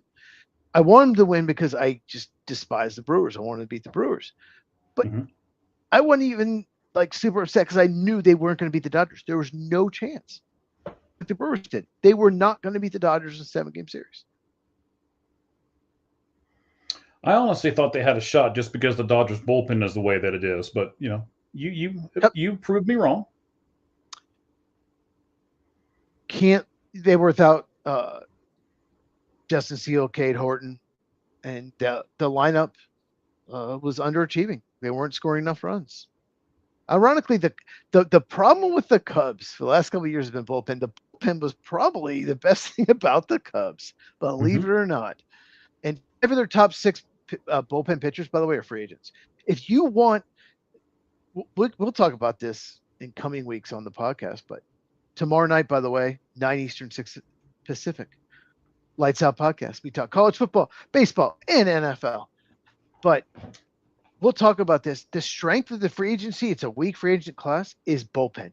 There's a lot of bullpen, especially right-handed bullpen pitchers. If that's your only weakness, then this is the free agency for you. That's the strength of it. It's not great with hitters, not great with starting pitchers, but it's great with right-handed bullpen pitchers.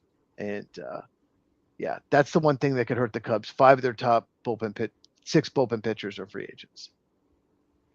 It's pretty interesting, actually. There's so many good bullpen pitchers. If you just look at the years they've had in free agency, there's so many good right-handed bullpen pitchers available in free agency. That's assuming a few opt-outs like Diaz, but he will opt out. They're showing Clayton Kershaw in the bullpen just kind of hanging out. So I switched it now to where I went off of the 2 screens and onto the 1 screen. So I'll give you something significant when I see it here in a second. There, Teoscar Hernandez is like tapping his bat here. So let me know when he swings. See how far behind you okay. are. The pitch, the swing. That's like, so it started 5 seconds and it got 7, 8. Now it's like 10 or 12. Wow. I don't know how you're getting further behind me. I don't know. It's okay. So let's talk about football for just a second, buddy, as we I don't know if we're going to wrap this up or how this is going to work here, how long this is going to take. But Zach Ertz did get his 2 catches tonight. You confirmed that for us earlier. So he now joins Tony Gonzalez, Jason Witten, Travis Kelce, Antonio Gates, and Shannon Sharp as the 6th tight end in NFL history with 800 career receptions. So let me give you those names again because I'm going to have you rank those 6 people for me. All right. So. Oh, wow. Yeah. Zach Ertz, Tony Gonzalez, Jason Witten, Travis Kelce, Antonio Gates, Shannon Sharp. So would you say that Ertz is probably the bottom of those 6 guys? Yeah, I would say it's the bottom. Kellen Winslow must never have done it. Okay. So you got Gonzalez, Witten, Kelce, Gates, Sharp. Gates, Gonzalez, and Sharp are definitely like in a group by themselves. And Kelsey's ahead of him too. Yeah, Witten, and I'd put Witten 5 and then Ertz 6. Nothing against Ertz; he's been a very good player, but yeah, that's pretty awesome. It's a little surprising. Gronk never did it. Gronk had some injuries, and Kellen Winslow never did it. And wow, no, not according to Adam Schefter. That's where I got this from. Yeah, well, yeah, they play more games now, but. Okay. I mean, Travis Kelce and Zach Ertz are the two players that are still active. Would you put Kelce ahead of Ertz?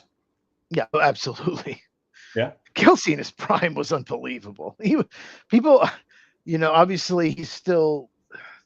You think of him, you think of like Taylor Swift. Now he's not nearly as good as he used to be. He's like 36 now, but Mm-hmm. Kelce in his prime was so good. He was so good at getting open, finding the hole in the zone. He was so good at that, and one of the best ever at that. He would just make sure to get open. Even before he had Patrick Mahomes, he was really, really good. So yeah. All right. So this leads us to what we're going to do tomorrow night on the Lights Out Sports Podcast. Tomorrow night, we always do our top 10. We call it the Lights Out list. And tomorrow night, for our top 10, Cheese and I are going to say who are the top 10 best tight ends right now. Should be a good list to come up with. You guys can come up with your own lists and shout things at us tomorrow when we're doing everything. How about this, Cheese? What does a tight end now do in football? I mean, they don't have fullbacks anymore. So has the tight end kind of replaced a fullback in some ways in football? Yeah, most teams, there's like maybe 6 or 7 of them that still actually Mm-hmm. carry a fullback, but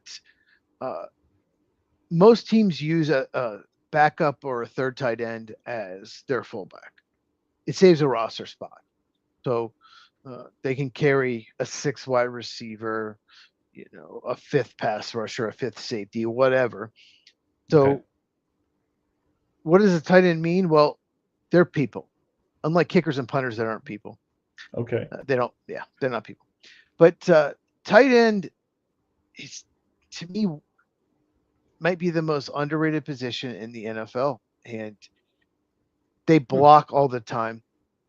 They block when you're not thinking. They don't just run block, they pass block, they double team. They run routes. There's a lot that they do. And I'm surprised more teams don't try to get 2 really good tight ends. I remember watching the Patriots when they had Aaron Hernandez and Rob Gronkowski. That offense was incredible. It was a matchup nightmare. Hernandez would probably line up more in the slot, more like a big wide receiver. Gronkowski was an inline tight end, but they both could stretch the field. They both had speed. They both were such a threat. And you can't put a linebacker on either one of them. So when you have an athletic tight end that can block and that can catch and that can stretch the field, that has speed, that can get yards after catch. Like Gronkowski was so good yards after catch. You didn't have the speed of Aaron Hernandez, but he's so good yards after catch. It is so tough to scheme against. And there aren't as many good tight ends as there used to be maybe back then, but still it's such an important position. And I see games where tight ends take over and those defenses struggle. I'm going to make a call right here. Vladimir Guerrero is about to end this game. Or not. Oh, okay. You're ahead of me here, huh? Okay. Okay, that's the swing. All right. That was a weak fly ball. If you had said that it was hitting it, I would have freaked out. Dodgers have 3 bullpen pitchers left. See, Bo Bichette could be hitting here, but he's not. Mm-hmm. Again. I have a problem with that. Pitch running. It's not okay. If you have Billy Hamilton that steals second, steals third, pinch run, absolutely do it. But that's not who's pinch running for a guy that might be a little faster. That's not nearly as good of a hitter. I don't understand this. No, these moves the Blue Jays have just poorly managed game, and I hope they still win. But I want to see Bo Bichette hit in this situation. And guess what he did? You'll see. Yeah, I'm going to say I haven't seen it yet. Right now, it's Terrible. 1-1. Garbage at bat. Absolutely garbage.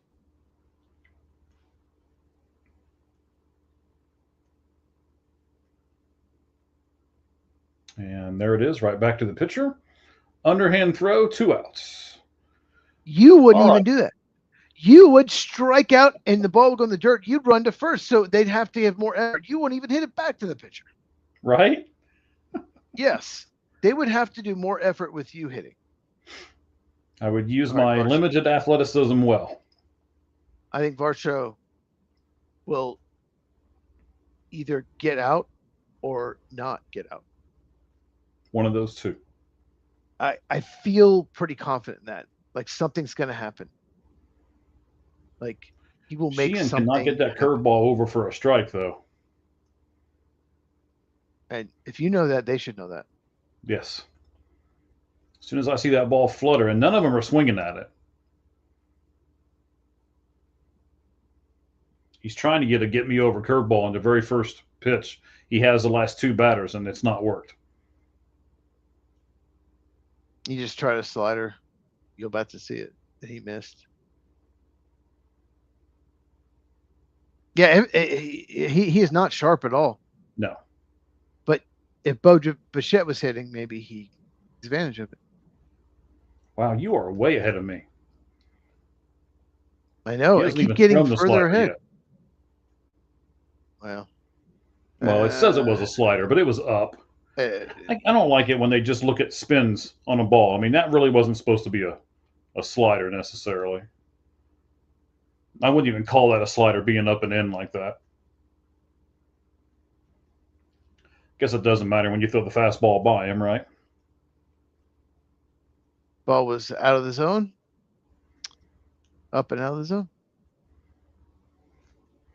So we haven't talked about college football tonight as we got, we're actually gaining followers here. No, even though it's going in the late innings. I mean, I was trying to be a good guy with Roger on because Roger's the baseball guy, doesn't really get into football a whole lot. So I was trying to stick with a lot of baseball and more Cincinnati type topics since that's where he lives.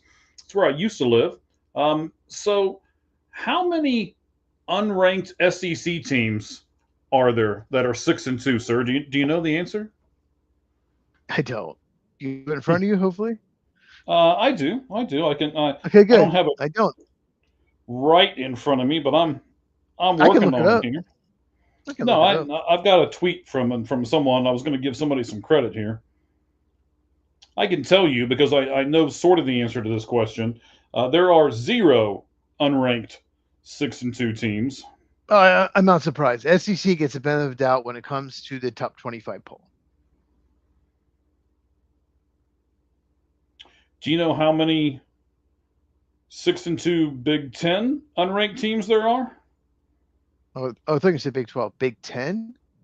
Yes. So the first one was how many SEC teams. Second one is how many 6-2 Big Ten teams are there? Probably Washington. Is there any others? That's one. No, they're not ranked. No, I know, but is there any others? Yes, there's 2 others. There's 2 others. Okay, what are that? Where I can't. You're not giving me enough time. I was trying. Okay, I can't find it. USC, I didn't write are they them ranked? Down. I'm sorry. Is USC 6-2? Are they ranked? I think they are ranked. Okay. Hang on, I'm trying to find it. I've skipped over it. I know Michigan's ranked. I'm trying to think. Illinois? Are they 6-2? They may be. This is great viewership right here, huh? What about Iowa?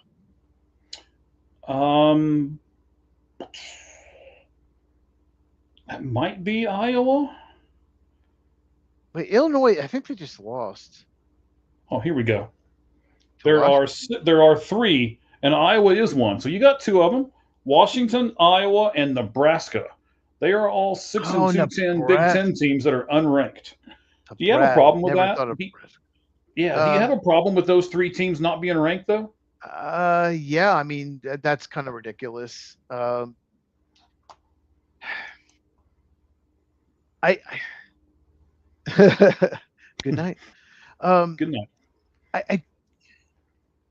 Yeah, I mean, a lot of it's who you lost to, I think. Did they lose to someone just awful? Like Washington lost to Ohio State, Michigan, so why aren't they ranked? I'm trying to think who Nebraska the other loss. I'm trying to think. who the other loss was. I can't think. It can depends look who it you up. lose to, but I do have a problem with it. I feel like,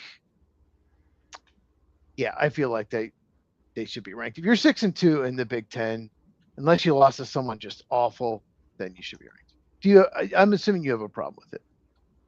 Yeah, I mean, I just don't like the bias.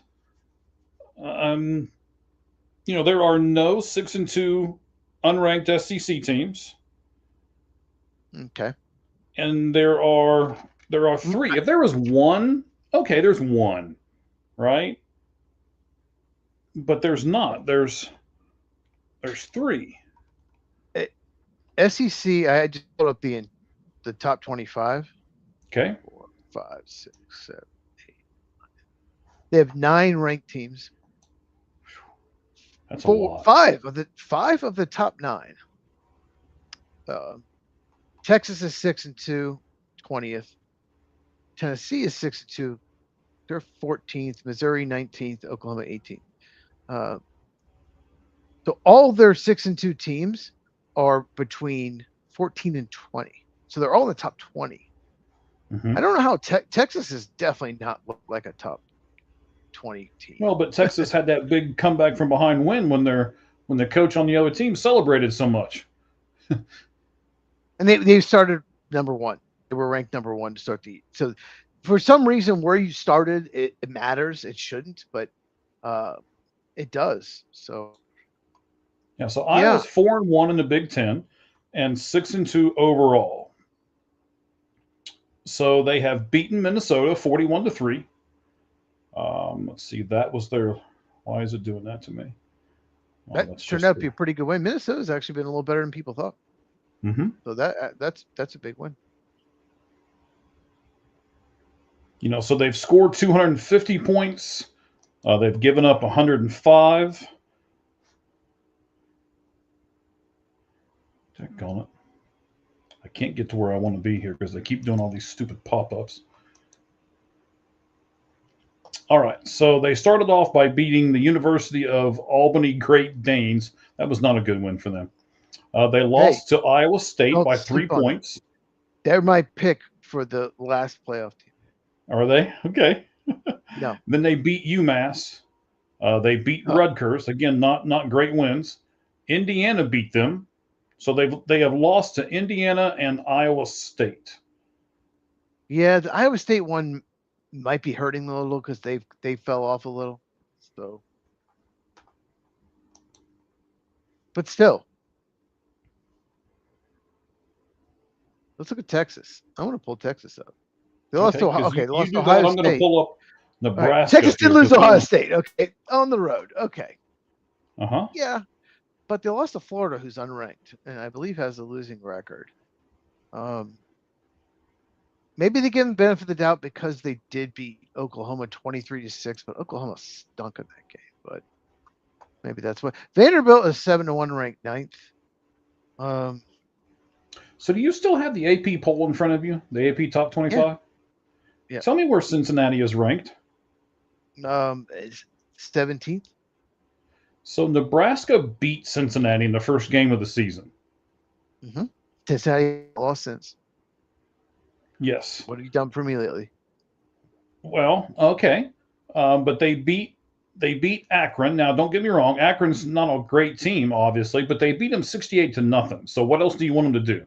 They played who they're supposed to play, and they beat them. The only real win, if you're looking at Cincinnati's schedule, was Iowa State at home. That's the only win of any significance they have. Their next best win was Baylor at home, who turned out to be not so great. All right, so everything else has been a bad team. At Kansas, they barely won. Mm-hmm. So I'm looking at this game here. Let's update some of this baseball we got going on here. World Series. You've got Mookie Betts, who just got a solid single into the shortstop hole between short and third. There's 2 outs in the bottom of the 11th. You got Ohtani on second. You got Betts on first. Fisher is on the mound. He's about to throw his 14th pitch of the inning. And they're out looking at Shohei on second base, by the way. We said earlier when he tried to attempt that steal, how he kind of jumped off the base, and now they're showing him going from first to second, and he's limping quite a bit. I said he was limping in the dugout, if you remember right. And Right. Roger was like, "No, I don't think so." And I just let it go. But I thought he was limping, and he's the starter tomorrow, and they're leaving him out there. Is that a mistake, Cheese? Well, he's got to pitch, or he won't cover the parlay that he bet on himself. So, so you got Freddie Freeman coming up the bat. I'm a little surprised they didn't pinch run for him. I am a little surprised about that. And I criticized the pinch running, but that was earlier. But I am a little, because he is going to pitch no matter what. Yeah, but this is somebody who is obviously hurt. The other people they pinch run for weren't hurt. They just thought it was, obviously, we said it, they're just over managing. Do you think it's obvious that he's hurt? Yeah, he looked hurt. So Freddie Freeman swings, fouls off a ball, strike one. Well, the Blue Jays are going to get out 3. of the inning. Good news is we're going to the 12th inning. So here's what's going to happen. I'm going to go to take a pee. Okay. And I will be right back. All right, no problem, sir. I got you. Let me go back to the studio here, and I'll go ahead. Whenever you got to leave, you're good, man. You're good. I got it. All right, so right now we have just ended the 11th inning. It's a 5-5 tie here for the World Series. Cheese is going to take a small break there as he muted everything and jumped up and went to the restroom. I will plug our show tomorrow, The Sports Truth. Once again, I know a few things that we're going to do tomorrow for those of you who want to join us. 6 p.m. here on Mountain Standard Time. It will be, I believe, 8 in Central and then 9 on the East Coast. That'll be the Lights Out Sports Podcast tomorrow night, as we do a lot of different things. One of them is going to be, we're going to talk about the tight ends, and we're going to do our Lights Out list. We're going to list the top 10 current tight ends. So those of you who are still with us, be like, put a list together for us. And after we do our list, or while we're doing our list tomorrow, by all means, hop on the comment section like a lot of you have tonight and give us some feedback on what we either should do or tell us where we were wrong when we make that list out tomorrow. We'll certainly go with that. We'd like to have you guys' input. If you guys have any kind of questions or anything like that you would like for us to do, simply throw it out there. You can go over to our Twitter. That is All Gloves Off SM, which stands for Sports Media. All Gloves Off Sports Media is where we are now. We're a big conglomerate. We've got more than one, and we're trying to get a few more podcasts on our network right at the moment. You're going to see that pop up here shortly. And what you're watching right now is not a podcast, actually. It is a watch along. And this is the Lights Out watch party of the World Series and Monday Night Football as we simulcast them both. But of course, the Monday Night Football game has already ended. So that had the Chiefs beating the Washington Commanders 28-7. And right now we are going to the top of the 12th here in the World Series. It's coming from you tonight from Dodger Stadium, where the Los Angeles Dodgers are hosting the Toronto Blue Jays here. For LA, Shohei is 4 for 4. Kirk for the Toronto Blue Jays hit a 3-run home run.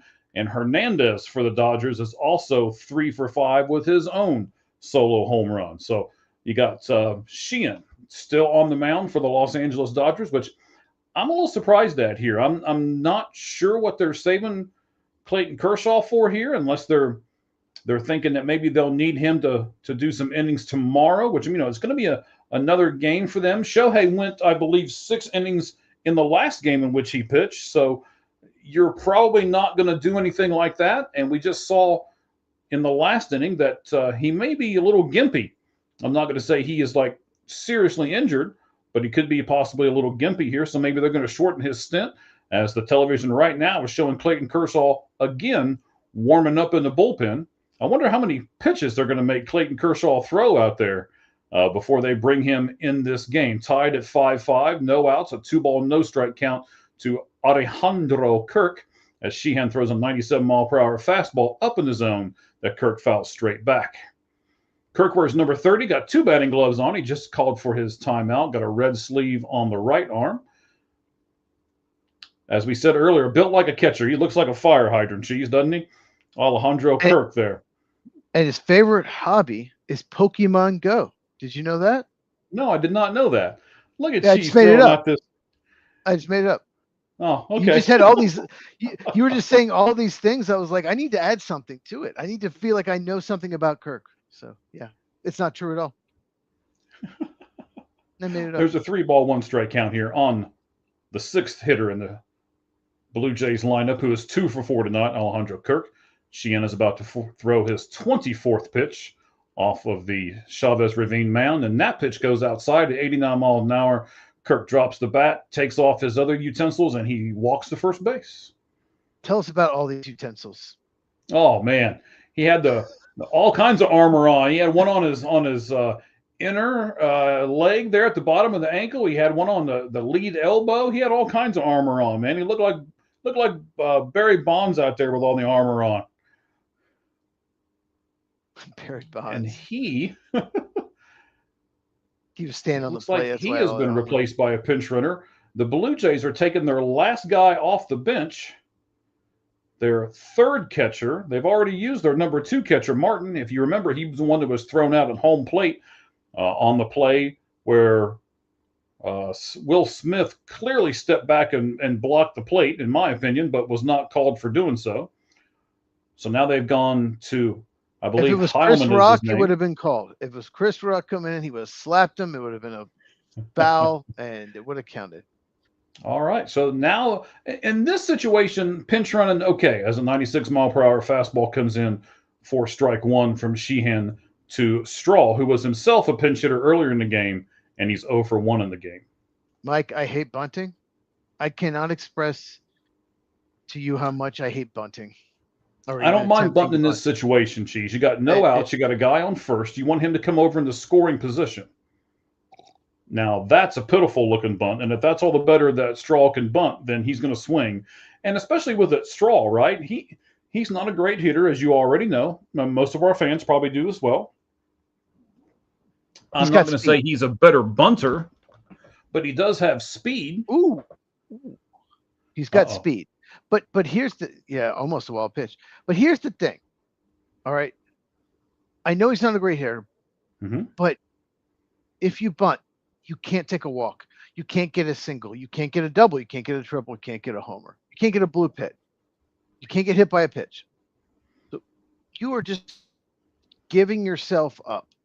And you're relying on the next couple people. And what a disaster that was. Wait till you see this. Okay. So I just got to see the 88-mile-per-hour pitch. It was 3 feet out of the batter's box. Well, 3 feet off the plate, not 3 feet out of the batter's box. Oh, my gosh. He bunts the ball in the air, down the first base line. Freddie Freeman grabs it, turns, and if their backup catcher was not watching, he'd have got doubled off, and this thing would have been disastrous.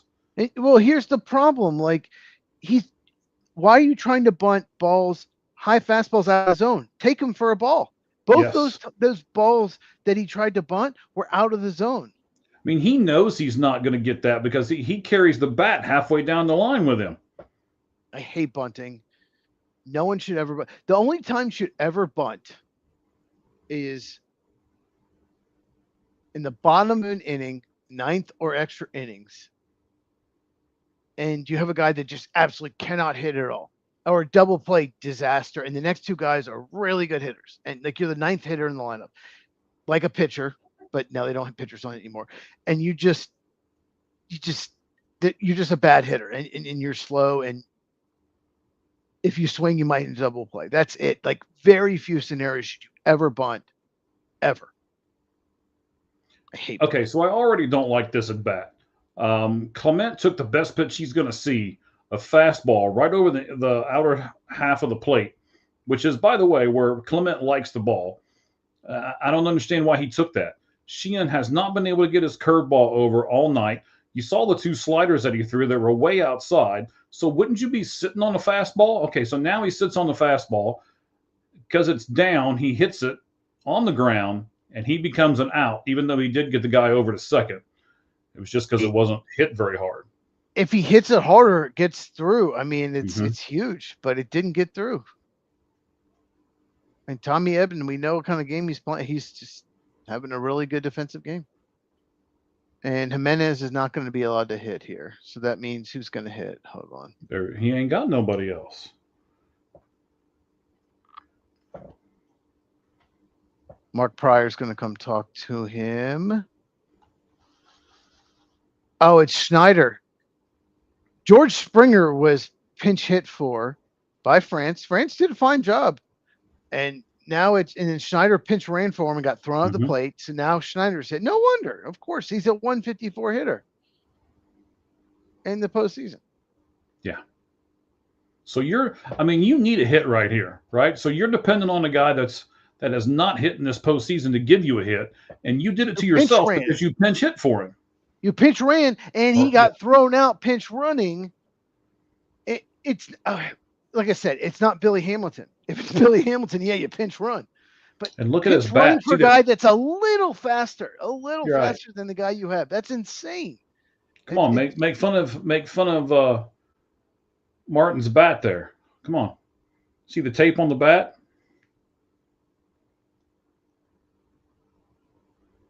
It's your favorite color. What are you talking about? Oh, the tape on Schneider's bat. I said Martin. The tape on Schneider's bat. Oh, I was told those cleats were magenta, not pink or purple. They were actually magenta. Friend text me. Okay. It's magenta. Did someone text that to you? Yes, magenta. Okay. Mm-hmm. Well, I don't think his tape on his bat is magenta. That looks pretty pink right there. Can honestly say, Mike, I've never said the word magenta before tonight in my life. There's a first time for everything, sir. Yes. He holds that bat back so far in the back of his head, you can't even see the tape. I mean, I know part of it's covered up by his hands, but wow. I don't know, man. I don't know about that. Okay, something's happening here. We got to figure out what it is. I just hope Highland doesn't get thrown off a second or something crazy. Oh, he called that a strike, and you were wondering about the strike call, I take it? Yeah. I didn't love that call. Change the whole that 2-0 versus 1-1. Mm-hmm. What? That's a big difference in the game. A 2-ball no strike count to a 1-1 count. You're 100% right.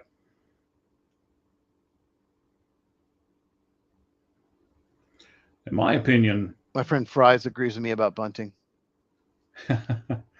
There are certain, Blue Jays 1 for 9 with runners in scoring position. You're like, oh my gosh, that's terrible. Well, the Dodgers are only 2 for 9, so they're not much better tonight. That's why it's 5-5 in the 12th. Oh, so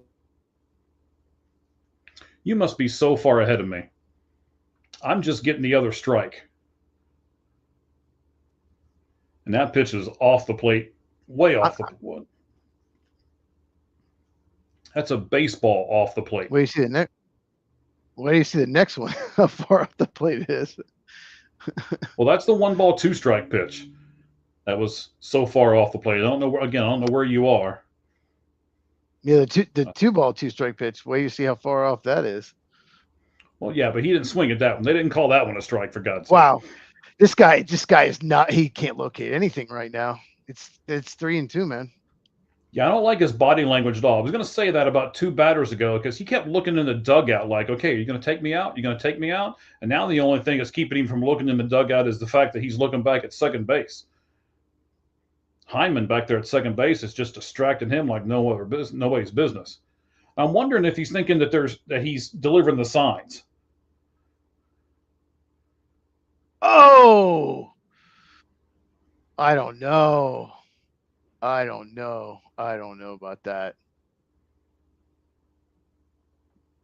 I got to wait to catch up with you here. Oh my God, this is a huge call here. Oh, the third base call. Terrible call. He's clearly safe. What a horrible call. You got to challenge it. You got to look at that. He's clearly safe. Holy crap. mean, No, it's umpire. okay, hang on. I'm going to wait for the replay. Boom. Oh, Yeah, man. the ball's not even in his glove, and he's got a leg on the base. Yeah, of course they challenged, and they're going to win this They challenge. should. They're going to win this challenge. He If never they comes off don't, the we know base. it's rigged.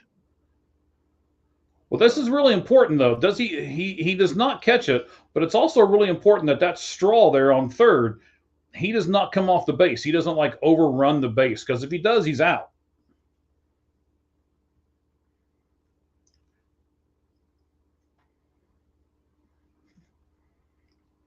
They're showing, at least for me, they're showing everything in the. That wasn't even close. What is that umpire thinking? Like, well, now if you look at it though, the umpire is shielded from the play. Yeah. I mean, look where the umpire is as far as where the ball and stuff is. He can't really see a whole lot. He can't see it enter the glove, but still, that even if he can't see when the ball enters the glove, that wasn't even close. And Clayton Kershaw time, you get your wish. Congratulations. Good. MB, you get your wish. So they did call it a hit. Now the bases are loaded, 2 outs. Now, okay, so we're going to get a little bit of pause here. This is going to be interesting. You brought this up earlier. You said to me, what if Clayton Kershaw comes in and he loses the game for them? What is the narrative on Clayton Kershaw going to be if that happens? He can give up something big right here, even something small, because the bases are loaded with 2 outs. And he is going to be known as the guy who chokes in the postseason for the rest of his career. People are going to forget about all the good things that he did, and they're only going to remember him for his postseason disasters. He has not been a good postseason pitcher in his career. No. He has been a below average pitcher in the postseason at best. He has not been good at best. And I don't know, but this is a key. This is key here. Bases loaded, 2 out, nowhere to put him. Wow. Yeah, so we're going to have to find out exactly what his record is in the postseason. Yeah, I'm looking it up right now. They keep changing pinch hitters. All this. I can't. Is it Luke's? Is that who's up?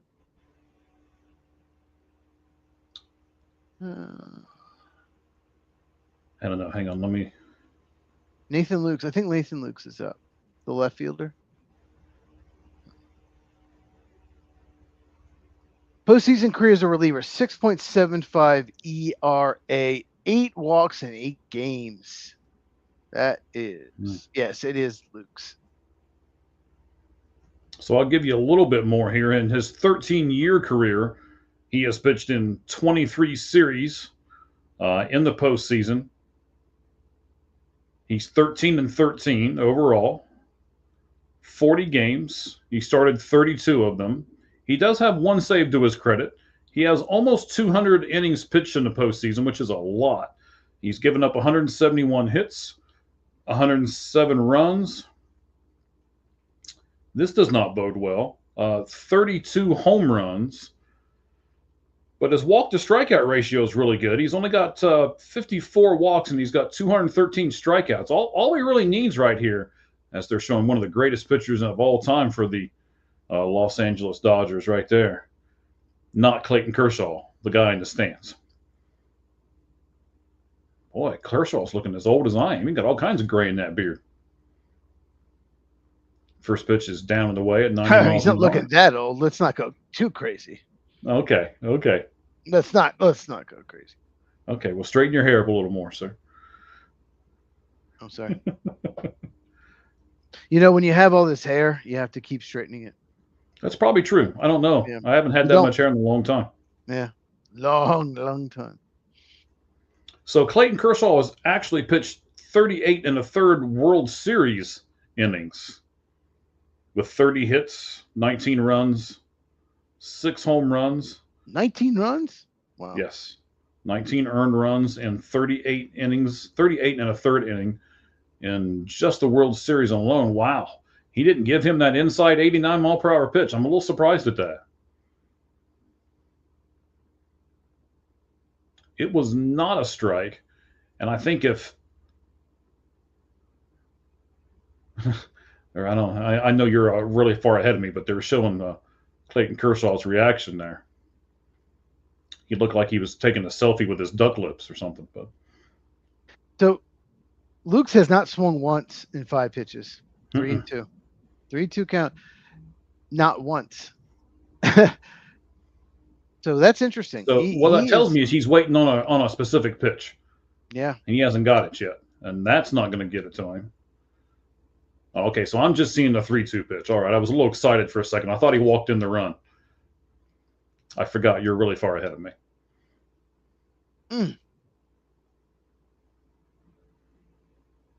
So for me, there's 3-ball, 2-strike count at the top of the 12th. There's 2 outs. Clayton Kershaw up with the arms and then into the mound. He fouls off the ball there. 89-mile-per-hour slider that is chased by the left fielder to no avail. Luke's the number 2 batter. Tonight's 1 for 5. Left-hander.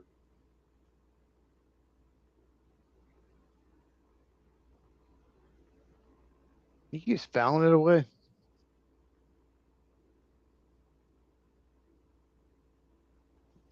That was probably ball 4. That was probably ball 4. Yeah, I'll take a look at it here in just a second. They're going to show it to me. Yeah, that was up. That was ball 4, I would say. Yeah. But at this point, I mean, you're a 3-ball, 2-strike. You're protecting, right? Yeah. I don't mind him swinging at that pitch, especially if you can foul it off. You're just basically fouling something off and trying to get yourself a better pitch, and you're making sure that you don't leave it in the umpire's hands to call strike 3. So I'm okay with that. Shit.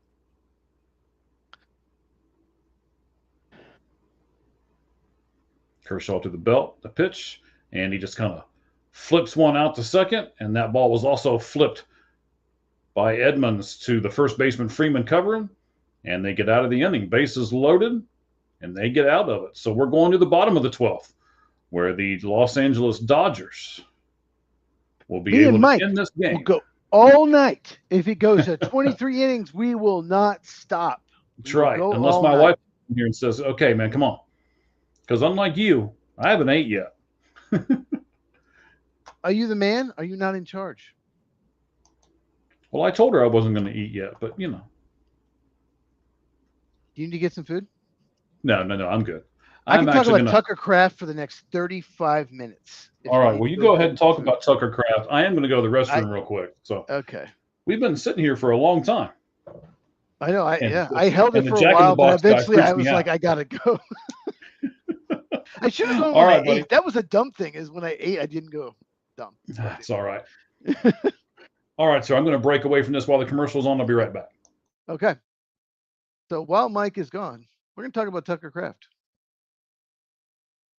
If you did not see Tucker Kraft game last night for the Packers, I don't have to talk about Tucker Kraft, but he's incredible. The tight end for the Green Bay Packers, that for some reason, they don't always game plan to get the ball. They've done it twice. It's been amazing. They won both games easily that they featured him. Tucker Kraft, tight end, Green Bay Packers, number 85. He's incredible. But I am a little disappointed in the Blue Jays tonight, the management. Joe Madden did this when he was manager of the Cubs. He overmanaged. He took a starter out too early, or pinch ran too early, or pinch hit. And John Schneider, to me, just did stuff like that. He took Bo Bichette out for a pinch runner. You pinch ran for someone who's a little faster, not a lot faster. He overmanaged. He was trying so hard to get everything right. If we could just score here, we just do that.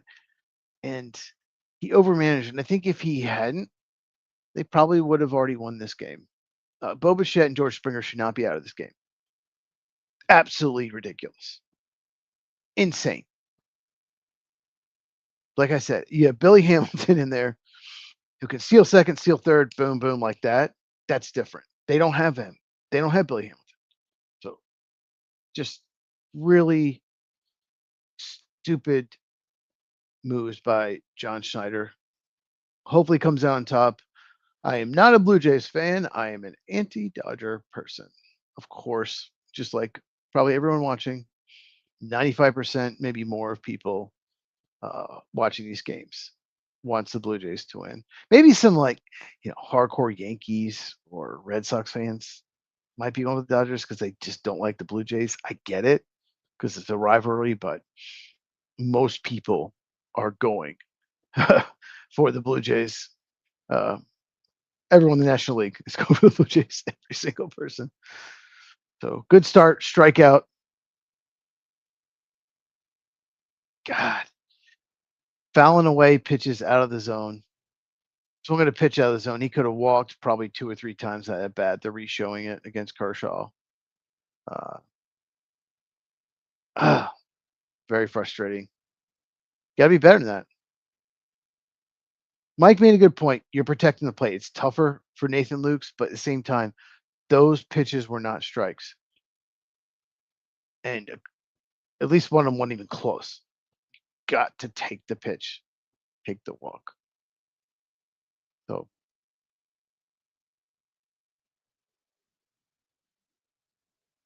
all right. Kershaw's crying like a little baby, little bitch. Okay, I don't hate Kershaw. It's on the Dodgers. I don't hate Freddie Freeman. Just everyone else. Okay. But John Schneider, dumb.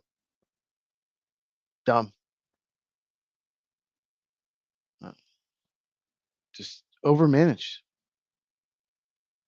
I mentioned Joe Madden. When the Cubs won the World Series, he panicked. When Kyle Hendricks, who gave up 0 runs in both starts in games 3 and 7, I remember in game 7, he had 2 base runners on with 2 out. Gave up like a single to make it first and second 2 out in the 5th inning and just took him out. Kyle Hendricks was like, "What are you doing?" He panicked, and it almost cost them the World Series. The bullpen blew it, and they won in extra. So lucky Ben Zobrist got a clutch hit. But Joe Madden overmanaged. He panicked. Don't do something different you've done all year. Don't decide everything. Put it this way: everything has worked all year, all season. And then let's just do something differently. Let's take out. Let's pinch run. Let's do all this. Let's take out our best hitters to pinch run in a close game. You didn't do it all season. Why are you doing it in the postseason? Why do you think it's all of a sudden going to work? Makes no sense. And Joe Madden is lucky to have a World Series ring. The Cubs did win 7 games against the Indians. Yes, they're the Indians. And they were then. They still should be now in 2016. But they almost lost that game. And I will never forget if they had lost how bad Joe Madden managed that game. He would have given the game away. He's lucky. And he pretty much disappears as a manager because he's not very good. All right. Eric Lauer. I think Eric Lauer is in the game to pitch. And great play by the guy that Mike will mention, filling in for Bo Bichette. Great catch. His name, I don't want to say. I don't want to say it. Yeah. So, Mike, what is that guy's name? That second baseman for Bo Bichette. I like me, by the way. I like me, my self-esteem. Mike, what's that second baseman's name that filled in for Bo Bichette? He just made a great Isaiah Connor Falefa, who just made the over-the-shoulder catch there in foul ground. Thank you. I was not saying his name on purpose. I was waiting for you. Okay, no problem. So I saw they've got, 2 outs since I was away? I didn't think I was away that long, but man, that shirt I had on earlier was thick, and I had the ceiling fan on, but it was making the noise on the microphone, so I had to go change. And you had to get a Mountain Dew. And I had to get a Mountain Dew. Yes, it's a Diet Mountain Dew, but I had to go get one. They actually switched pitchers as well. For Yeah, Eric Hernandez Lauer. up there now. Eric Lauer is now pitching. And I briefly talked about Tucker Kraft. I mostly just ripped John Schneider, manager of the Blue Jays, for overmanaging and compared it to Joe Madden of the Cubs in 2016. Okay. I don't know if you heard me while I was gone, but that's what I did. I did not. Yeah. You can replay it. It's fascinating. I'm It's sure the it best was. podcasting we've ever done. No, it's not. Oh, look at this. JC decided to join us. Look at here. Oh, And he JC in the reposted our house. stream. Look at you, buddy. JC's in the house. Yes. He posts We some love you, funny JC. stuff We on there. do, buddy. He posts some funny stuff on there. What was Okay. that? It was a pitch. It was a curveball that was like 2 feet off the plate. The bad thing was Hernandez still stepped towards it. I think I'd throw something out there again. He didn't. He got away with one there. Yes, he did. He did. He found it back. He did.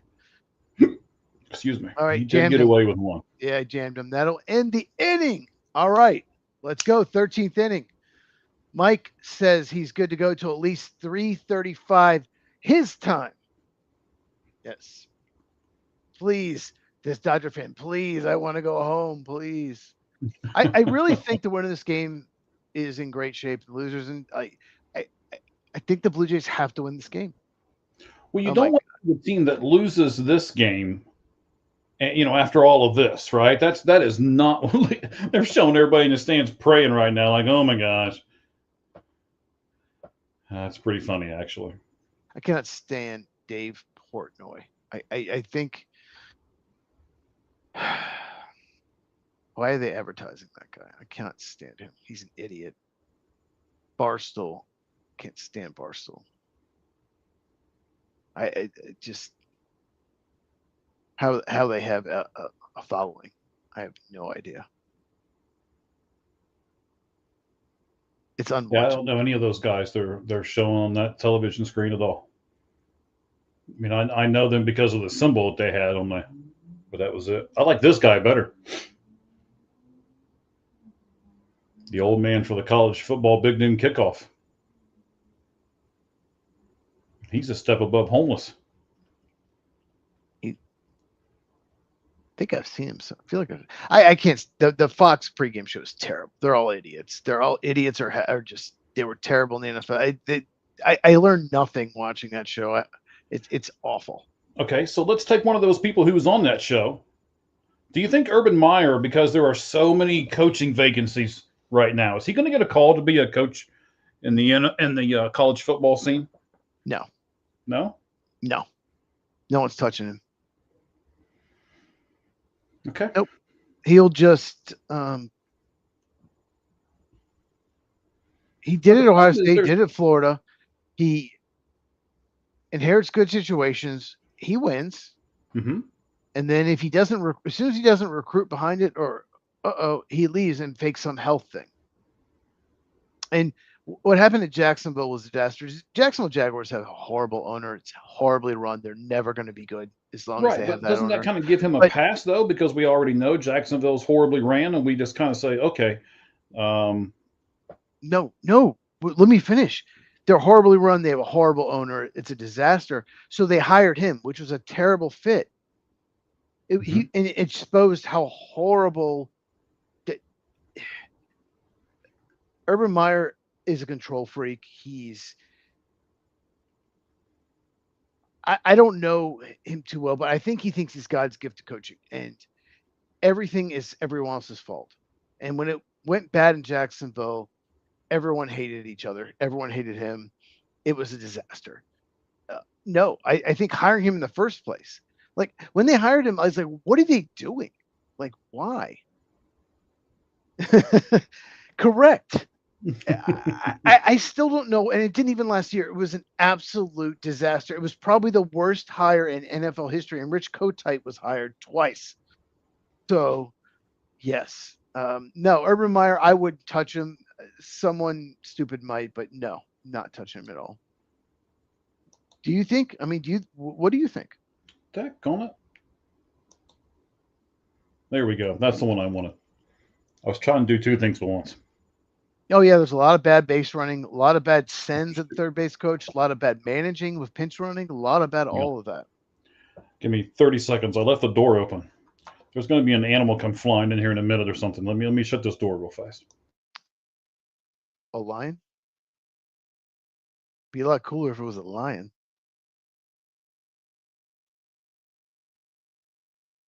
You can't talk that way in front of the lion.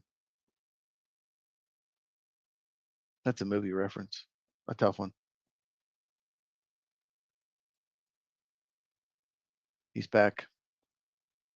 Vlad Jr. is disappointing me. Vlad Jr. has disappointed me. So when you say an animal, do you have a lion? Because that'd be really cool. No lions. 2 dogs, 2 cats. So Okay. Be a lot cooler if it was a lion. it would be, actually, yes. Be a lot cooler.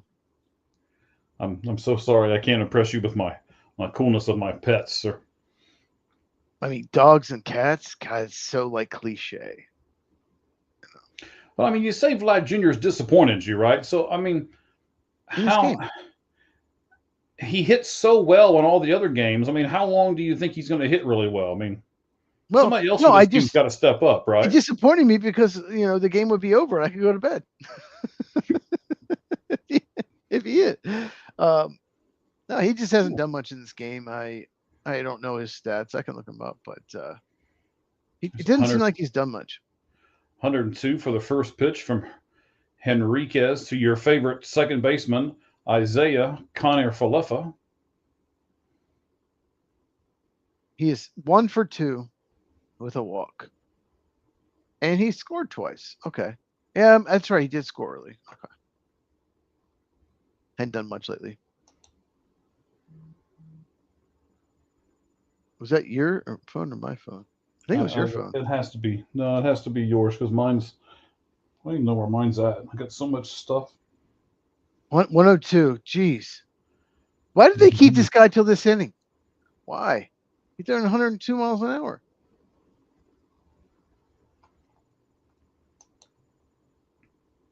Bo Bichette had a chance if he was hitting there.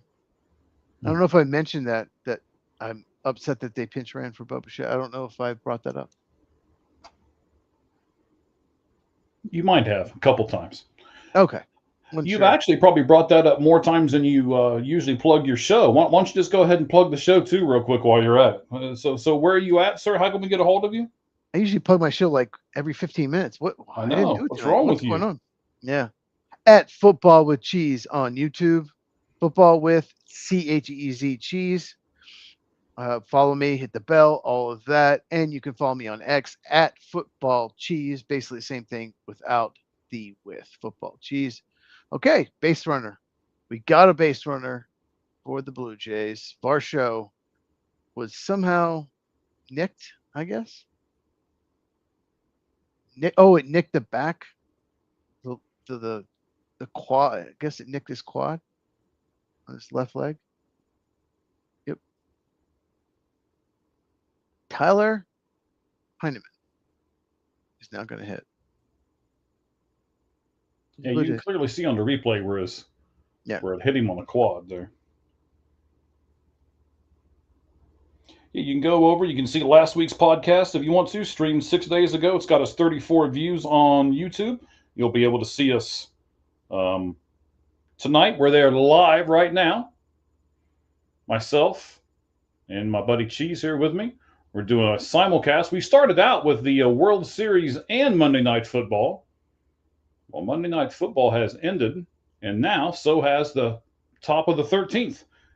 As we are still in LA, Chavez Ravine. You got Edmund Hernandez and the 0-5 for the night Pajes coming up to bat in the bottom of the inning. So, Cheese, do you think that MLB should do some kind of an exception here if both teams, let's say, have got their bullpens so depleted? Would it be a more interesting game tomorrow night if baseball would say, okay, look, we'll give you 2 more people for each roster and we'll make it even across the board. We'll give each team 2 more players. Yeah, I mean, how do you make a rule if you go past 12 innings, past 13, 14, and you can get 2 extra people?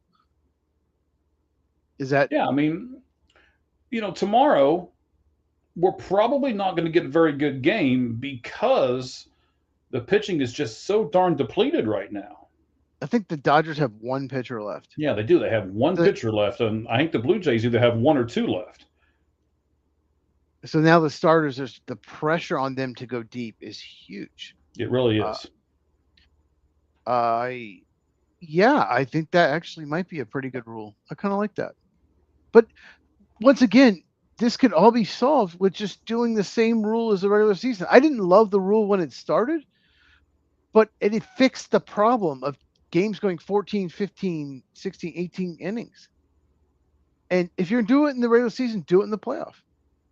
Mm-hmm. And we wouldn't have this issue. I would be in bed. You would not be hungry. I'm sure you're hungry right now.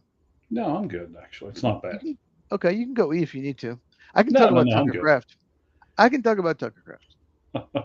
Well, I mean, you're used to talking all by yourself on your show over there, Football with Cheese. You do it 4 or 5 times every week, so sometimes You have 6 no or 7 idea. times every week. You have no idea. I talk so much longer in the videos that I end up publishing. I end up cutting out so much because I go off on tangents. Because I have too much knowledge. I have too many things going through my brain. We keep talking about it. I know that.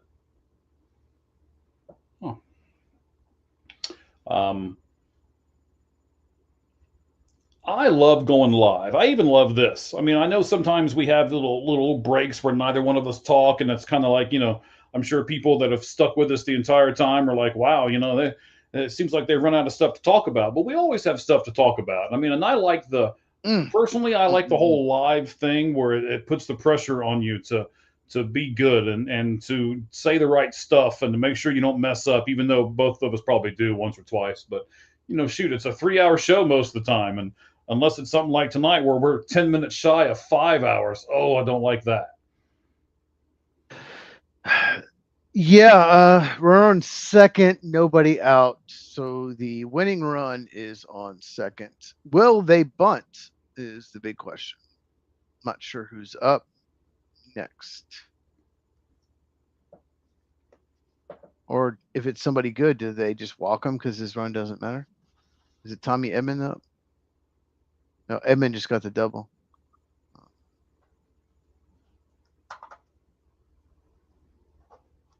It is.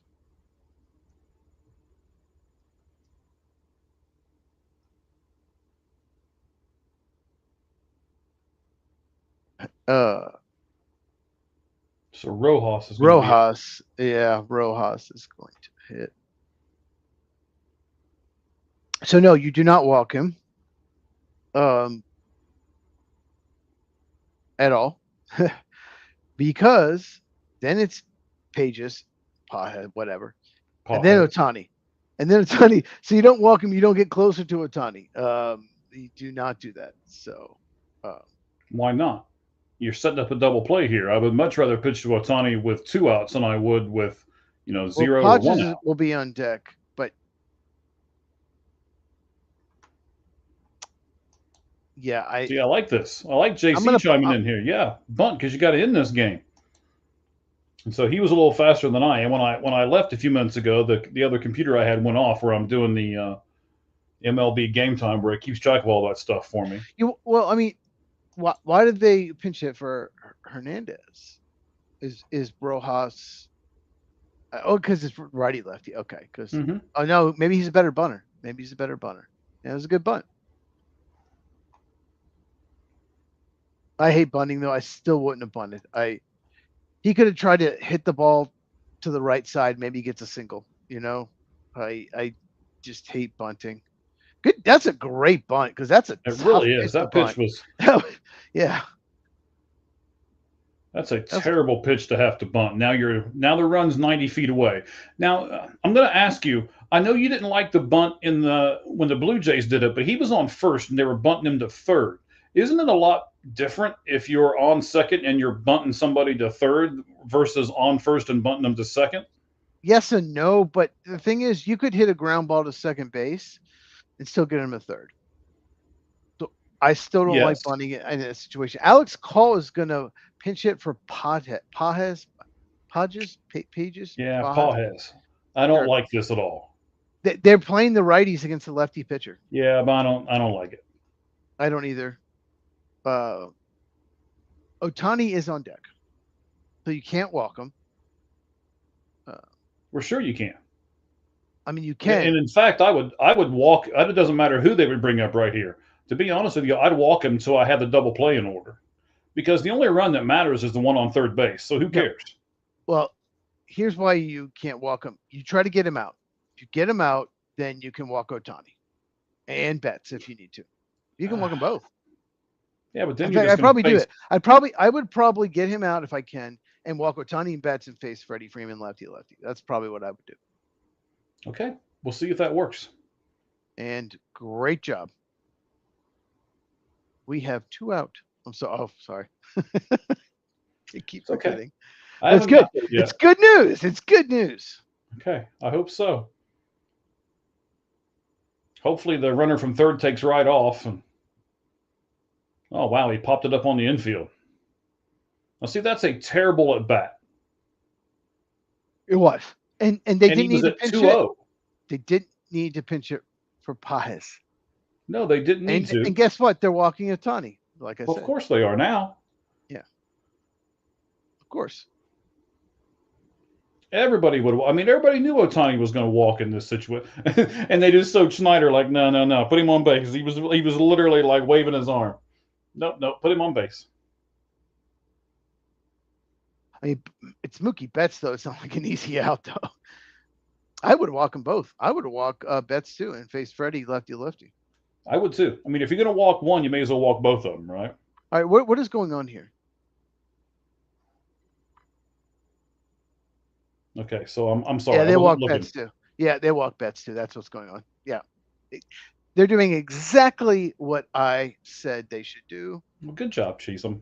Now I just hope it works out for everybody. Yeah. Freddie Freeman, he's a great hitter, but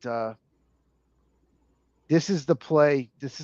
Based on who's up. And yes, JC, I understand call was for speed, but he doesn't give you any speed if he doesn't get on base. Actually, if call is that fast, why didn't they squeeze? Why didn't they try to squeeze? I don't know. That's the play.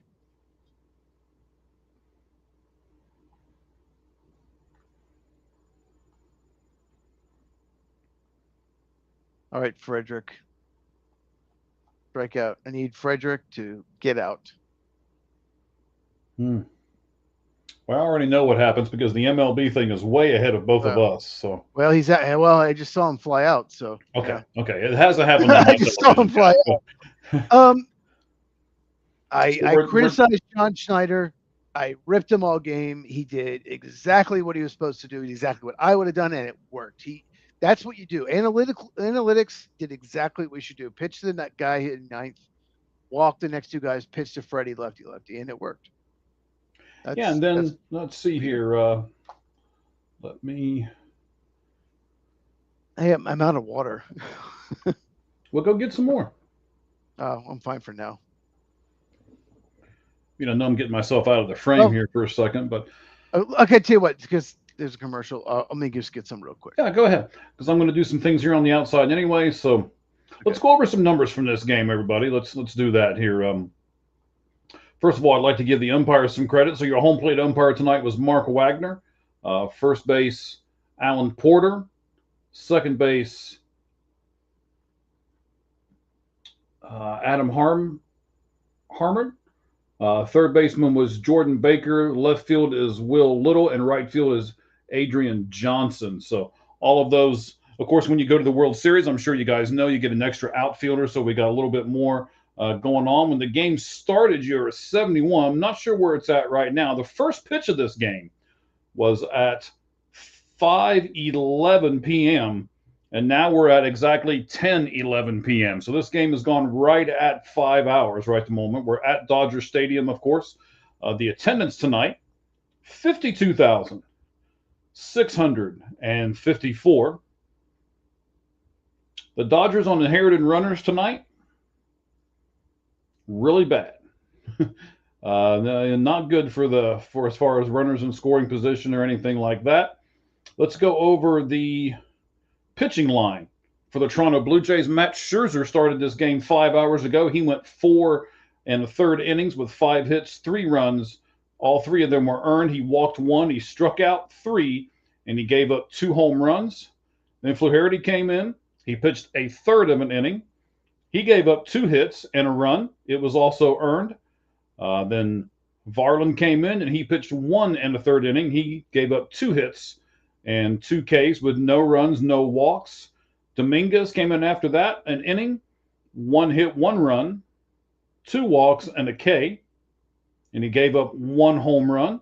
Then Bassett, probably the guy who pitched the best out of all.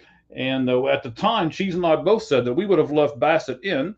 There are some defensive changes. Rojas is now at second for the Dodgers. Call is in left, and they put Rojas, or excuse me, no, not Rojas out in center, but you got a new guy in center. And the only guy that they've got left in the bullpen, Klein, is now warming up in their bullpen. So it's going to be interesting to see how this game unfolds. We're in the top of the 14th inning. Miles Straw is starting off the game here for the Toronto Blue Jays. He is 0-2 in the game so far. The 14th pitch thrown by Hernandez at 100 miles an hour is a strike, so it's 1-1. Again, if you're just joining us, top of the 14th inning, Toronto and the Dodgers are 5-5. Number 7 hitter Miles Straw is up to bat. The pitch from Hernandez is taken outside for a 2-ball, 1-strike count. Cheese, you get yourself some more water, buddy? Yeah, I went ahead and went to the bathroom real quick too. Yeah, just did you in let case out the other water you had? Okay, so yeah, you I went out some ahead water and got some new water. Okay. I went ahead and did that just in case. I was like, what if this goes 18 innings? So I want to make the rest of the game. So foul yeah, ball back by Straw. Still stays. It's a 2-2 count. Sorry about that. 2-2 count for Miles Straw here, the first batter in the top of the 14th inning. Toronto and just missed it. LA 5-5. Oh man. And he just got under that. I mean, I haven't seen it yet. The MLB thing over here on the side tells me 100-mile-per-hour pitch. Well, that one was right there too. Yeah, right on about 2 steps onto the warning track. Edman has now gone over into left field for the Dodgers. Again, there were some changes. Rojas went to second. Edman goes out to, right field. I said left field. It's been 5 hours, people. So a lot of different things going on right at the moment. So you've got Enriquez up. This is about to be his 18th pitch. So it is 1:14 Toronto time. So all the Toronto people that have to work the next day, it is past 1 o'clock their time. Mm-hmm. I have some Canadian friends that live, in that area, and yep, they're still up. I mean, this is Clement's 7th at bat of the night, and he's the number 8 hitter. That should tell you all you need to know. But why is only 5 runs? It feels like both teams could have scored more runs than this. Oh, no, both teams could have. Let's see here. I was looking earlier. Runners on base or whatever,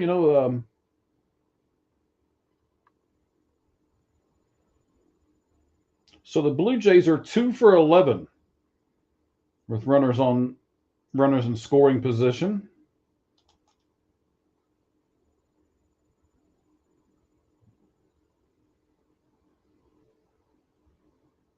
And so are the Dodgers. Each team is 2 for 11. Looking at the stats here off of MLB game time, game Enriquez, day. He kind of hung one, and Clement was way in front of it. You're about to see it. Okay. I like Clement's bat, I have to say. It goes nice with his batting gloves. I like the half-red bat. Just, oh, man.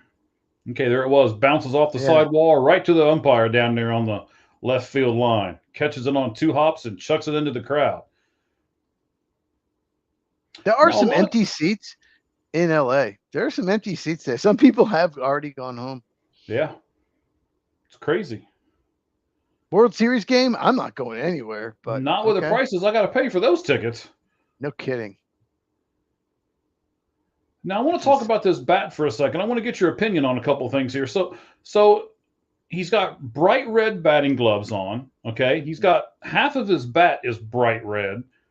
It's really easy for the umpire down the first base line to see if he checks on a pitch or not. Would you rather them have a different colored bat where it's maybe not as easy for them to tell? yes, absolutely. I'd have a standard bat. I would not have a bright red bat like that. Yeah, I just wanted to bring that up as Max Muncy makes a really good throw from third base. So Well, a good play by Freddie Freeman more than anything. He let's see. dug it They're out. showing me the replay right here.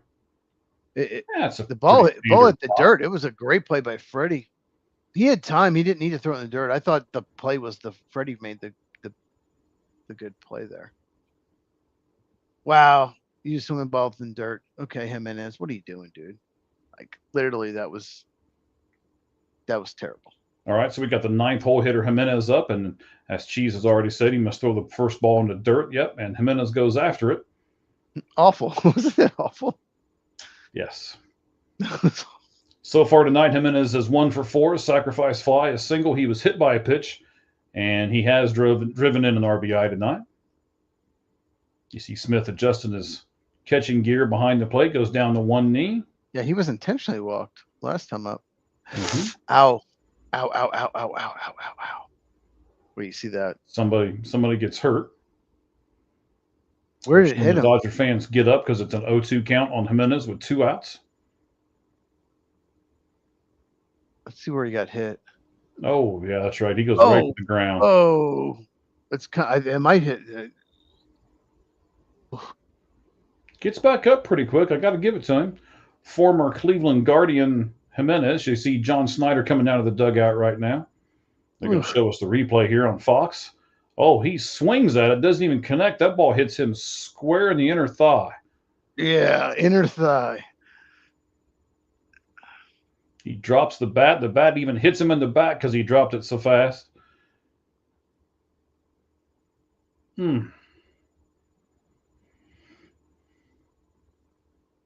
But now, see, this is where something like this. Okay, so let's say he hurts himself there, and you got to take him out. You don't have anybody on the bench. Who are you replacing him with? And the answer is no one. No one. A pitcher. Well, you don't even need pitchers. You don't have any pitchers, and you can't waste a pitcher to go out and play in the field because you might need him in an inning or two. You just look at Jimenez and be like, rub some dirt on the big boy. Get back in there. He keeps swinging pitches out of the zone. It's still 0-2. Like, what? He fouled that, but like, what are you doing? It's not even close. Yeah, you know what? JC makes a good point here. I'm sorry, JC. I was looking at other stuff, and That was one of the worst at bats of the game. That was probably the worst at bat all day. Yeah, I see where he strikes out. So, I don't see it yet, but I know it's coming. JC says both managers are trying to outsmart each other. That is kind of what this game feels like, isn't it, Cheese? Both managers are kind of outsmarting or trying to outsmart each other. Neither are very good, to be honest with you. I don't think either one of them. Dave Roberts, he's got a World Series. He probably has 2 now, maybe. But I don't think he's anything great. I think he's got a really good team. There's right, he reminds me a lot when Joe Torre was with the Yankees, right? Yeah, there's nothing that Dave Roberts does that you say, oh, he's the reason, one of the reasons why the Dodgers won the World Series. No, no one ever says that. But yeah, Joe Torre, same thing. I like Joe Torre, actually. I like him. I respect him. But yeah, same thing. You can't say, oh, yeah, Joe Torre's the reason the Yankees won the World Series. Right. No, he's not. I could have managed that team with a blindfold on and won that World Series. Even Mike would have won a World Series. And I didn't want to walk. I wanted to walk people way before Cheese wanted to walk them. Mike would have a World Series ring as a manager if he managed those teams. Hey, you could have done better than Joe Madden did with the Cubs in 2016. Either one of us would have done better. The way he managed that World Series, they're lucky they won.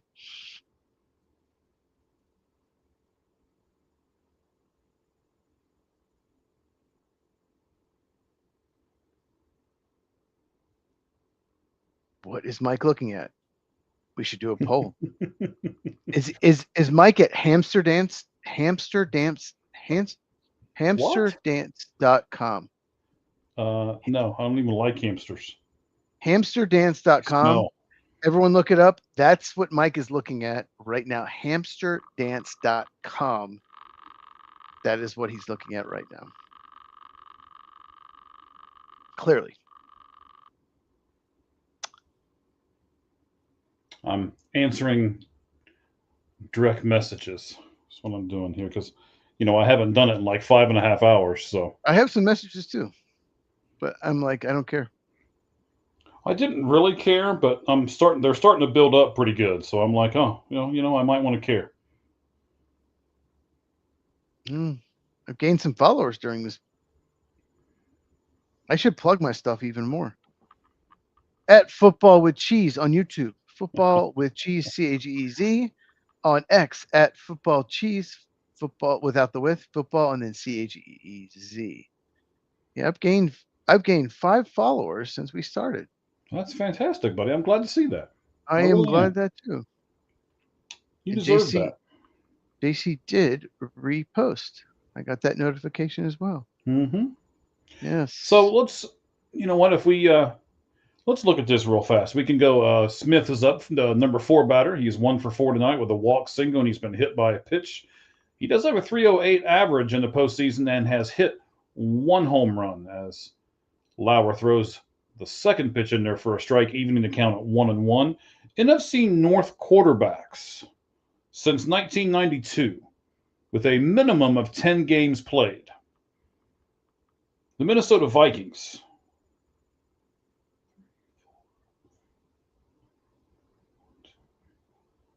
This isn't hamster dance at all. No, this is not hamster dance at all. Okay. So the Minnesota Vikings since 1992, Gannon, McCannon. Oh my God. Salisbury, Warren Moon, Scott Salisbury. Oh, Scott's. Is it Salisbury? Okay. Sorry. Wait. Did you say I'm McMahon? Hungry, maybe. I was Salisbury. McMahon was McMahon the quarterback of the Vikings? It says Jim McMahon. McMahon, McMahon. He was the quarterback of the Bears when they won the Super Bowl, and he was the Brett Favre's backup. He was a quarterback for the Vikings too. Well, it says whoever the guy was had a minimum of 10 games played. So okay. Anyway, sorry. Go ahead. That's all right. So Gannon, maybe another McMahon, Salisbury. Hey, if I'm wrong over here, just correct me. We've got over 50 people watching. Who else is it going to be? Go ahead. Warren Moon would be next as Smith fouls off the 2-2 pitch. Johnson, Cunningham, George. You ready for this name? Culpepper, Jackson. Yeah, I'll take Culpepper. Jackson. Which Jackson? Doesn't say. Okay. Anyway, go ahead. Just gives me last names. Okay. Ferroti. Can you spell it? I don't know. I'm getting old. Hang on. Frerotte. Farrat. Gus Farrat. Oh, Farrat. Gosh, how do you get Farrat out of that? He slammed his head against the wall and hurt his neck and missed several games. That's what I remember the name now that you say it, but I'm like, gee, at Christmas, how do you get that out of that spelling? Then Favre, Ponder, Christian Ponder. Ponder? I mean, Christian Ponder was a first-round pick. Oh my God, that was so funny. Anyway. Then what? Caselli? Matt Cassell. All right. Teddy Bridgewater. Mm-hmm. Bradford. Case Keenum. Kirk Cousins. And now Sam Darnold. Those are the quarterbacks for the Vikings since 1992. Quarterbacks for, let's see here, what happened? He flew out, went out. Oh, whew. I was seeing it and I was like, oh, that looks good, but all I was seeing was Smith round the bases. So let's see. Varsho. Oh, up and into Muncie. Chin music. I want to see this.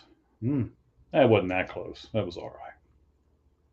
Send a message. So, Chicago Bears quarterback since 1992. You just listen to me and watch the game. If something happens, let me know, okay? Well, I'll tell you what. I'm going to have to, because this list that you're about to go through, Bears quarterbacks, it's going to take about 20 minutes. Go ahead. There's a point to this list here before it's all said and done, sir. So, since 1992 for the Chicago Bears, Harbaugh, Walsh, Jim Harbaugh, the coach of the Chargers. Kramer, yeah, Craig. Craig and Kramer. Okay. Stevenstrom. Stenstrom. Okay, that. Got Stenstrom, yeah. Matthews. Jane McNown. Kate Miller. McNown. What was the last one? Miller. Okay, it could be anybody. Chandler. Oh my God. Orton. He was there for a while. Kate Orton, yeah. He wasn't terrible. Just wasn't good. Grossman. Rex Grossman. Okay. I believe it's pronounced Haney, H-A-N-I-E. Haney. I'll say this. Haney? Rex Grossman took him to a Super Bowl. Yeah, they played Peyton Manning's Colts and got the crap kicked out of him, but he made a Super Bowl anyway. Uh-oh. No, it's foul. Okay. Whew. Cutler. Trust me. Okay. We're still going. Trubisky. Fields. And now Williams. The quarterback since 1992 for the Detroit Lions. Okay. First name Rodney. Last name Pete. Yes. Yes. Kramer. You said him for the Bears as well. Anyway, go ahead. Yeah, he's on both lists. He gets around. He gets around, especially in that division, the NFC North. Gagliano. Ware. Andre Ware. I'll take it. Andre Ware, I take it. Andre Ware, Houston quarterback, yes.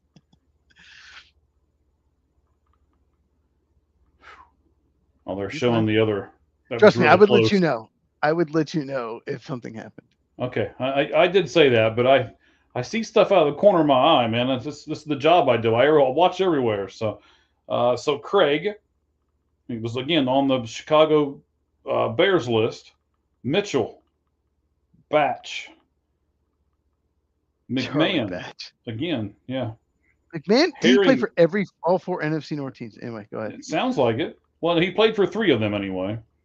He played for the Packers. He was Brett Favre's backup. Yeah. Oh, okay. So Harrington was next.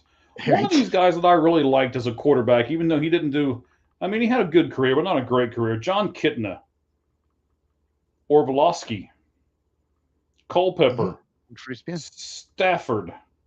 Don't think Culpepper played for the Lions? It says so. Oh, okay. Stafford. Matt Stafford. I've heard of him. Yeah. Then Hill and Goff. So those are the huge list of quarterbacks for the Vikings, the Bears, and the Lions since 1992. That's a long list of quarterbacks for all 3 for teams. The Green Bay Packers. It's a long list. Okay. Favre, Rodgers, Love. Wow, that's a long list, man. Yeah, I just thought I'd throw that out there for you. There were some surprises. There were on some of those teams that I did not even know. Some funny ones too. The Vikings drafted Christian Ponder in the first round, and the reason they did is Leslie Frazier was the coach of the Vikings at the time, and he said, "I'm tired of signing veteran quarterbacks that other teams didn't want. We just need to draft a rookie quarterback." And when they drafted, all the first round talents were gone. And former GM Rick Spielman, there's a reason, was stuck. And he had pressure from Leslie Frazier. We just need to develop a young quarterback. And he took Christian Ponder, who almost everyone had as a 3rd or 4th round pick. And he had injury issues. And he was a total disaster. He had no accuracy, and he was hurt all the time. And they used the 12th overall pick on a player that should have been drafted 96th. And I still remember when he was announced. I was watching the draft with some friends. We just laughed. That brought that memory back. All right.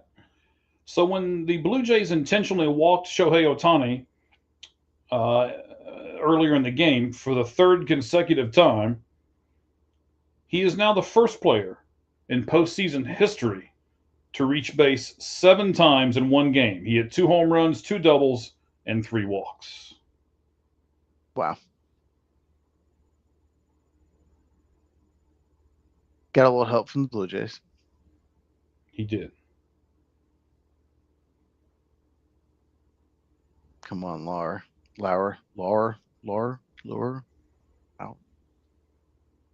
Don't screw up. Got a bad feeling. Got a bad feeling about this. I got this Star Wars bad feeling about this, like Han Solo level. So there have been 703 games in the 121-year history of the World Series, according to Jeff Passan here on X. And this is only the 5th game to ever go into the 13th inning of the 703 previous ones. This will be the 704th game. So only 5 of 704 World Series games have ever gone past the 13th inning.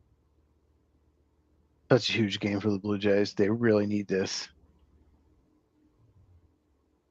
But going back to the stat, the Green Bay Packers, they had plans in place when their quarterback turned 36, 37. And Favre was amazing, Rodgers was amazing, and they had plans. And now Jordan Love has looked amazing. So if you look at one of the main factors why teams are not good, 4 years, besides bad ownership, it's not good quarterback play. When was the last time the Jets had a good quarterback? The Browns. Yep. Hernandez is just fouling off pitch after pitch after pitch here. Yeah, he's annoying me. So let's do the football thing real quick here. I don't like that reaction from you. Hey, he got a single. He had a ground ball, but it was right up the middle. If he hits it right at the shortstop, the inning's over, Mm-hmm. Double play, and it's done. Yep. It's a game of inches, really. Well, Edmund is a double play candidate. He's not a great hitter, so hopefully we'll see. So I want to ask you about this. The Denver Broncos have officially announced that cornerback Patrick Surtain has suffered a pectoral injury, and he will miss 4 to 6 weeks. What does that do to the? What? Yeah, what does that do to the chances of the Denver Broncos making the playoffs? So when I did not know it was 4 to 6 weeks. What I saw, at least a Bronco reporter said right away that he might not miss more than 1 game. So obviously he was full of shit. He's going to miss 4 to 6 weeks, Patrick Surtain. Mm-hmm. Well, it changes a lot how they play defense. They can't play as much man. You can't blitz as much. He is probably the best man corner in the NFL. No, not probably. He is the best man corner in the NFL. So when you lose your number 1 corner, you don't replace him the number 2. You bring in someone on the bench who's your number 4 or 5 corner. You know what I mean? Yeah. So they'll have to play more zone, and Vance Joseph will have a harder time game planning. That was great. Hopefully this is good. Yeah, he popped it up. All right, just get the next guy. Just get the next out. I almost want to see this go really long now. I mean, we've already got the 14. I want to see this go like 17 or 18. I don't really know why, but I do. So that's according to Ari Murov, right? I think that's how you say his name. Yeah, it works for the 33rd team. He does a good job at. He reports some stuff that before some other people. He doesn't get credit for a lot. No one talks about him, but he's pretty good. Yeah, we follow him over here on. I have breaking news. Account. Go ahead. What you got? News. Mike doesn't care if I get any sleep tonight. That is the breaking news. It says Broncos get good news on Surtain was the report. He says 4 to 6 weeks? Yes. Okay. And what was the injury? Is he on IR? Pectoral injury. Pectoral. Okay. All right. We go to 15. All All right, so I'm going to give you a Unbelievable. little quiz at the break here. Okay, Uh-oh. we got Bo Nix, Jaden Daniels, Drake May, Caleb Williams. Those are your 4 choices. Oh, hold on a Ready? second. Hold on. No, Everyone keeps messaging me. Are you still up? Are you still up? Okay, now okay. Drake May, Bo Nix. What else? So Drake May, Bo Nix, Dayton Daniels, Caleb Williams. Those are all the quarterbacks in the 2024 draft class, right? No, there's Michael Penix and JJ McCarthy and Spencer Rattler as well. Okay, so those are the 4 important quarterbacks in the 2024 draft class. Poor Michael Penix. What? Oh Okay. man. So of those 4 guys, right? Drake, Jaden, Caleb, and Bo. Who has the most touchdowns of those 4 guys? I would touchdown passes or overall touchdowns. Most total touchdowns. I would probably guess Bo Nix. Just say I'm right or wrong. Caleb Williams has 31. Okay. Drake May has 34. Jaden Daniels has 40. And Bo Nix has 52. So you were correct, sir. Very Yes. good. I knew it wasn't Caleb Williams. He's not very good. Yeah. Okay. I'm sorry, JC. I didn't give you time. I see you, buddy. I knew it wasn't JJ McCarthy. Right?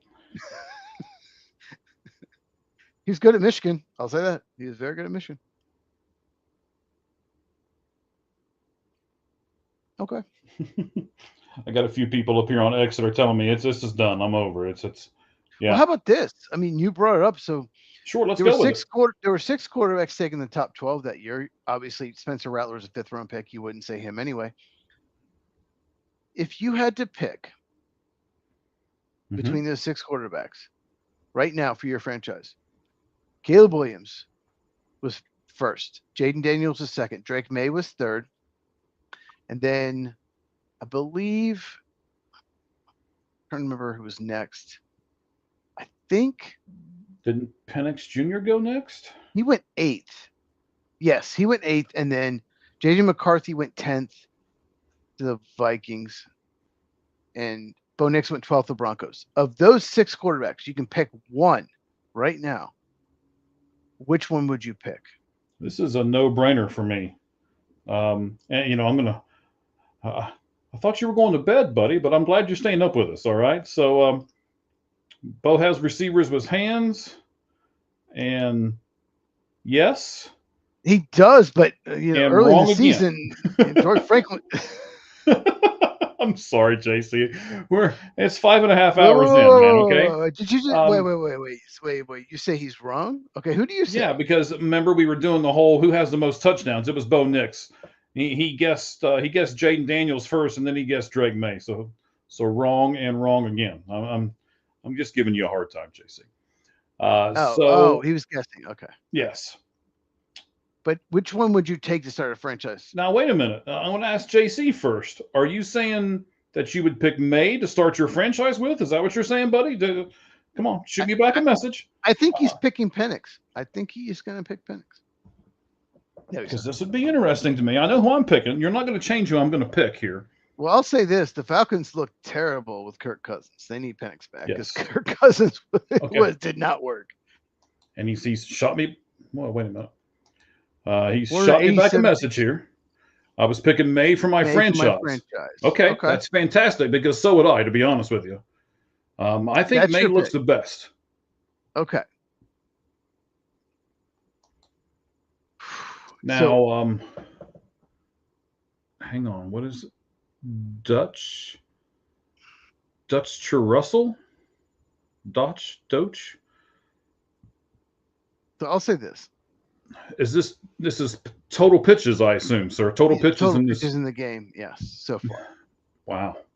It's crazy. It's a crazy stat. Thank you for the stats, guys. I love stats. You guys know this. Cheese not so much, but I love my stats. Mike loves stats. Throw stats at us if you know him. Oh, Brendan Little is warming up. He sucks for the Blue Jays. He sucks. Well, I mean, this is a big development here. Klein is the last pitcher they got. Yeah. I mean, Or they're gonna have once to you're put a done with this, starter, and Klein, he is done. or they're gonna have to put in Otani or something like that. Right. Or they're going to have to bring in Snell or, I mean, some of these guys, some of the starters are going They're to. not bringing Snell. No way. And Yamamoto, didn't he just do a complete game? Yes, they're not bringing in Yamamoto. That's what I mean. So they're not bringing in Yamamoto.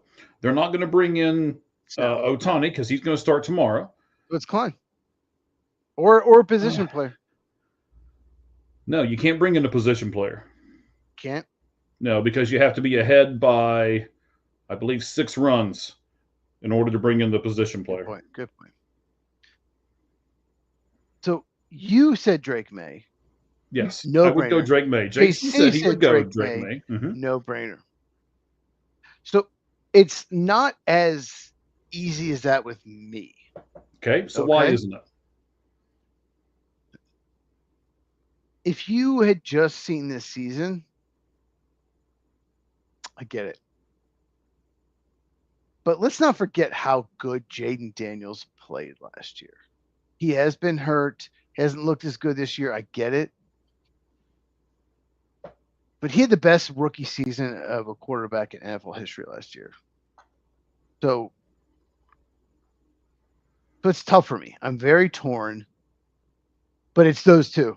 No doubt about it. Drake May has looked amazing. It's a small sample size, though. He hasn't even started a full season yet. He didn't start till late last year. He leads the NFL in completion percentage. Doesn't have a great offensive line.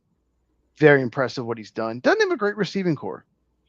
So if I had a gun to my head, I probably would pick May.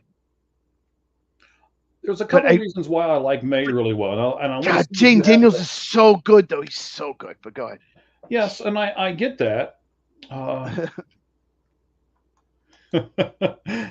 Nice try. Did you see that throw? He was laying on the ground and threw the ball to first. Hey, it's an effort. Where do you see this? That's I'm not sure. It's like a 14 roller. Killed a bunch of worms on its way to first base. That's Rojas, yeah. Yeah. I would be happy with Jaden Daniels or Drake May. I feel like Jaden Daniels, people just forget how good he was last year because it hasn't gone great for Washington this year, but he was amazing last year. So much, though, that some people are putting him as a top 5 quarterback in the NFL after 1 year. Yeah, and I think you're giving him a little too much credit. I would, and that's one of the reasons why I'm picking Drake May, because he has gradually improved, which tells me that he's trying, which tells me that he's studying, which tells me that, all these things that he's doing, right? Jaden Daniels came out just guns blazing, and everybody's like, oh, well, this is your guy. Well, he's not improving now. In fact, he's regressing now. He's hurt, though. He's been hurt. That's the thing. He's been hurt. He's missed now 3 games. So I get what you're saying. Mm-hmm. What do you think about what JC's saying right here? Okay. I know it's hard. Yeah, he's about 6'1", 205, and he's a scrambling quarterback. He has that. Look, May's a scrambling quarterback too, though. May's very scrambling. But May's bigger, probably has even more of a cannon. Jaden Daniels has a good arm too. I'm just saying that, like, the best of Jaden Daniels last year, some of those games. Did you see of course you did. Did you see the Bengals Washington Cincinnati game last year? That Monday night game? How well he played in that game? Yes. It was unbelievable. The throws he made. So I don't think it's like that easy a conversation. Oh, definitely Drake May. I think I would, if I had a gun to my head, I would pick Drake May, but I think it's very close. I think it's close, and I'm not saying that Drake May is the runaway winner, but I think he can make all the throws. That was the second thing that I was going to say. I've seen Drake May drop that intermediate pass, and he does it really well. I've seen Drake May go to the sidelines, and he does that extremely well. The only thing I really haven't seen a lot of, and that's just because they don't have the right receivers, is I haven't seen Drake May's deep ball a lot. Have you? Did you watch him in college? I mean, you do the draft thing and everything else. You've seen a lot more of him than what I have. So the thing with Drake May and why he was not ahead of it was Caleb Williams, Jaden Daniels, or Jaden Daniels, Caleb Williams. He was the third quarterback. The reason was inconsistency. Maybe it was North Carolina program, but he would have games where he looked like the number one overall pick, and he had games where he looked like he was a 6th-round pick. He was inconsistent with his accuracy, with his decision making. That was the problem. The tools were never the issue. It was inconsistency. And Caleb Williams, when the Heisman his sophomore year, his junior year, he lost everyone. He lost all his receivers and all his offensive line, 4 of his 5 offensive linemen. And he wasn't as good. And we saw some flaws, and everyone gave him the benefit of the doubt. Oh, well, he lost everyone. Yes, he had a good running back, Marshawn Lloyd, but he lost 4 of his 5 offensive linemen, top 3 receivers. So that's the problem. Instead of looking at the flaws in Caleb Williams' game, So Jaden Daniels, had unbelievable year, won the Heisman, but that's the reason Drake May went third. Is I just remember watching North Carolina. I was like, he looks so good sometimes and so bad other times. But so he had potential. You just wasn't sure if he could do it all the time. Oh, going into the year before, it was Caleb Williams, Drake May. One of them's going number 1. They're both can't miss prospect talents. Jaden Daniels wasn't even talked about. He came out of nowhere. Oh yeah, Drake May was. I remember after his freshman year in North Carolina, there were some people saying, "Oh, he's guaranteed number 1 in 2 years. Guaranteed number 1 pick." The tools were there. So, let's put it this way: the Patriots listened to offers for that 3rd pick. They decided not to do it. Good for them, but they listened. So that tells you that they weren't 100% sold on him either. So let me give you this: the Toronto Blue Jays have left 17 men on base in this game, and the Los Angeles Dodgers have left 15 men on base in this game. Jesus. Yeah. Let's look at the NBA real fast. I mean, we've pretty much done everything else. Let's look at the finals from the NBA today. I've got everything is done because it's dark everywhere around here. So Philadelphia beat Orlando 136 to 124. Cleveland went into Detroit and beat them 116 to 95. San Antonio tonight beats the Toronto Raptors in San Antonio 121 to 103. Houston beat Brooklyn 137 to 109. Chicago beat Atlanta in Chicago 128-123. Boston beat New Orleans 122 to 90. Oklahoma City 101. The Dallas Mavericks 94. Denver beat Minnesota 127 to 114. There's 3 more games. Golden State beat Memphis 131-118. Portland over the Lakers 122 to 108. And 1 game went into overtime that saw a 4-point lead for the Utah Jazz over the Phoenix Suns 138 to 134. All right. Got that out of the way too. Won at Minnesota. That's pretty cool. Mm-hmm. That's pretty cool. I like Nikola Jokic. How do you say it? Jokic. You were right. Okay. Pretty cool. Good win for them.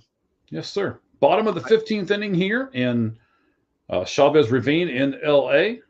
Ohtani is on deck, and the pitch hitter Call. He pinch hit a couple innings ago. He's 0 for 1 tonight. He tried to bunt, and that didn't work out so well for him. Jamal Murray had 43 points. Nikola Jokic had a triple-double, which he does pretty much every game. Yes, he does. Anyway. Now, I have to point out here, if you're watching it on TV, ladies and gentlemen, you've got the let's just show the stupid L.A. fan with the hat on sideways and the glasses upside down. Yeah, that pretty much describes everybody in that city. But all right. And then in the background, you've got this guy just proudly wearing a bright orange Florida Marlins shirt. How can you be proud to wear a Florida Marlins shirt? And how can a Florida Marlins fan afford that ticket? I mean, come on now. It stands out so much. Does it though?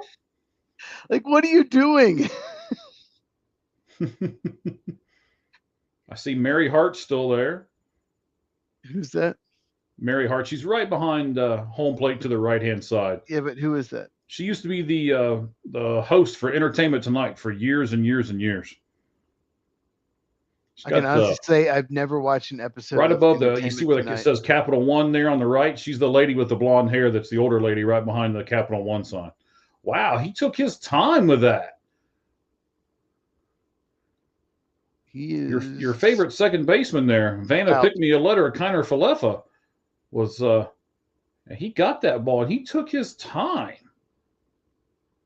Yeah, he got him though by a half a step. He made that play closer than what it had to be. Look at him. He just nonchalant, pumps twice, taps the glove. Yeah. Even Vladimir Guerrero was looking back like, oh gosh. They're I'm going to calling it. intentionally walk Otani again I'm calling it. The Nuggets are going to win the NBA title. with what we're like 5 games into the NBA season. You're already going to call that?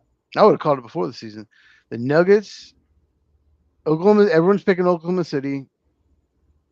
Indiana and Boston have those injuries. No chance.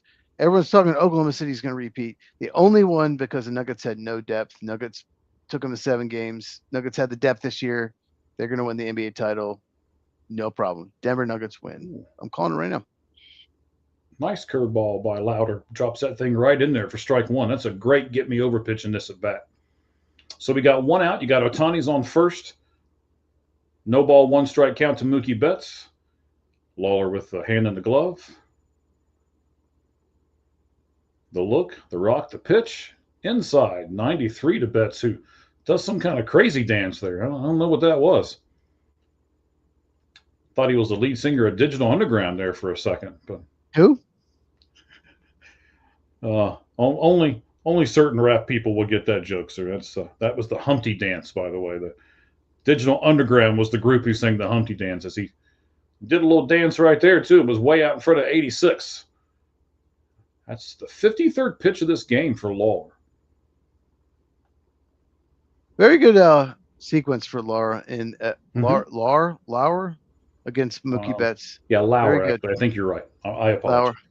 Lauer gets the out, fly out for Mookie Betts. 2 out, and now Freddie Freeman's up.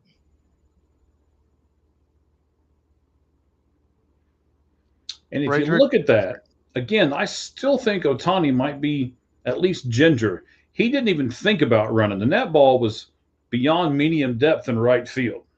Well, he already talked to the bookie and they already set it up, so he knew that it was going to be an out because he already bet that it would be an out. All right, so we're going to ask this question. I'm sure that Freddie Freeman's going to make the 3rd out here, and then we're going to take a little bit of a break from the World Series for just a second. And when the World Series resumes here in the 16th inning, in a moment, we'll answer the question. But let's give you the question. Assuming. Yes.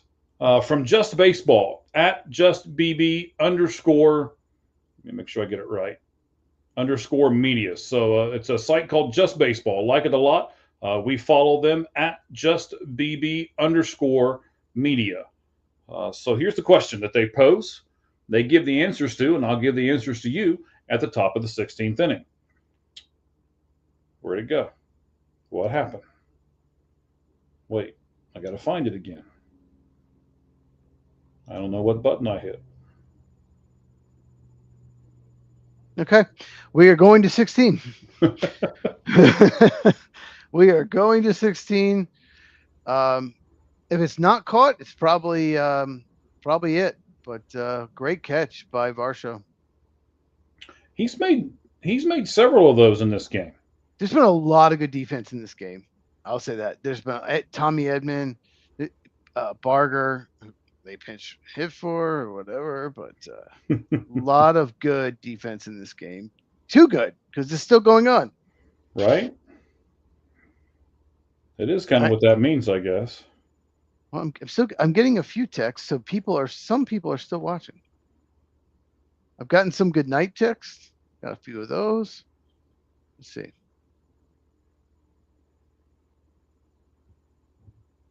Did you expect your podcast to go 5 hours when you started? No. Oh, man. No, I mean, it's a baseball game. No, what games go 5 hours? Right? Yeah. So Shohei Ohtani has been intentionally walked 3 times, Feels like 5. right? So there are only 5 people that have been intentionally walked 3 or more times in a World Series game. How many of them can you name? Can you give me the answer year? it. Hang on. We'll answer this at the top of the next inning. Oh, Shohei's wait. one of them. I was gonna guess him. Mm-hmm. So There's a guy named Rudy York who was one of them. I don't even know who that is, and I okay, love so it's baseball. intentionally walked 3 times in Mm-hmm. the same game. Yep. World Series.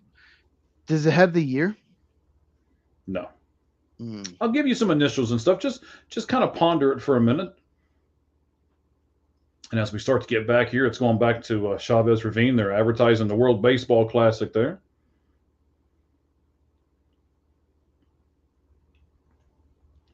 So one guy was on the crew here for Fox at the beginning of the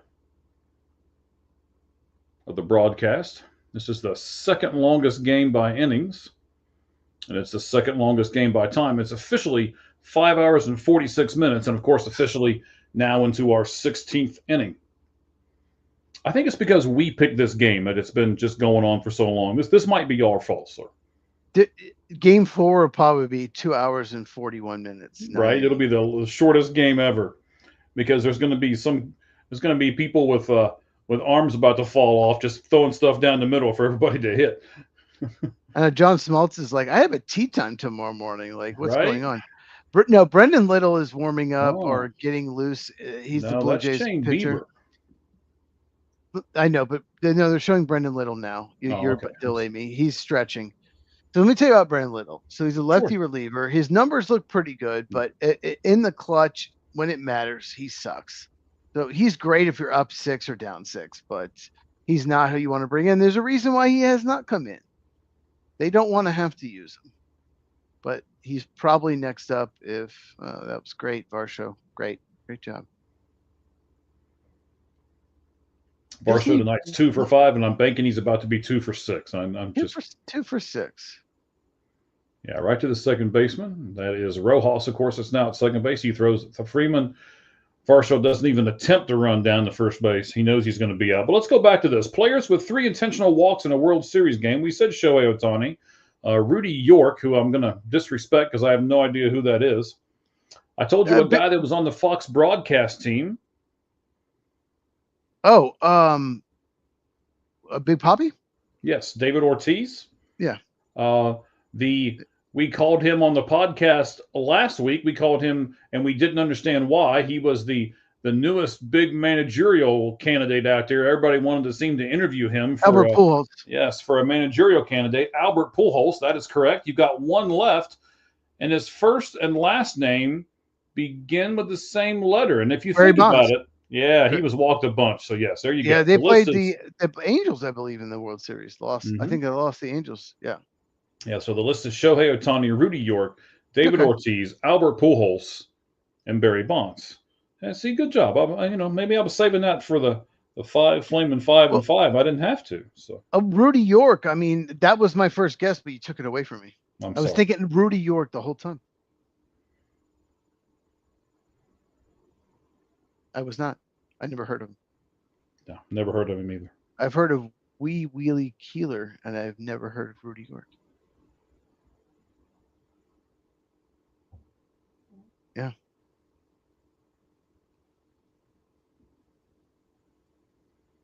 Shoeless Joe Jackson. You ever heard of him? I have. Yeah. Even after he put on shoes, I've still heard of him. Yeah. Buck Weaving was one of the people kicked out of baseball, but he hit 327 in the World Series. He just knew about it and didn't tell anyone.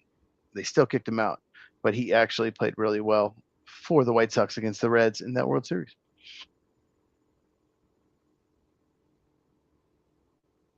Back then, the World Series, how many games did they play? They played like best of 9 out of 17 or something like that, or best 7 out. I don't know. They used to play so many games.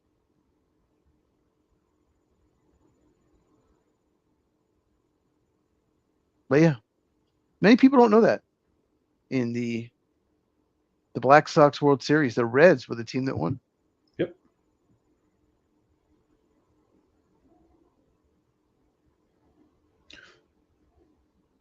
And you know the players are getting dehydrated and stuff. They're passing out fruit in the dugouts. I don't know if you saw the shot. I saw that. It was some more like Vlad Guerrero. He grabbed some kind of red fruit. Yeah, it looked like watermelon. Yes, that's the best fruit to grab because it's mostly water. Oh, is that why it's called watermelon? Yes, because it's mostly water. Yes. Well, look at you. Yeah. And we've got fruit talk, and I got a lady putting on lipstick. See, she's teaching you how to do that up there in the stands. All kinds of stuff. I eat tonight. a lot of fruit. That is big part of my diet. I eat a lot of fruit. Mm-hmm. Well, there it my is. diet, I can say I eat a lot, but I can't put the word fruit on the end of it. Oh, they let the probably get healthy. the ball. I eat a lot of dairy and a lot of fruit. I'll say that. That hardly ever happens, and they're showing it again there on the screen. It's pretty funny. Now it makes me hungry. Now I'm hungry again. All right, we have 2 out, nobody on. Miles Straw, who can't hit for shit, is up. I don't know. Maybe he pinch hit for somebody or something. Is that what you're? He pinch ran because he's fast. He pinch ran. He overmanaged. He did not. He did not play for extra innings when he made these moves. He did not consider extra innings, and it's costing him. And this lineup is not good. It's one of the best lineups in baseball, but this lineup currently, the people that have left, is not a great lineup. We're probably that is the worst. That is one of the worst at bats I've ever seen in my life. Yeah. I mean, where do you see this last pitch? 3 outs. It's right down the middle. Where do you see it? 90 miles an hour, right down the middle. Look at that. I haven't seen it quite yet. Here it comes. That ball was in the catcher's mitt before he swung, and it was 90 mile an hour down the center. Exactly. He should have been out in front of that, if anything else. George Springer left this game yesterday. George Springer left this game in 2023. Sure does seem that way. But I mean, Major League Baseball Springer's been back at the hotel for 6 hours. He's already went to bed. He's showered, shaved, gone to bed. He's read half the New Testament before bed. But this is what Major League Baseball is trying to avoid, right? So let me ask you. I mean, this is gone forever now. Let me see if I can get a time on the game. I think it'll tell me here when I get to the notes. I feel like this is going to go viral. Everyone's going to spend over 6 hours watching us. Well, there's a lot of people that are still watching us right at the moment. I mean, I know, it's crazy. But like rewatch, we're going to get rewatch. But people are like, I need something to do for the next 6.5 hours. They're going to be like, I'm going to rewatch that. They're going to do it. There'll be some hair jokes. Yeah. We'll talk Tucker Craft. And how Mike hates the top 25. Did we ever finish with the top 25 talk? Sort of. Is today the 28th? Well, it will be in a minute. Oh, less than an hour over. Okay, so it technically is. Okay, I just want to make sure that this is really true. 28 October 9th. No, that's not. That can't be true. Never mind. This must be okay. Okay, never mind. I do a lot of. Never mind. Well, I was looking. Isn't Kenyon Drake with the Packers right now? No. Kenyon Drake was on the practice squad of the Packers a few years back, but it's been a while.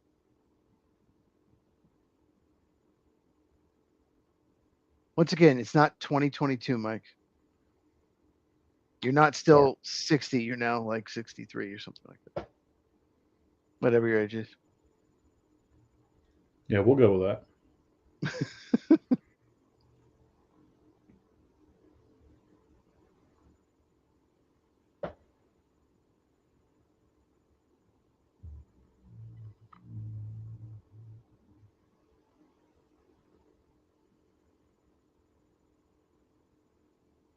What do you think about this? Unless you're busy. No, go ahead. The coaches poll, Mm-hmm. there are 64 coaches that vote. Ohio State 62, Texas A&M 2, Indiana 0. Not Really? They one didn't get any coach. first place votes? None. They do. They have 11 first place votes in the AP. It's 54, 11, and 1. A&M gets 1. It's 62, 0, and 2. So even though Indiana's second, Texas A&M third, 0 votes in the coaches poll. Obviously, Cincinnati is voting for Ohio State. That's not a shock, but that's interesting. Not one. Indiana's been pretty much dominant the entire year. Not one coach has been number one. Okay, I'm glad. So I'm not a huge fan of John Boy Media. Some of their stuff I like, but not. I mean, I guess I'm not going to like everything about everybody. But I did notice earlier, and I couldn't figure out why. Some of the Dodgers players had 51 on their hats, and I was like, "What is that? Why do they have 51 on their hats? Do you know why?" I just see it from John Boy Media. Just said it. No idea. So the Dodgers relievers all have Alex Vesia's number 51 on their hats. We said it earlier that he is away, and him and his wife are dealing with a personal matter. So it must be something, personal. I was talking to some people at work the other day, and they were like, "Oh no, I would." Almost like they would force him to come because it's the World Series, and like he needs to choose the team over his family. Do you really think he needs to choose his team over his family at this point in his career? I don't know the situation. I can't. Yeah, answer they're that. not telling us. They're keeping this pretty hush hush. If it's something tragic, I just don't know. I can't answer that in any possible way. There's certain things that I would, and certain things I probably would. So I have no idea. I can't answer that. And Josh Simmons has been away from the Chiefs, their left tackle, for last 2 games for personal reasons. I don't know what's going on there either. So in the land of social media, it's amazing that things like this have kept quiet. We don't actually know, but It's actually rather impressive that we don't know, right? Yeah, it is. It's shocking. But me personally, I'd have to know the situation. Would you though? I mean, if it's if it's personal and he says it's personal, and I don't know. I guess I'm gonna let him say no, and he can stay away from the team for a while. Yeah, I mean, it's up to that person. But there's certain things that player might stay away from that I wouldn't. So I don't know. I just right, don't and know. I get that. But 2 out. I just don't know what's going on. That makes Max Muncy 0 for 7 for the game. You look bad there. Boy, you hate that. You hate the top 25 rankings. You really do. It bothers you.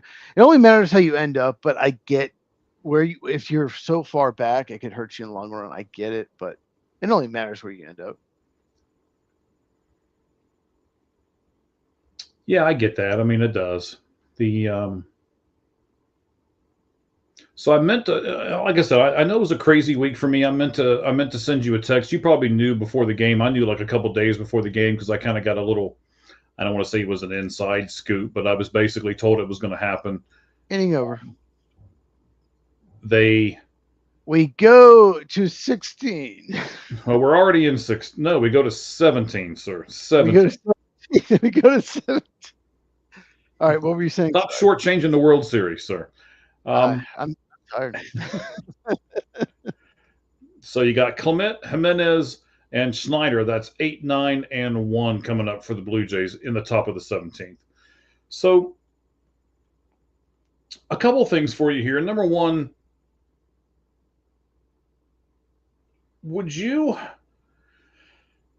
if you're a fan base right now and you're unhappy with the coach that you have, would you give John Gruden a chance to come in and be your coach if you're an NFL franchise? Oh, man. Wasn't expecting that question. Wow. This is like, I'm so glad you asked me now and not in the 5, because Yeah. By the way, he's referring to the 5 flaming 5 and 5, but we'll do it at the beginning of our Lights Out Sports podcast. That'll happen in about an hour and a half. Hey, I have it. Hey, wait, my phone goes off in 2 hours and 27 minutes. Okay. The Flamin' 5, yeah, that would have thrown me off. I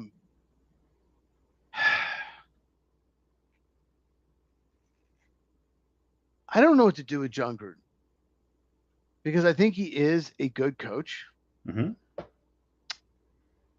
But I don't think he's a great coach. He was terrible at personnel, so he can't be in charge of the draft. He can't have any control over the draft because it was a disaster when he did. When he got control in Tampa, he went to Tampa his first year, won the Super Bowl. When he started getting control of personnel, it went bad. He's not good at drafting, but he's a great coach of the players he has. So he can't have any control over personnel, and I guarantee you, any job that he has, he wants some kind of control over the players.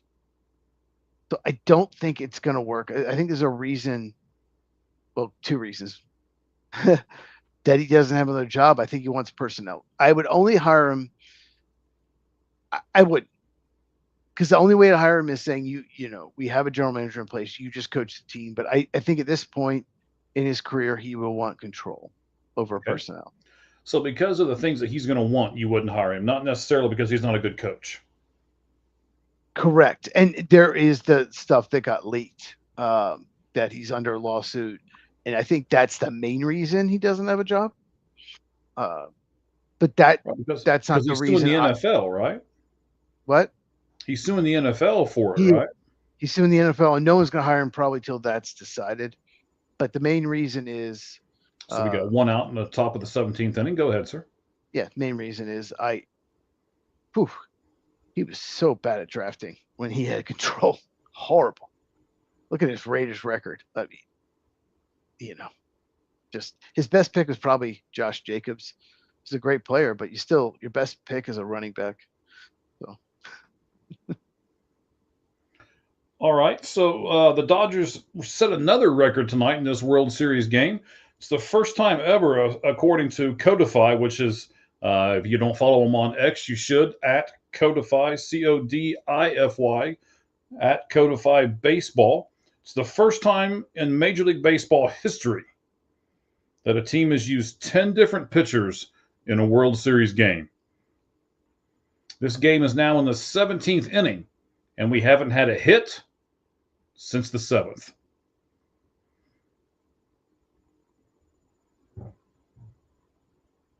Since the 7th? Yeah, we haven't had a hit since the 7th inning. No goddamn hits. No. No goddamn hits. No, none. Since the 7th inning, there's not been a single hit? No, that is correct, sir. Not a single one. It's been 10 innings. Yes, I'm glad you're good at math, sir. I was leaving that up to the viewers, but yes. Tickling 9+ right now, but what? All right, come on, Jimenez. Do something. Or do nothing. Right, so all these guys, so you got John Schneider on deck, who's 1 for 2. You got Jimenez at the plate, who's 1 for 5. I mean, wow.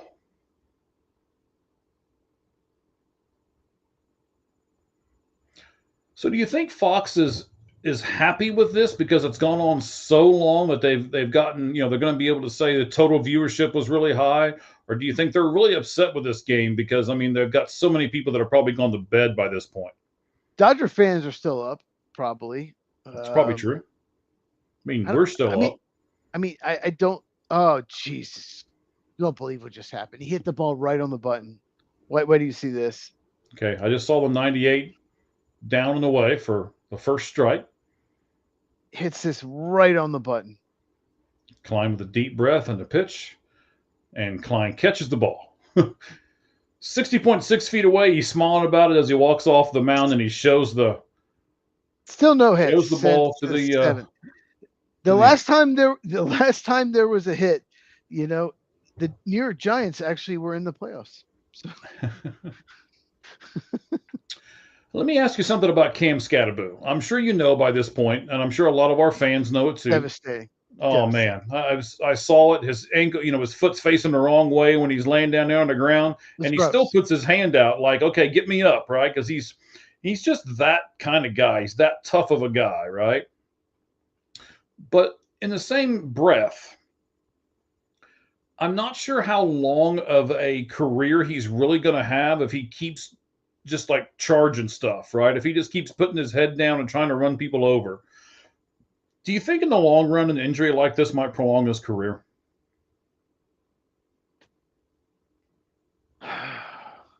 There's so many things you just brought up. I don't know where to start. To answer your question, injury might help prolong his career. Like injury will help. This injury could help him. Is that what you're asking? Yeah, prolong his career. This I'm not sure about help, but I watched the play 2 weeks ago where he's going in the end zone. We talked about it on the podcast, right? He's like 3 yards deep in the end zone. There's a guy waiting on him, and he still plows him over. He has that mentality. He has one mentality. If you see interviews with him, that dude is not ever going to. He probably doesn't know how to do calculus. He has one mission only. He's a football guy. I'm going to do what's best for my football team every freaking play, and I love it. And I know you love him too. I do. I too, love it, but it's reckless. There's a but. It's reckless, and yes, and I think we couldn't understand why.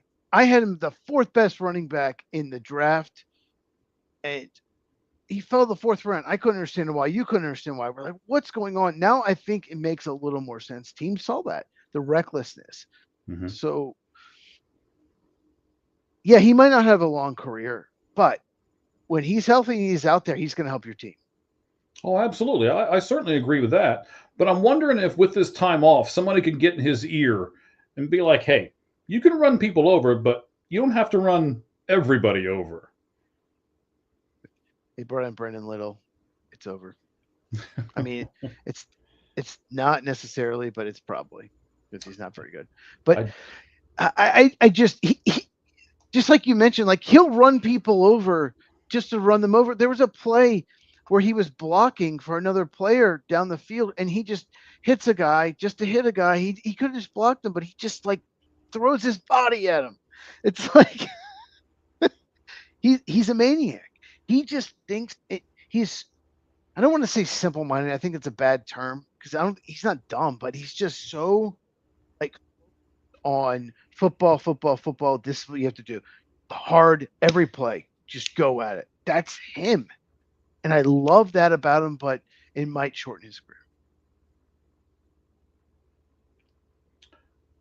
I agree. I mean, I want to see him play as long as he can, but usually people who do that, who lower their head a lot, and it's not that he runs people over, it's how he does it. It's so violent, and he seems to not have a care in the world for his own body.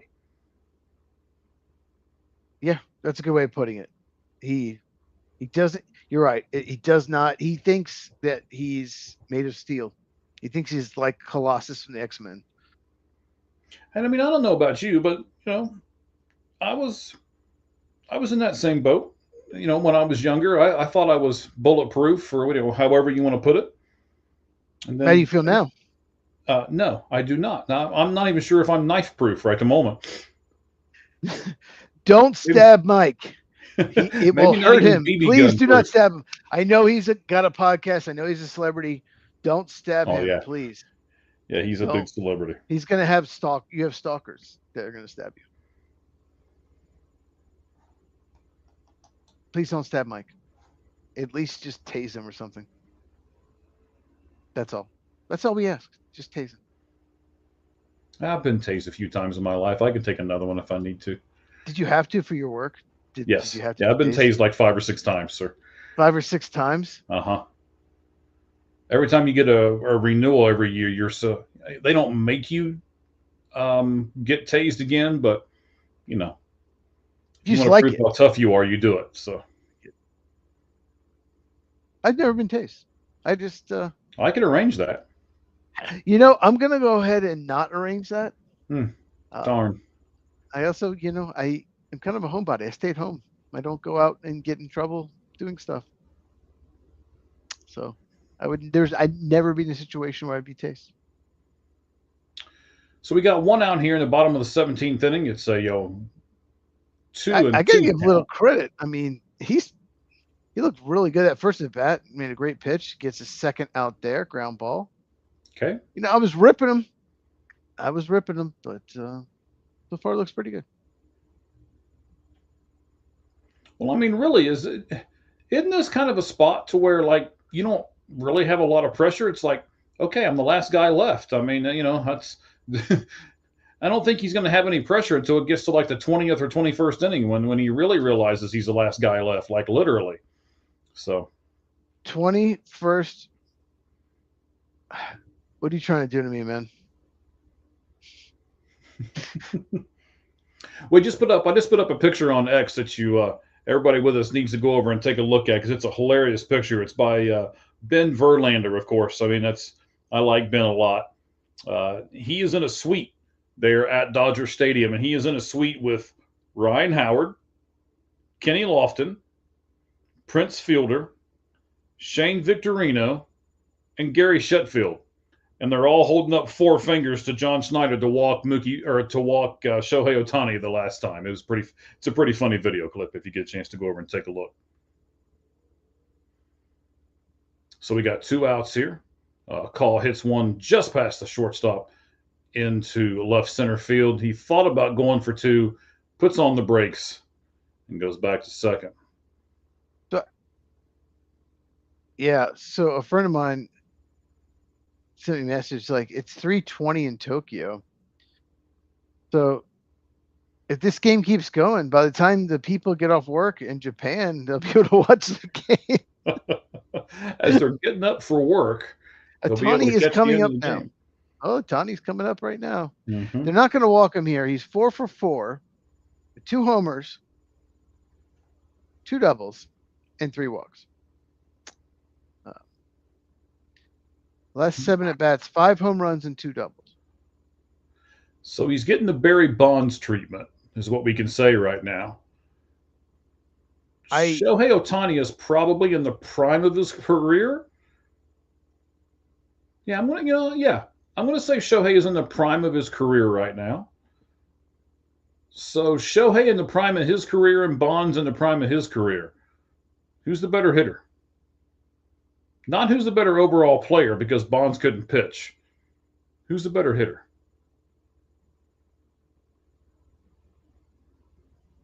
What are you trying to do to me, man? Well, it's over 6 hours into this game. I'm doing it to all of us. I'm doing it to everybody.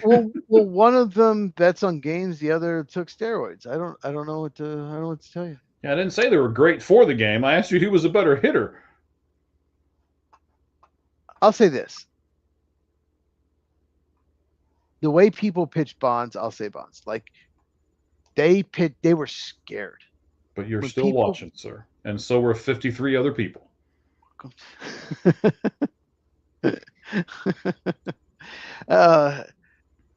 People were scared of Bonds. The way they pitched him, the amount of walks, his on base percentage, they pitched around. They just pitched around. They were scared.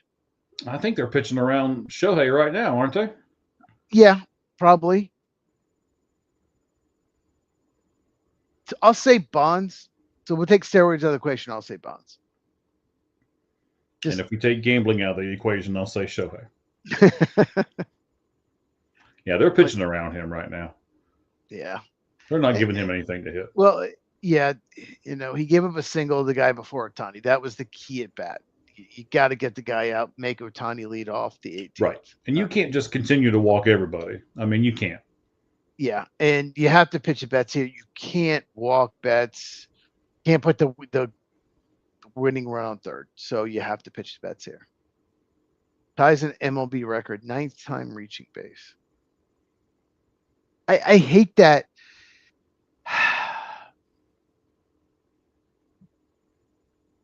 I hate that this situation. I just no, he's really good, but I hate that he just was gifted the Dodgers for nothing. I hate that they got Sasaki for nothing. They got Yamamoto for nothing, just money. Like they got everything for nothing. All this, like it just really bothers me. And I remember when they signed Ohtani, and I trashed it. And a friend of mine said, "Well, if he signed with the Braves or Cubs, you'd be happy." And I said, "You know what? I wouldn't. If they gave him 700 million, I wouldn't be happy. I'd be happy if he took a discount, but I wouldn't be happy if they gave him what the Dodgers gave him." And he's like, "You're lying." I'm like, "No, I'm not. I'm not." Well, but I've also read in multiple spots that yes, they gave him 700 million, but they have almost already made that as far as things they've signed with Tokyo and overseas and all of that. So from a business perspective, they're looking at Yeah. it as a good move. And a lot of it's deferred. So Yes. they haven't even paid him a lot of it. No. They will. Someone online was saying, I don't know if this, someone X, it's been months, but I don't know if you saw this, but they're paying like 3 guys through 2034, 2035. Mm-hmm. Like big money, like 3 of their players in deferrals. One of them was Ohtani. I don't know who the other 2 were. Maybe Betts was one of them, but the deferral program was supposed to help out teams that couldn't afford as much and they can pay them later. But Correct. all it's done is let the Mets and the Yankees and Dodgers just, pay more people. Oh, we'll throw it to future. We'll Bobby Bonilla them. That's all it's done. It's helped the teams that have money. It's done the opposite. I mean, the Reds deferred a lot of King Griffey Jr.'s contract, and last year he was their 4th highest player. I mean, yeah. So the Nationals did it with Steven Strasburg too. Mm-hmm. I think they're still paying him. Yeah. King Griffey Jr. was still paid? Really? Yeah, as of last year. Yeah, I believe the contract was over last year. I think that's last year. I don't want to knock Griffey, but that was a disaster for the Reds. It was an absolute disaster. Yes, but it's what everybody wanted. Every Reds fan in the world wanted it. Every Major League Baseball. I mean, we wanted every media wanted. Everybody thought it was great. It was the greatest thing for the Reds. It was the greatest thing ever. And he showed up out of shape. He gained weight. He wasn't the same player. He gained weight. It's like he checked out once he got paid. Did you notice that he was heavier? I don't know if he was heavier or not. I mean, I've seen a lot of him in Arizona. His son, I believe. I think he's still. I believe this is his senior season in Arizona as a receiver for the Wildcats.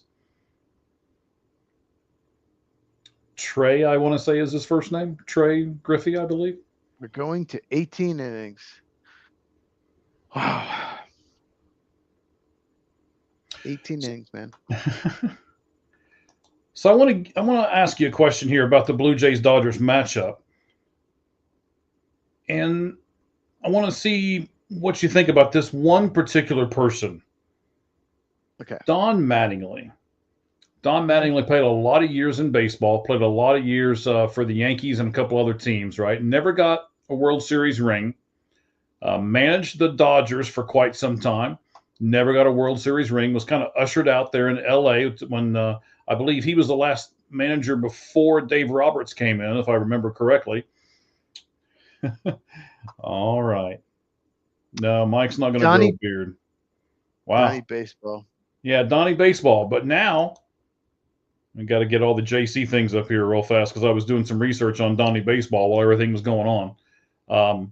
And I do not want to pay any attention to this commercial. So would it be sweeter for Don Mattingly now that he's in the Blue Jays dugout if he can beat the Dodgers and get his first World Series ring?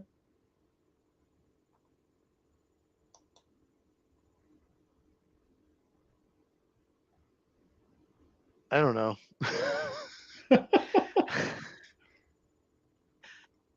Donnie Baseball.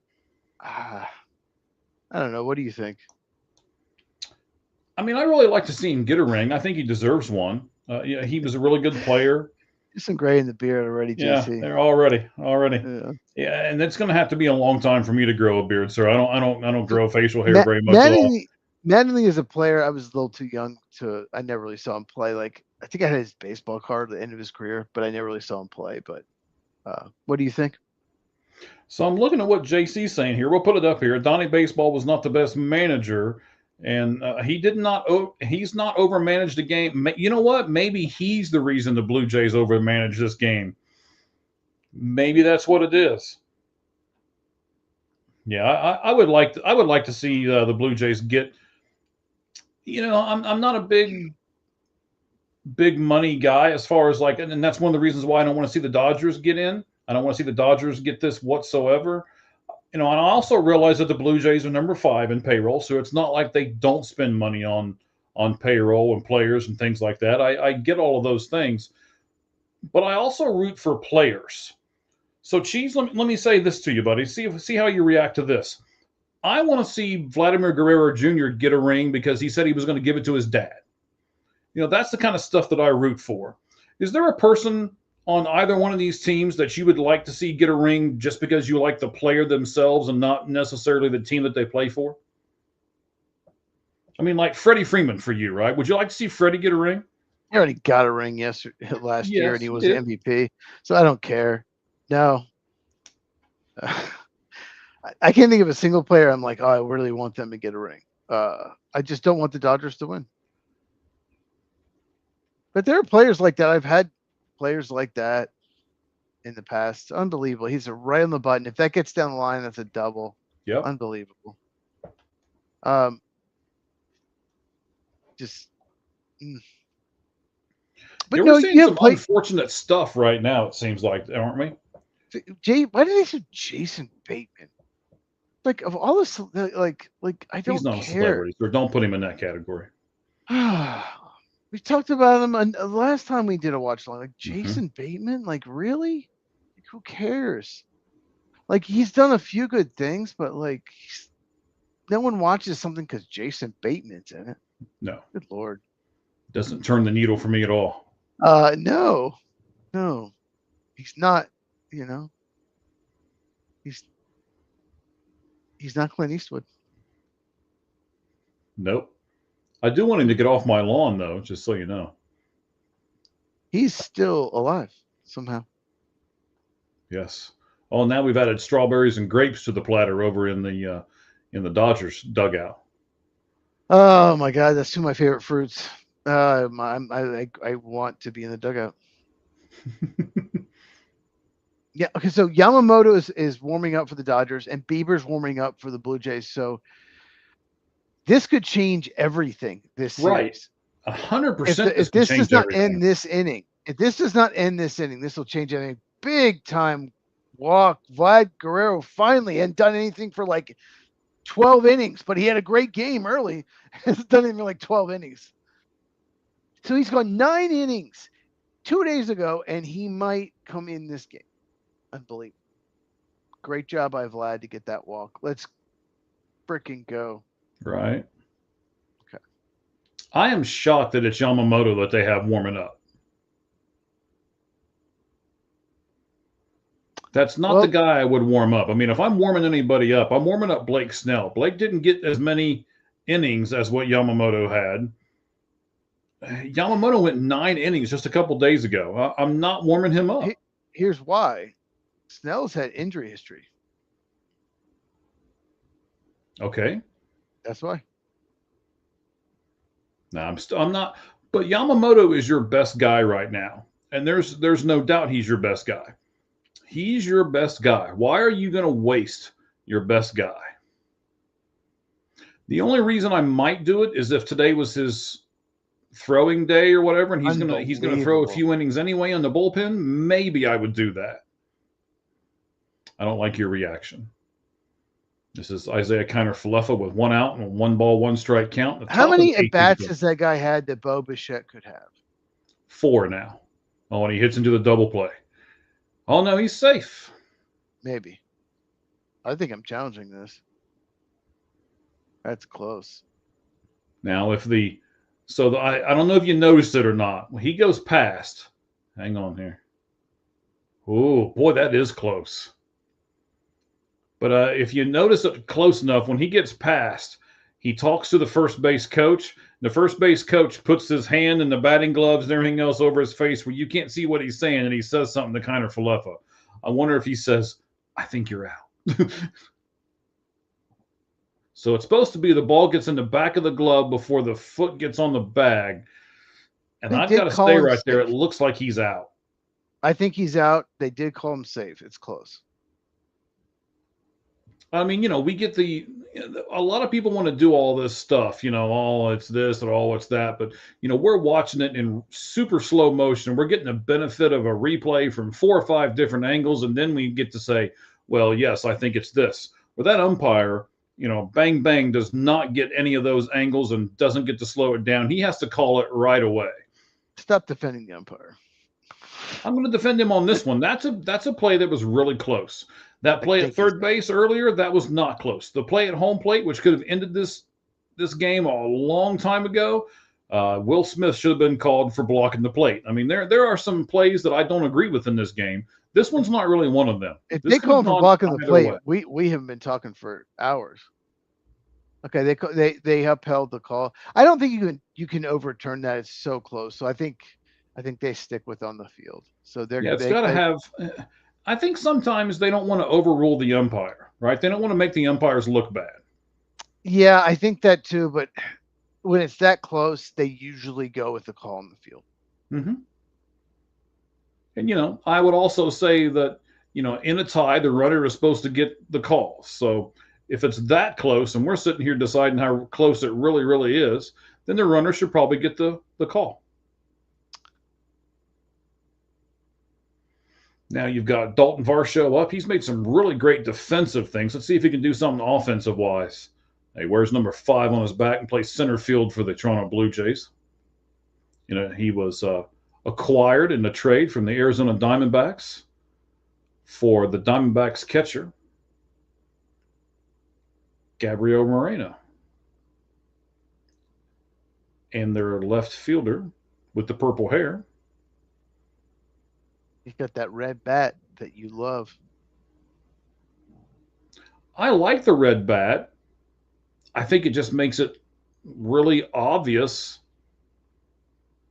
when you're trying to call if you've gone too far on the swing from the third or first base umpire, depending on which side of the plate you bat from. That's all I'm saying. I like the bat. It looks great. But is it functional? And I would say no. If I'm the Blue Jays manager, I would make them all have blue bats because it matches the color of their top, and then you can't see it near as well. It's the same thing with Bill Belichick. I think we talked about this before on a couple of the podcasts, right? He would have his defenders come out with different colored gloves to wear, and he would have them wear whatever color is the opposite player's shirt, so that if they do put hands and stuff on them, it's the same color as the offenders or as the opposing team's shirt, so you can't see it as well. Anything to cheat. Anything to get an advantage, Belichick. Mm-hmm. Belichick. Yeah. So you're saying it's an advantage if you have a different colored bat that matches the shirt? I don't know. You look really tired, by the way. I am very tired. I didn't say you had to keep going. I just said I was going to keep going. Well past my bedtime.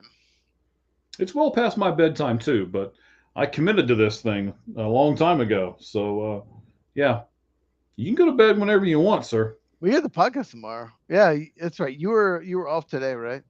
I was off today. I am. Tomorrow? You have to work tomorrow. I'm not actually going to be at work tomorrow. I am going to be working, but I'm not at work tomorrow. Unfortunately, there was an officer that I work with that was hit by a drunk driver and that killed her daughter. So I have a funeral to officiate tomorrow. So I will be doing that tomorrow instead of going to work. That's awful. This is awful. Can't But imagine. I don't have to get up as early as I usually would. Can't imagine what they're going through. No, I can't either. I've spoke to her several times. Yeah, it's a rough thing. It certainly is. I will credit our staff at the Arizona Department of Corrections. I usually don't mention this too much, but yes, they've done a great job. They came together. We raised a lot of money for her, and we'll be doing that service tomorrow. Myself and one of the captains from the department tomorrow.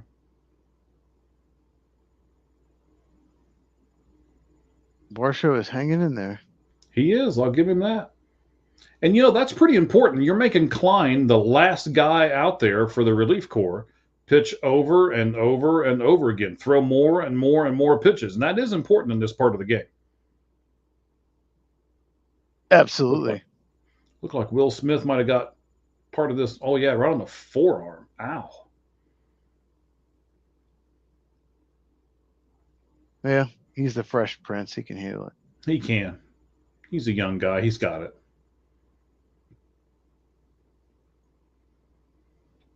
All right. We got to walk. Sorry. No, I wasn't too far behind you, actually. So now we've got first and second occupied, 2 outs, top of the 18th inning. Toronto 5. And the Dodgers. My friend of mine, friends of mine saying prayers to Michael and friends from St. Louis. Friends in St. Thank Louis. You. I appreciate that. Prayers. I've got the, let me see if I can do it here. Yeah, we wear the pink and purple bracelet for her right here. Can't imagine. Sold these for her. Made cannot imagine. Stuff. I mean, one of the things that I do. We'll talk about it for a moment. I don't like to, because it sounds like I'm bragging when I'm really not. But one of the things that I do is I'm in charge of it's called ESU, which is the Employee Support Unit. There are a lot of different things that people don't realize and understand that happens behind those barbed wire fences, and we need to support each other. And I have to say, we kind of organize everything and do all that, but the other officers and things really, really do support each other. It's a fraternity kind of thing, and it should be. And I do. St. Louis, I appreciate it. Come on, Tyler. You can do it. You can do it. Yeah, I mean, can you? What would it be right now if the third catcher would be the guy that win the game for him? You can do it. Cut his head off. Oh, wait. I believe in him. Oh, we suck again. Yeah. Go, go, go, go. Sorry. Stop. Oh. Okay, so there's a wild pitch. I can see it on the MLB cast over here. I haven't seen it on my television yet. There it is. And I wonder if that pitch a few minutes ago affected that, because if you see him try to backhand it, he tried to backhand it with that injured arm. He tried to backhand. He could have just gotten in front of it. He could have. He could have. But he tries to backhand it. Bad decision. Yes. And I think it actually hit the umpire, it looked like, too. I could see him. Looked like it got him in the right shoulder. Did they really have to get a boy to run out so he can scrape the dirt off his shoes? Do we really have to stop for that? It's literally 1:45 in the morning Central Time. Do we really have to get... Oh, and the boy has to help. Klein can't do himself. The boy has to scrape the mud off his shoes. Help, little boy. Is getting a nice plug right now. Help, little boy. Maybe pitch better. It wouldn't be an issue. Oh, wow. I see. I'm just getting to the help little boy part. So I don't know why you're so far behind. You weren't that far behind. It's gotten longer and longer. Weird.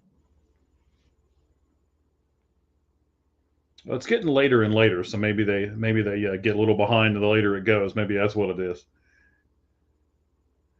And we thank everybody who's still with us, by the way. I mean, I know we're veering off, and I gotta, every once in a while I gotta talk a little louder to keep Cheese awake over here. But 18th inning, ladies and gentlemen. A 3-ball, 1-strike count, at least where I'm at, with 2 outs. The game tied 5-5. We have Miles strike on deck, and something crazy just happened. There's not a strike. Doing a walk. It's not a strike. So borderline pitch, anyway.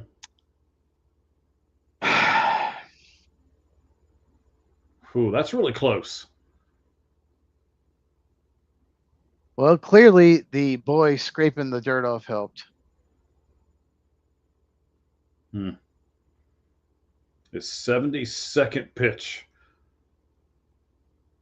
I don't think he comes back out for the next inning. I really don't. I think the Dodgers are going to have to go to one of their starters.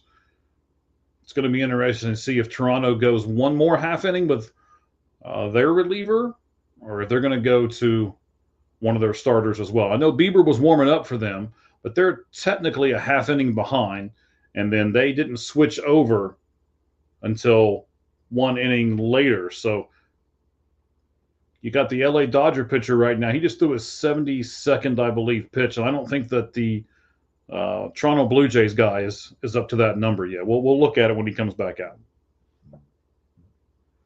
Actually, I can look at it over here. The Blue Jays. Oh my gosh, I don't know what to say. Well, no, you're like 7 hours deep into this game. Of course you don't know what to say. Their lineup right now is not the lineup that should be in the game and played the whole extras. And they had chances. It's just like they should have won this game, and it's frustrating. This is not who should be playing. No, you're There's right. a reason some guys are on the bench. You know? Yep.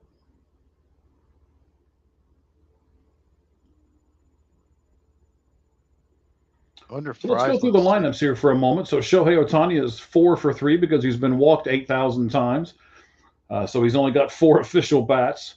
Mookie Betts is 8, and he's had 8 at bats with no runs, 1 hit, no RBIs, 1 walk, 1 K. Freeman, 6 at official at bats with no runs, 1 hit, 1 RBI, 2 walks, and no K. So I mean, you know, those first 3 guys in their lineup, it's supposed to be like, you know, murderer's row, have not been great tonight. And I know they've walked Ohtani a lot, but they've got 6 hits. So Freddie Freeman has 6 at bats, and all 3 of them only have 6 hits.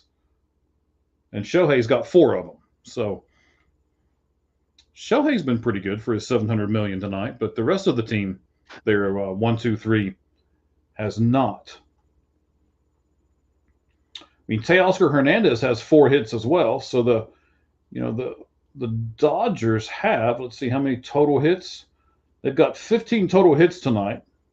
1 by Call, 2 by Kike Hernandez, 1 by Tommy Edman, 4 by Teoscar Hernandez.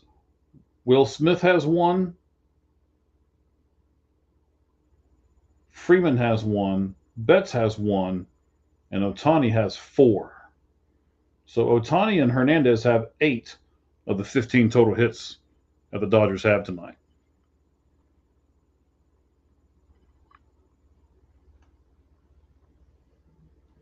And you got Freddie Freeman up right now.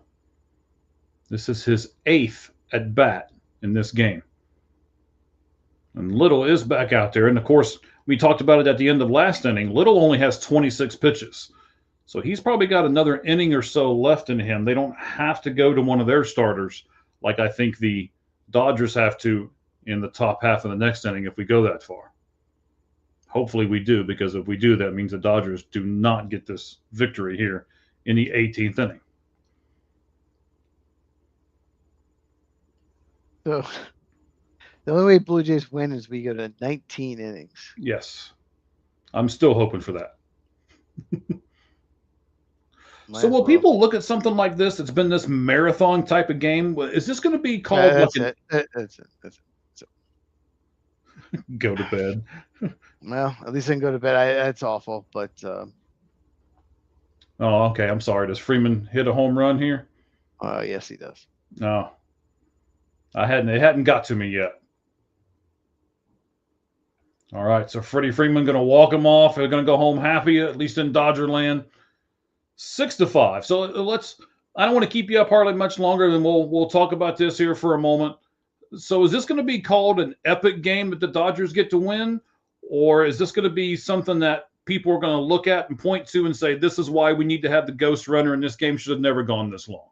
Ghost Runner games should never gone that long. I think it was pretty much a must-win for the Blue Jays. Either team, like, to use all your bullpen, entire bullpen, to lose this is devastating. You have to get this to sacrifice the entire bullpen, and I think John Snyder just blew it when taking guys out too early. So, I think the Dodgers now have a very, very good chance of winning the World Series. Mhm.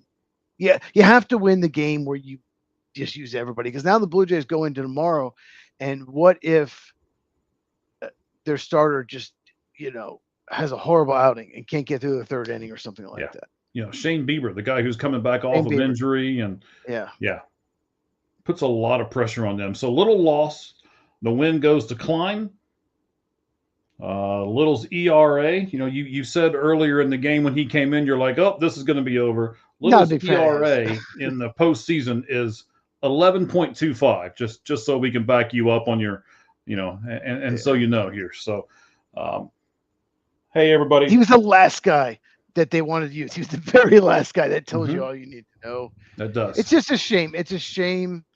The Blue Jays had their chances, and this was, to me, a must-win for them. And I'd be shocked if the Dodgers do not win the World Series. But hopefully, the Blue Jays can come back. But it's going to be tough. Yeah, hopefully we're all wrong with this, but so tomorrow, Lights Out Podcast, tomorrow, right?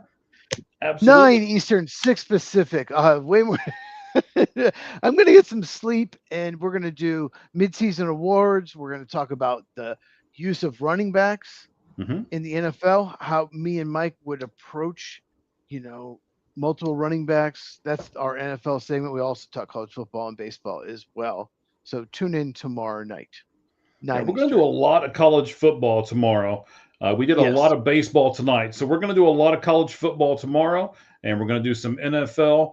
Do me a favor, buddy. I know we're doing this like live, but there's nobody watching us at this point anyway. No, I'm just kidding. We actually have game followers. There actually are. I got people watching. What? So do me a favor. Shoot me over the awards that I need to look at, because I can't remember all the stuff we did way back when, and I've erased all that stuff that you sent me. So I have it all. I'll send it to you in the morning. But all right. Yeah, buddy.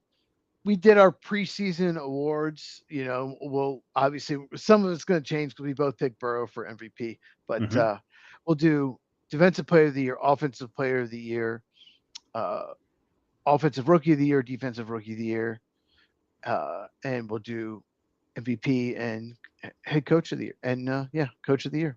I think we'll do those. We'll do our mid. We're about to hit the middle of the season in the NFL, so we'll do that as well. And then next week we'll do a Heisman watch again. Okay. Where we go over our top 3 Heisman, which we did last week. Or the week before. When can we talk about trades in the NFL? How long do we have to wait to start talking about trades, sir? We can talk about trades whenever you want. The deadline is, I believe. It's amazing how we start talking about football for a minute and you just wake up all of a sudden. I'm not awake, trust me. I'm on fumes. It must be the hair. You look like you're awake. Well, the thing is with the baseball trade deadline is just, there's so much to talk about. It's Tuesday, November 4th. That's 1 week from today. Okay. So, we'll talk about it tomorrow because we have to. Sounds good. So it'll be over by the time we have a next podcast. Right, it'll be over. So we'll do. You know what? Maybe we'll do 2. No, we won't do 2 top 10 lists because we're going to do the top 10 tight ends right now. We're going to make sure we do that tomorrow. Top 10 tight ends in the league right now. Right now, yes. Will be our top 10. Our lights out. What do you call it? Lights out list. That is correct. Lights out list tomorrow night. So all right. That's our NFL segment, and of course, we're going to talk a lot about college football. And then here's what we want. We still got almost 60 people following us right at the moment. If you have a trade that you would like to see in the NFL, tell me who you think it is, and we'll talk about it tomorrow right here on the Lights Out Sports Podcast. But for everybody else, we appreciate everyone staying up with us. We thank you all very much for watching our watch party, the World Series, and Monday Night Football that ended 3 days ago. And we appreciate everybody sticking with us. The Dodgers win tonight in fashion in an 18th inning. The same number, by the way, that Yamamoto wears. So they won it in the 18th tonight, and a final score of 6-5. And as we always say at the end of every podcast, Cheese, you got anything else to add? A lot of Japanese players wear 18. Do they? Yeah. It's kind of like 44. Yeah. Shoto wears it for the Cubs. I think it's a thing. Maybe it must be a thing. We'll find out. Maybe I'll do some research if I get a chance tomorrow. I'm about to fall over, so we need to end this. I kind of want to see you fall over. I literally cannot keep my eyes open. No, I might do like I might just like it looked like someone assessed me and we'd start like falling over. Okay. All right. So I'll bid you adieu, and I'll tell all of our viewers, of course, what we always say at the end of every one of these shows, no matter what we're doing. It's always the only thing that's fair in life is a baseball hit between the third and first base line. Thank you all, and have a great evening. We'll see you tomorrow.